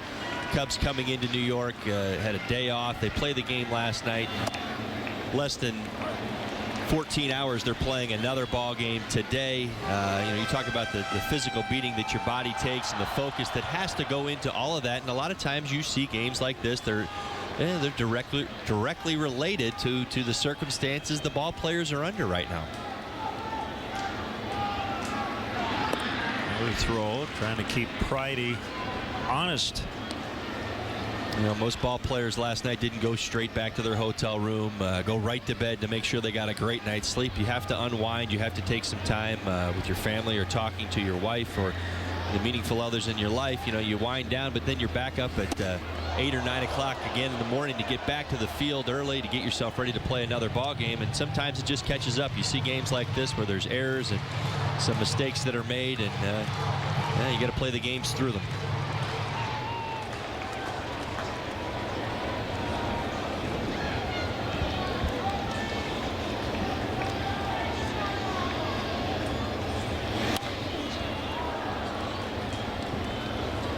One and 2 on Tolley. Jose Reyes, big RBI double and a run in the 4-run 8th is on deck.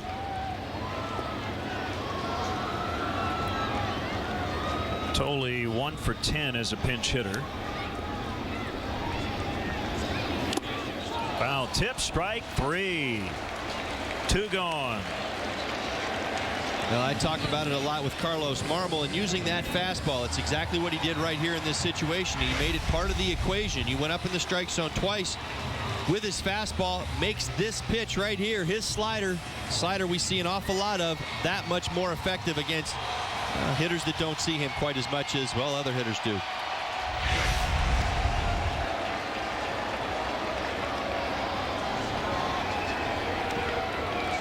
Reyes with 2 outs and a runner on. Fastball outside. Marlon Byrd playing very deep in center. They're trying to guard against a gapper to tie it up, but it's really tough to do in this big ballpark. Well, the difference between last night and tonight, 4-4 ball game. You're guarding against the base hit for the Mets to win the ball game. You bring your outfielders in here in this situation tonight. You're exactly right, Len. You're guarding against that gapper, trying to catch that ball on the warning track, making sure that one hit doesn't beat you.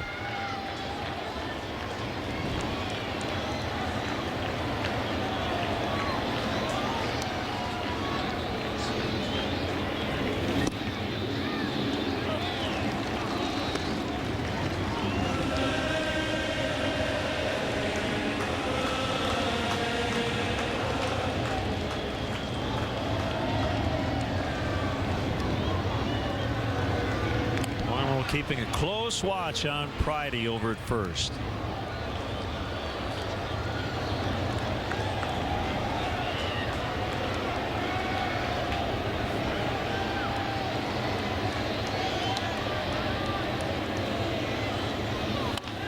Lined off the glove of Pena. LeMahieu will barehand the throw in time. It'll go 3-4 to 3 to end it. Cubs win. How appropriate. Hot shot off Carlos Pena's glove. Deflected. DJ LeMahieu enough time to barehand and throw back to get the final out of the ballgame. So a wild finish today. And here's how it ended. Like Carlos just kind of fanned on it, but nice play by LeMahieu. He had the presence of mind to stay with it. And the Cubs have evened up this series at a game apiece. 5-4 the final.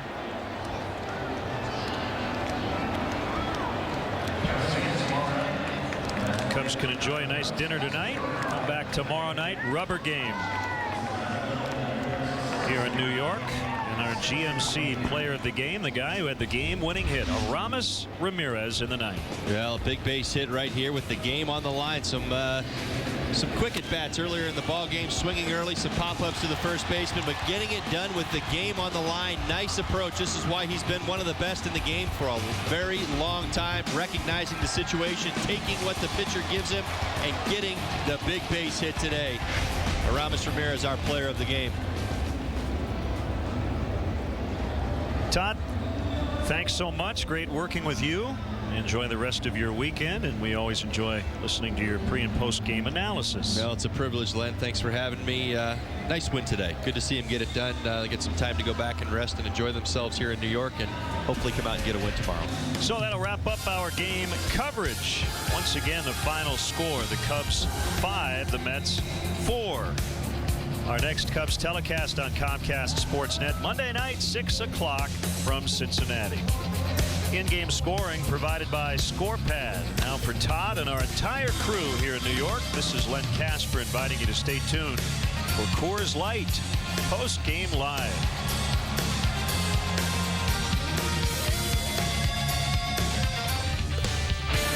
Hi, I'm David Kaplan at our Comcast Sportsnet studios in downtown Chicago. Dave Otto joins me next with Coors Light Cubs post-game live. We'll recap today's thrilling action. Take a look at tomorrow night's series finale against the Mets.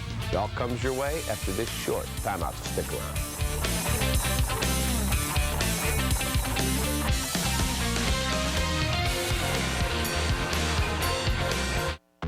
GMC Truck Month. For all those times when it's just you and your trailer. For all those times when the job demands that you stay connected. For those times when nothing comes between you and the game, we offer our best Sierra ever. During GMC Truck Month, get 0% financing for 60 months, plus $1,000 cash allowance on Sierra, plus 1 year of SiriusXM satellite radio, including every NFL game.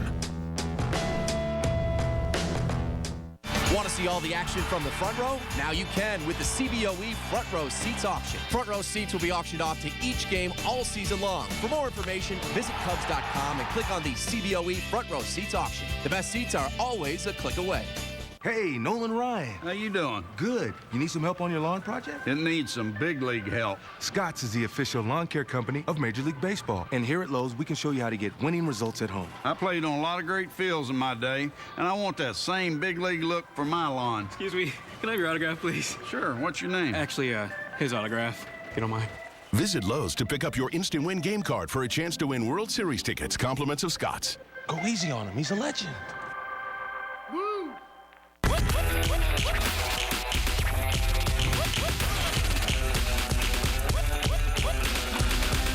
Be amazed for 99 cents. Our 99-cent chicken flatbread sandwiches, now in 2 bold flavors, only at Taco Bell. To equip the Lexus ES with standard features more like the Mercedes C300, you'd have to take out the 6-disc CD changer and leather-trimmed seats. With the BMW 328i, you'd also lose the power moonroof and 17-inch alloy wheels. And some others in its class? Forget wood detailing or sound-dampening windshields, to name a couple. But why would you want to do that? The Lexus ES. Standard is nothing short of extraordinary. See your Chicago area and Northwest Indiana Lexus dealer. Cubs baseball on Comcast Sportsnet is brought to you in part by Southwest Airlines. Find our fares online only at southwest.com. Menards. Save big money at Menards on all your home improvement needs. Xfinity. Cubs baseball in high definition is brought to you by Xfinity. Midas. For brakes, oil changes, and tires, trust the Midas touch. AT&T. And by Toyota. Visit your local Toyota dealer today for great savings on Toyota's all-star lineup of fuel-efficient vehicles. Official partner of the Chicago Cubs.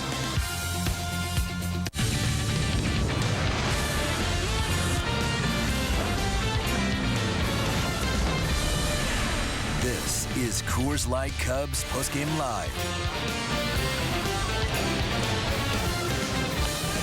Lined off the glove of Pena. LeMahieu will barehand the throw in time. It'll go 3-4-3 to end it. Cubs win. Cubs get a pair of unearned runs with 2 outs in the top of the ninth to take the lead. Carlos Marmol able to convert the save opportunity. Cubs come back to beat the Mets 5-4. Hello, welcome to Coors Light Postgame Live alongside Dave Otto. I'm David Kaplan. Okay, I hate to see stupid baseball. Terry Collins decides to pitch to Aramis Ramirez, who's smoking hot for the last 3 months. With Tony Campana, no disrespect to him, sitting in the on-deck circle. He makes him pay, and then we see a guy dog it down the first baseline that had a chance to tie the game up. Well, what a great ball game. We had everything. Wells was outstanding, going 7 innings. Kerry Wood coughs it up.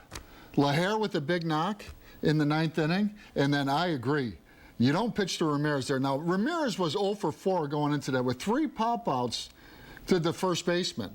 But he's the RBI guy for the Cubs. Right. And when you got a guy like Parnell, who's the closer for the Mets, he's throwing. He doesn't have real good command. He throws hard, but you don't pitch around him in that situation. Right in Aramis' wheelhouse. You just walk him. Unbelievable. Time now for our Sports Authority play of the game. 4-3 Mets, top of the ninth, 2 outs, men on second and third. The Mets elect to pitch to Aramis Ramirez, one of the dumber decisions you'll see. And Aram makes them pay with a single to right. It plates 2. That is your game-winning hit. Explain to me what would possibly go through the mind of the Mets manager and his coaches to look at it and go, who's in the on-deck circle? Mickey Mantle? Nope. Babe Ruth? Nope. Ty Cobb? Nope. Tony Campana? You know what? We don't want to face him. We're going to let Aramis hit. I mean, are you kidding? Right. And sometimes a manager will say, okay, this guy, my pitcher has good command. Let him, try and, go out of the zone with a couple of pitches. But in that situation with Campana on deck, that's a stone walk, and take your chances with Campana. Cubs catch a break. Cubs catch a break, and they do something with it, which is very hard sometimes to get done. Let's go to the 9th inning and see how the Cubs got back in this ball game.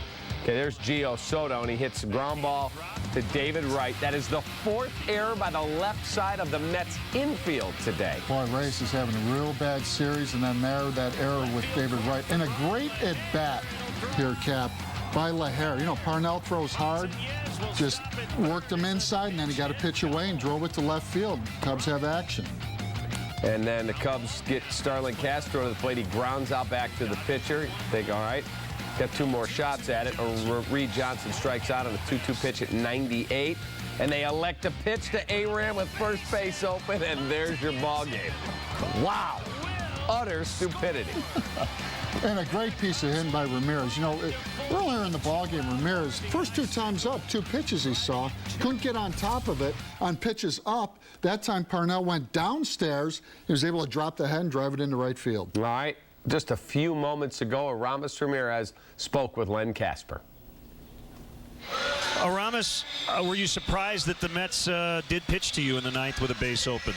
I did, actually. That's why I was taking the first pitch away, see what was the game plan. I saw him throwing a fastball, trying to challenge me, and I was ready for the next pitch.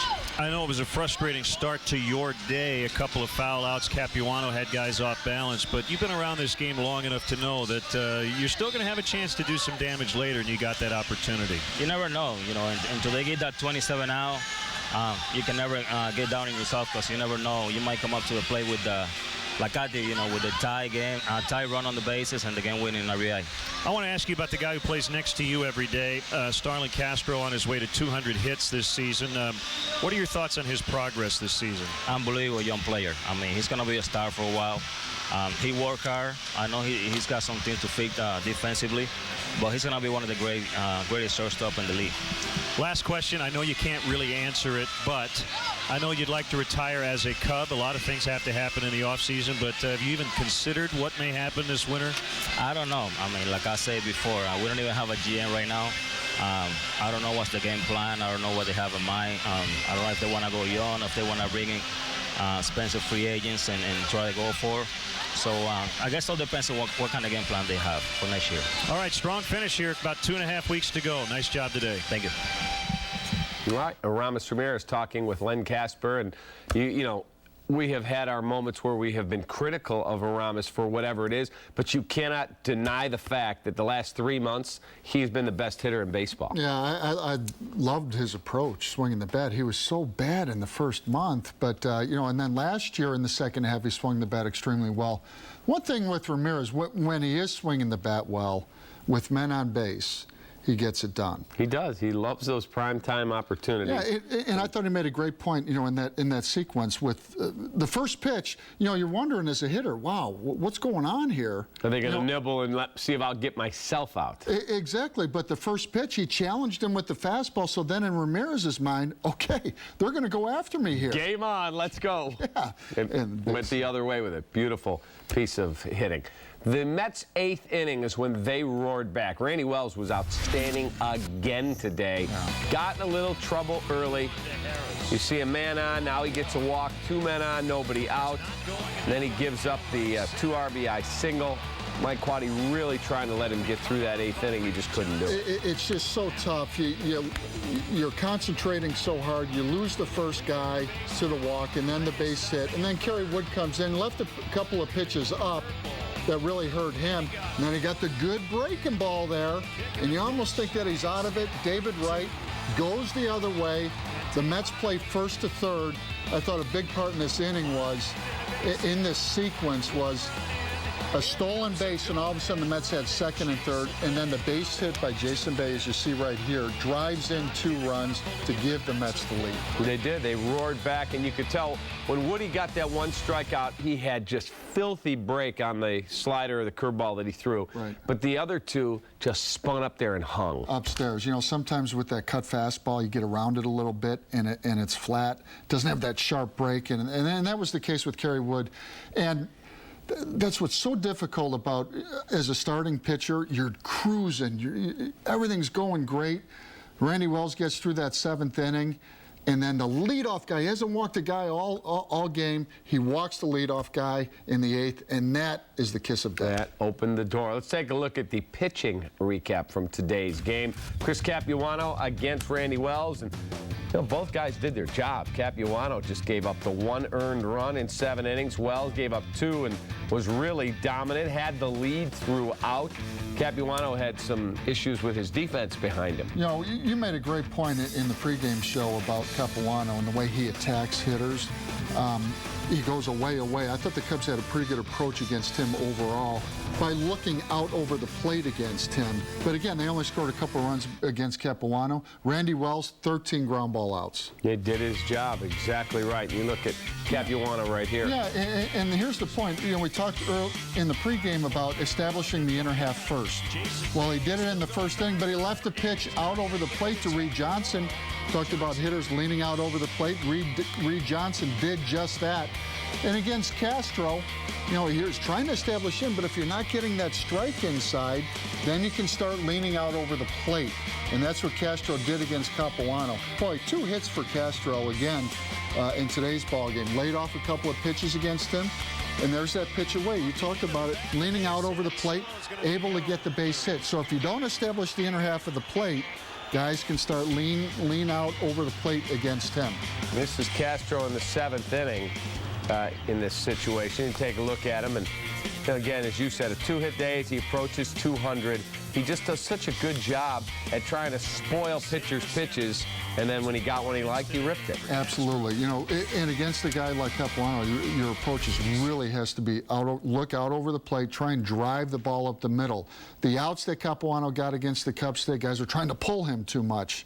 You can't do that against a lefty like that. All right, Randy Wells against Jose Reyes, who leads the National League in hitting in the 5th inning. A good matchup here. Wells has been throwing the ball exceedingly well. You take a look at some of his stuff here. What do you think? Hey, Randy Wells abused Reyes up until the 8th inning when Reyes did get a hit. That changeup was so good for Wells today that all of a sudden you can come in with that fastball like he did right there to Reyes. He was fastball changeup the whole game, with the exception of a couple of pitches. He would show breaking ball to a couple of guys. But here, I mean, Reyes had no chance, and this is one of the best plays I've seen all year. Castro to lead off the game, a barehanded play. You can't tell me Reyes is running hard all the time. He's one of the fastest guys in the world. He's battled a couple of injuries this year. That hammy is tight, but I agree. I mean, and that's going to be a strength. And here, a nice play by Baker to get Reyes. All day long, Randy Wells kept the ball on the ground with those 13 ground ball outs. That's as good as I've seen him throw this year. Yeah, he did a real good job. And you think back to the Giants game when he got the complete game shutout. That was another really good outing, and that was against a team trying to stay in a pennant race. The Mets, like the Cubs, up the track, unfortunately, for baseball 2011. Time for our Felco coming home moment. Cubs holding on to a 2-0 lead, top of the 8th. Man on second for Marlon Byrd, and Marlon gets extension. No, it's good to see. I mean, Marlon every once in a while, you know, has struggled at times as of late, but that time he got a pitch up, drove it off the wall. Shortest part of the ballpark. Cubs score twice in the top of the 9th. They come back. They beat the Metropolitans 5-4 this afternoon at Citi Field in the Big Apple. Dave and I will have a lot more of today's ballgame after this quick timeout. Be right back. Xfinity TV from Comcast gives you access to 10,000 on-demand titles and the best HD picture quality. Call 1-800-XFINITY today. Is it really necessary to brew Coors Light down as low as 34 degrees? Does it really matter if every beer is filtered cold, aged cold, and packaged cold? Do the mountains really need to turn blue when your beer's as cold as the Rockies? Is Rocky Mountain Cold Refreshment really that important? You be the judge. Frost brewed Coors Light, the world's most refreshing beer. GMC Truck Month. For all those times when it's just you and your trailer. For all those times when the job demands that you stay connected. For those times when nothing comes between you and the game. We offer our best Sierra ever. During GMC Truck Month, get 0% financing for 60 months, plus $1,000 cash allowance on Sierra, plus 1 year of SiriusXM satellite radio, including every NFL game. Okay, kids, our cable will let us record one more show. Who should get it? I really love Jennifer. Yeah, she's great. Yeah. Kyle's got that thick head of hair. And that should be rewarded. Okay, moment of truth. On 3, say which kid you love the most. Ooh, fun, yeah. 1, 2, 3. Jennifer. Whoa. Wow.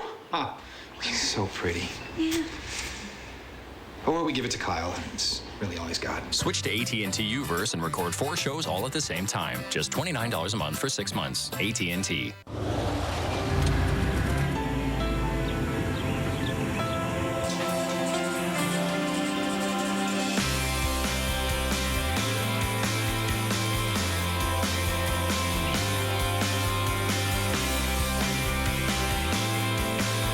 Use your Lowe's consumer credit card to get 5% off every day. Or choose special financing on purchases of $299 or more.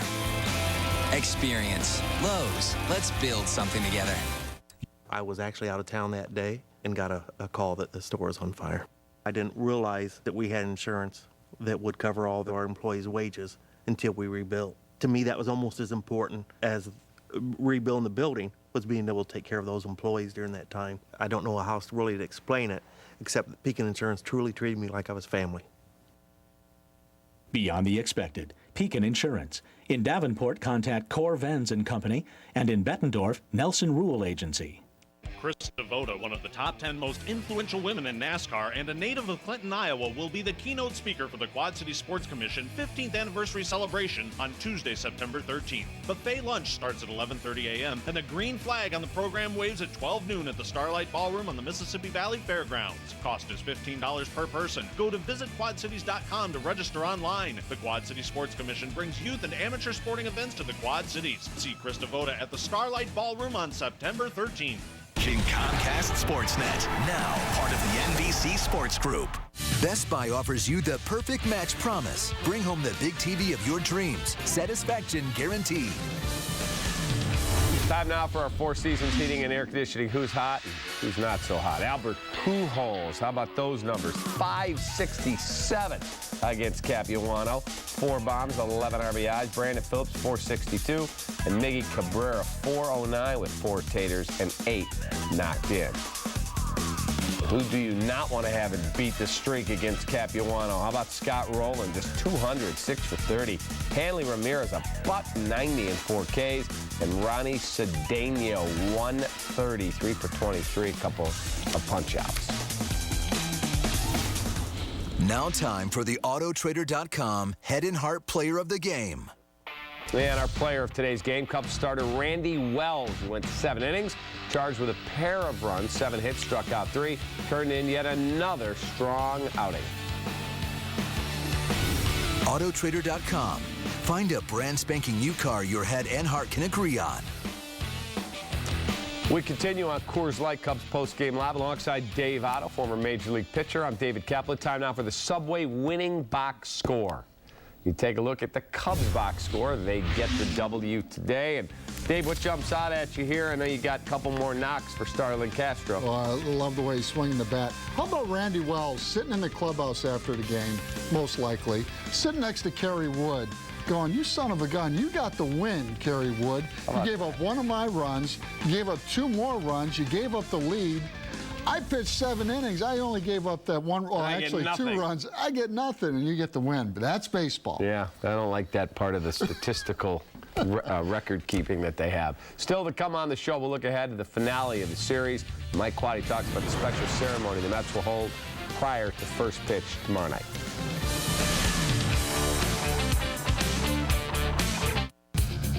Cubs Postgame Live is brought to you in part by Menards. Save big money at Menards on all your home improvement needs. Save big money during the Menard Day sale. Brighten your workshop with American Fluorescent. This commercial-grade wraparound light starts instantly down to 0 degrees, $29.99. This high-output shop light creates 75% more light than a standard shop light, $49.98. All stock Hunter ceiling fans are on sale. The 52-inch Allendale comes in 3 finishes with alabaster glass, $69. The Woodford has a Tuscan gold bronze finish with amber Scavo glass, $119. Save big money at Menards.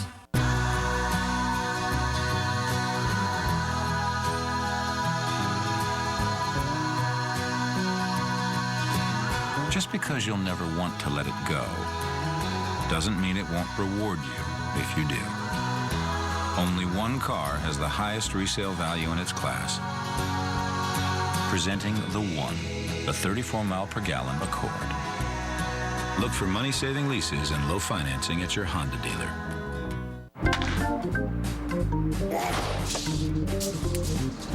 $381! Gotta train more.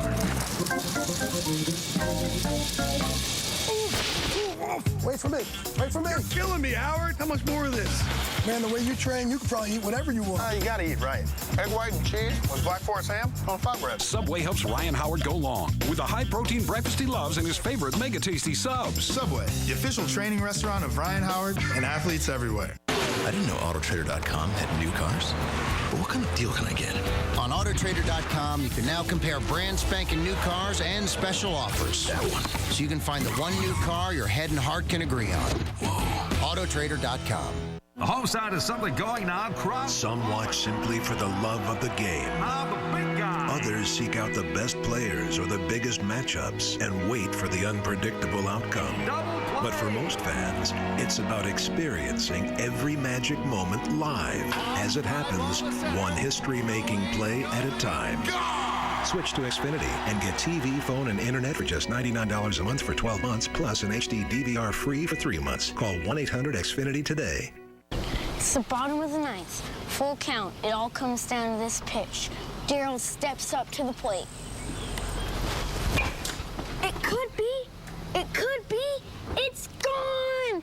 Darryl has done it again.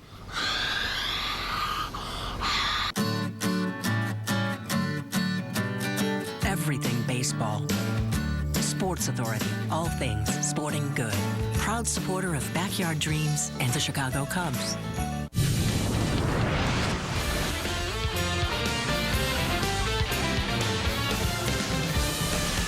Before tomorrow night's series finale, the Mets will hold a remembrance ceremony on the 10th anniversary of the terrorist attacks of September 11th. Back in 2001, Mike Quade was a member of the Oakland A's coaching staff and visited Ground Zero that October when Oakland took on the Yankees in the playoffs. Quade says he doesn't plan on giving his team any big speech about the impact of the pregame ceremony. I just have low-keyed the whole thing this week, and we'll talk about it a little bit tomorrow. I think everybody, and these, it's funny because I was thinking about some of the kids that may be in the lineup tomorrow, and they were 10 or 11 or 12 during that time. So that versus adults around this group that were here, and everybody's got a little different feel for it. I know a couple of the guys went to Ground Zero and maybe got a better feel that that didn't really understand. So I don't think it's upon me to inject my thoughts on it. Everybody's aware where we're at and what took place, and we got a baseball game to play, and we take a moment to remember what took place, and then we get after it. And I'm more of a guy that let these guys reflect on things themselves. They know my feelings because I was kind of around and here when all that went down. All right. Let's check out the pitching matchups for tomorrow's game because it's going to be an emotional ceremony at the start. You're a major league pitcher. How will that type of ceremony affect you as we look at that mound matchup? Well, certainly it's going to affect each player differently, but as a ball player, you just have to approach it as another game. Although it will be, it will be a different type atmosphere. But as a player, you just have to focus on what you have to do. Being that it's in New York, it will be totally different than the Pirates playing wherever they're playing. Everyone was touched by it, but the fact that it's in the Big Apple tomorrow night on the anniversary 10 years ago. Matt Garza is exceptionally intense as he gets ready to pitch. He will have to be somewhat restrained until he can go out and warm up, correct? Absolutely, and yeah, he's an adrenaline guy, and that's so difficult for a starter to be that adrenaline guy because you have to do it for 7, 8 innings. But I always look at Garza, the year that Garza has had, he's been the guy that there's that one guy in that rotation that the team doesn't score for. That's really been Garza this year. He's thrown the ball extremely well. All right, we'll see the matchup tomorrow and see how things go. Miguel Batista and ex-Cub, but Garza has really thrown the ball the last month or so very well. It's a cliche. I love the way it comes out of his hand. And he's basically fastball, slider, And what I like about Garza, as far as age, he's right there. And Cap, he pitched in one of the biggest games a player could ever pitch in Game 7 of the American League Championship a couple years back. And got it done. Got it done. All right. Good to work with you. All right, Cap. Thank you for watching Coors Light Cubs post-game live for our great CSN crew. He's Dave Otto. I'm David Kaplan. We'll see you.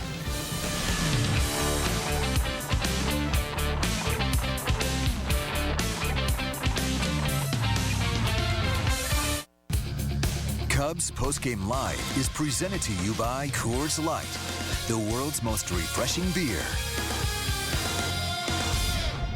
You think you colder than me? Turn on the radio. Me. Turn on the TV. Me. Turn on the movies. Me. So what you got? Coors Light? Don't mean nothing. Ice Cube is cold, but Coors Light is super cold. Oh, it's on now. Frost brewed Coors Light, the world's most refreshing beer. GMC Truck Month. For all those times when it's just you and your trailer. For all those times when the job demands that you stay connected. For those times when nothing comes between you and the game. We offer our best Sierra ever. During GMC Truck Month, get 0% financing for 60 months, plus $1,000 cash allowance on Sierra, plus 1 year of SiriusXM satellite radio, including every NFL game. I look good, I look good, I look exactly the way you wish you could. I look good, I look good, come on. Right, come on. I look good, Your old air conditioner is costing you money. Put your money back in your pocket with a new energy-efficient air conditioner from Four Seasons. And right now, get a new air conditioner from just $24.95 installed. Furnace and AC combos from just $36.95. Plus, enjoy 4 years interest-free financing. Save money on your electric bill with a new AC from Four Seasons. For all the right reasons, call 866-4 Seasons. I was actually out of town that day and got a call that the store was on fire. I didn't realize that we had insurance that would cover all of our employees' wages until we rebuilt. To me, that was almost as important as rebuilding the building, was being able to take care of those employees during that time. I don't know how else really to explain it, except that Pekin Insurance truly treated me like I was family. Beyond the expected, Pekin Insurance. In Moline, contact Nelson Rule Agency. And to see more of this story, go to beyondtheexpected.com. Introducing a new way to a beautiful lawn, the Simplicity ZT2000 zero-turn mower. With intuitive twin-stick controls and a large mowing deck, the ZT2000 will make your place a show place. So visit your neighborhood Simplicity dealer today and check out the ZT2000 zero-turn mower. Simplicity, the way to a beautiful lawn. Visit B&B and Geneseo. They are at your service. On a regularly scheduled program already in progress. So long to get into trying to play the power run game, and now they spread it out some, so they're very versatile offensively. They can go in pro style under center and then go right to the spread as well. They stick with the pro style offense to the left side. Wilson banging his way into Pirate territory, down to the 47-yard line. Emmanuel Davis coming up from that cornerback spot. And the thing about it is they can run the exact same run plays out of the pro formation that they can out of the spread formation. So it really doesn't affect them a whole lot there. For East Carolina, I still say you got to focus and make sure David Wilson doesn't get going. Keep this game on the arm and the mind of Logan Thomas, the young quarterback, making his first start on the road. And they're getting big chunks in this drive on first down. Now it's only 2nd and 4. Thomas keeps it straight ahead, running inside the 40, down to the 38-yard line. Another first down. Matt Milner on the stop. 1st and 10, Hokies in the Pirate 38. Virginia Tech has won the last 6 games in the state of North Carolina since 2001. They are 14-1, and East Carolina trying to stop that little streak. 33 total yards for Virginia Tech in this ball game, just 78 for East Carolina, but they have the advantage.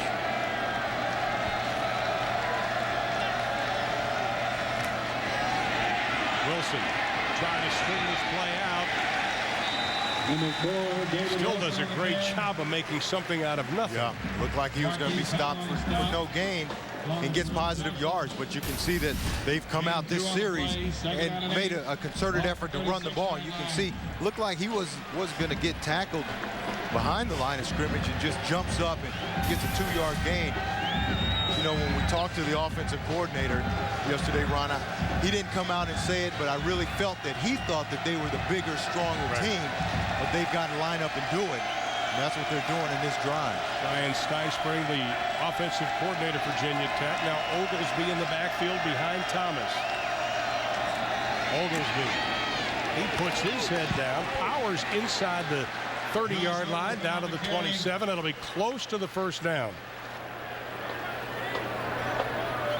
Not a bad little 1-2 punch with Wilson and Oglesby, who was a fullback. Yeah, not at all, especially with this big offensive line, 4 returning starters, so they're experienced up there.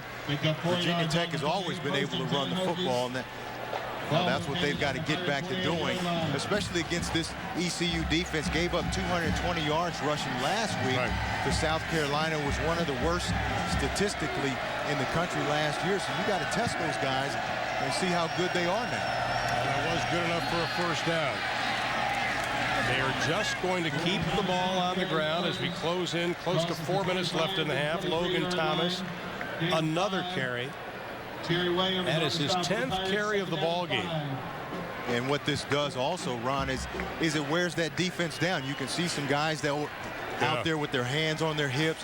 When you start having those 300-pounders lean on you and push on you down after down, it wears you out. He picked up 5 on the play, 2nd and 5. 3 wide receiver set, 2 to the left, 1 to the right. Wilson again, looking for some running room, and they stand them up. Helmets fly. Picks up about 3 on the play. Will be about 1.5 yards short of the first down. Chris Baker already with 5 stops for that East Carolina defense today. Again, just nothing fancy here. They're just running that outside zone. They pulled the guard, James Brooks, 68, and just trying to get up the field. Right now, they've not thrown a single pass this entire drive. They've come out with the mindset that they're going to run the ball, they're going to be physical, and they're going to attack downhill against this ECU defense. Well, Daniel Drake wanted immediate attention from the training staff. They were signaling soon as he stood up. The Virginia Tech training staff actually went out to take a look at him first, and he's going to slowly walk off the field. Daniel Drake.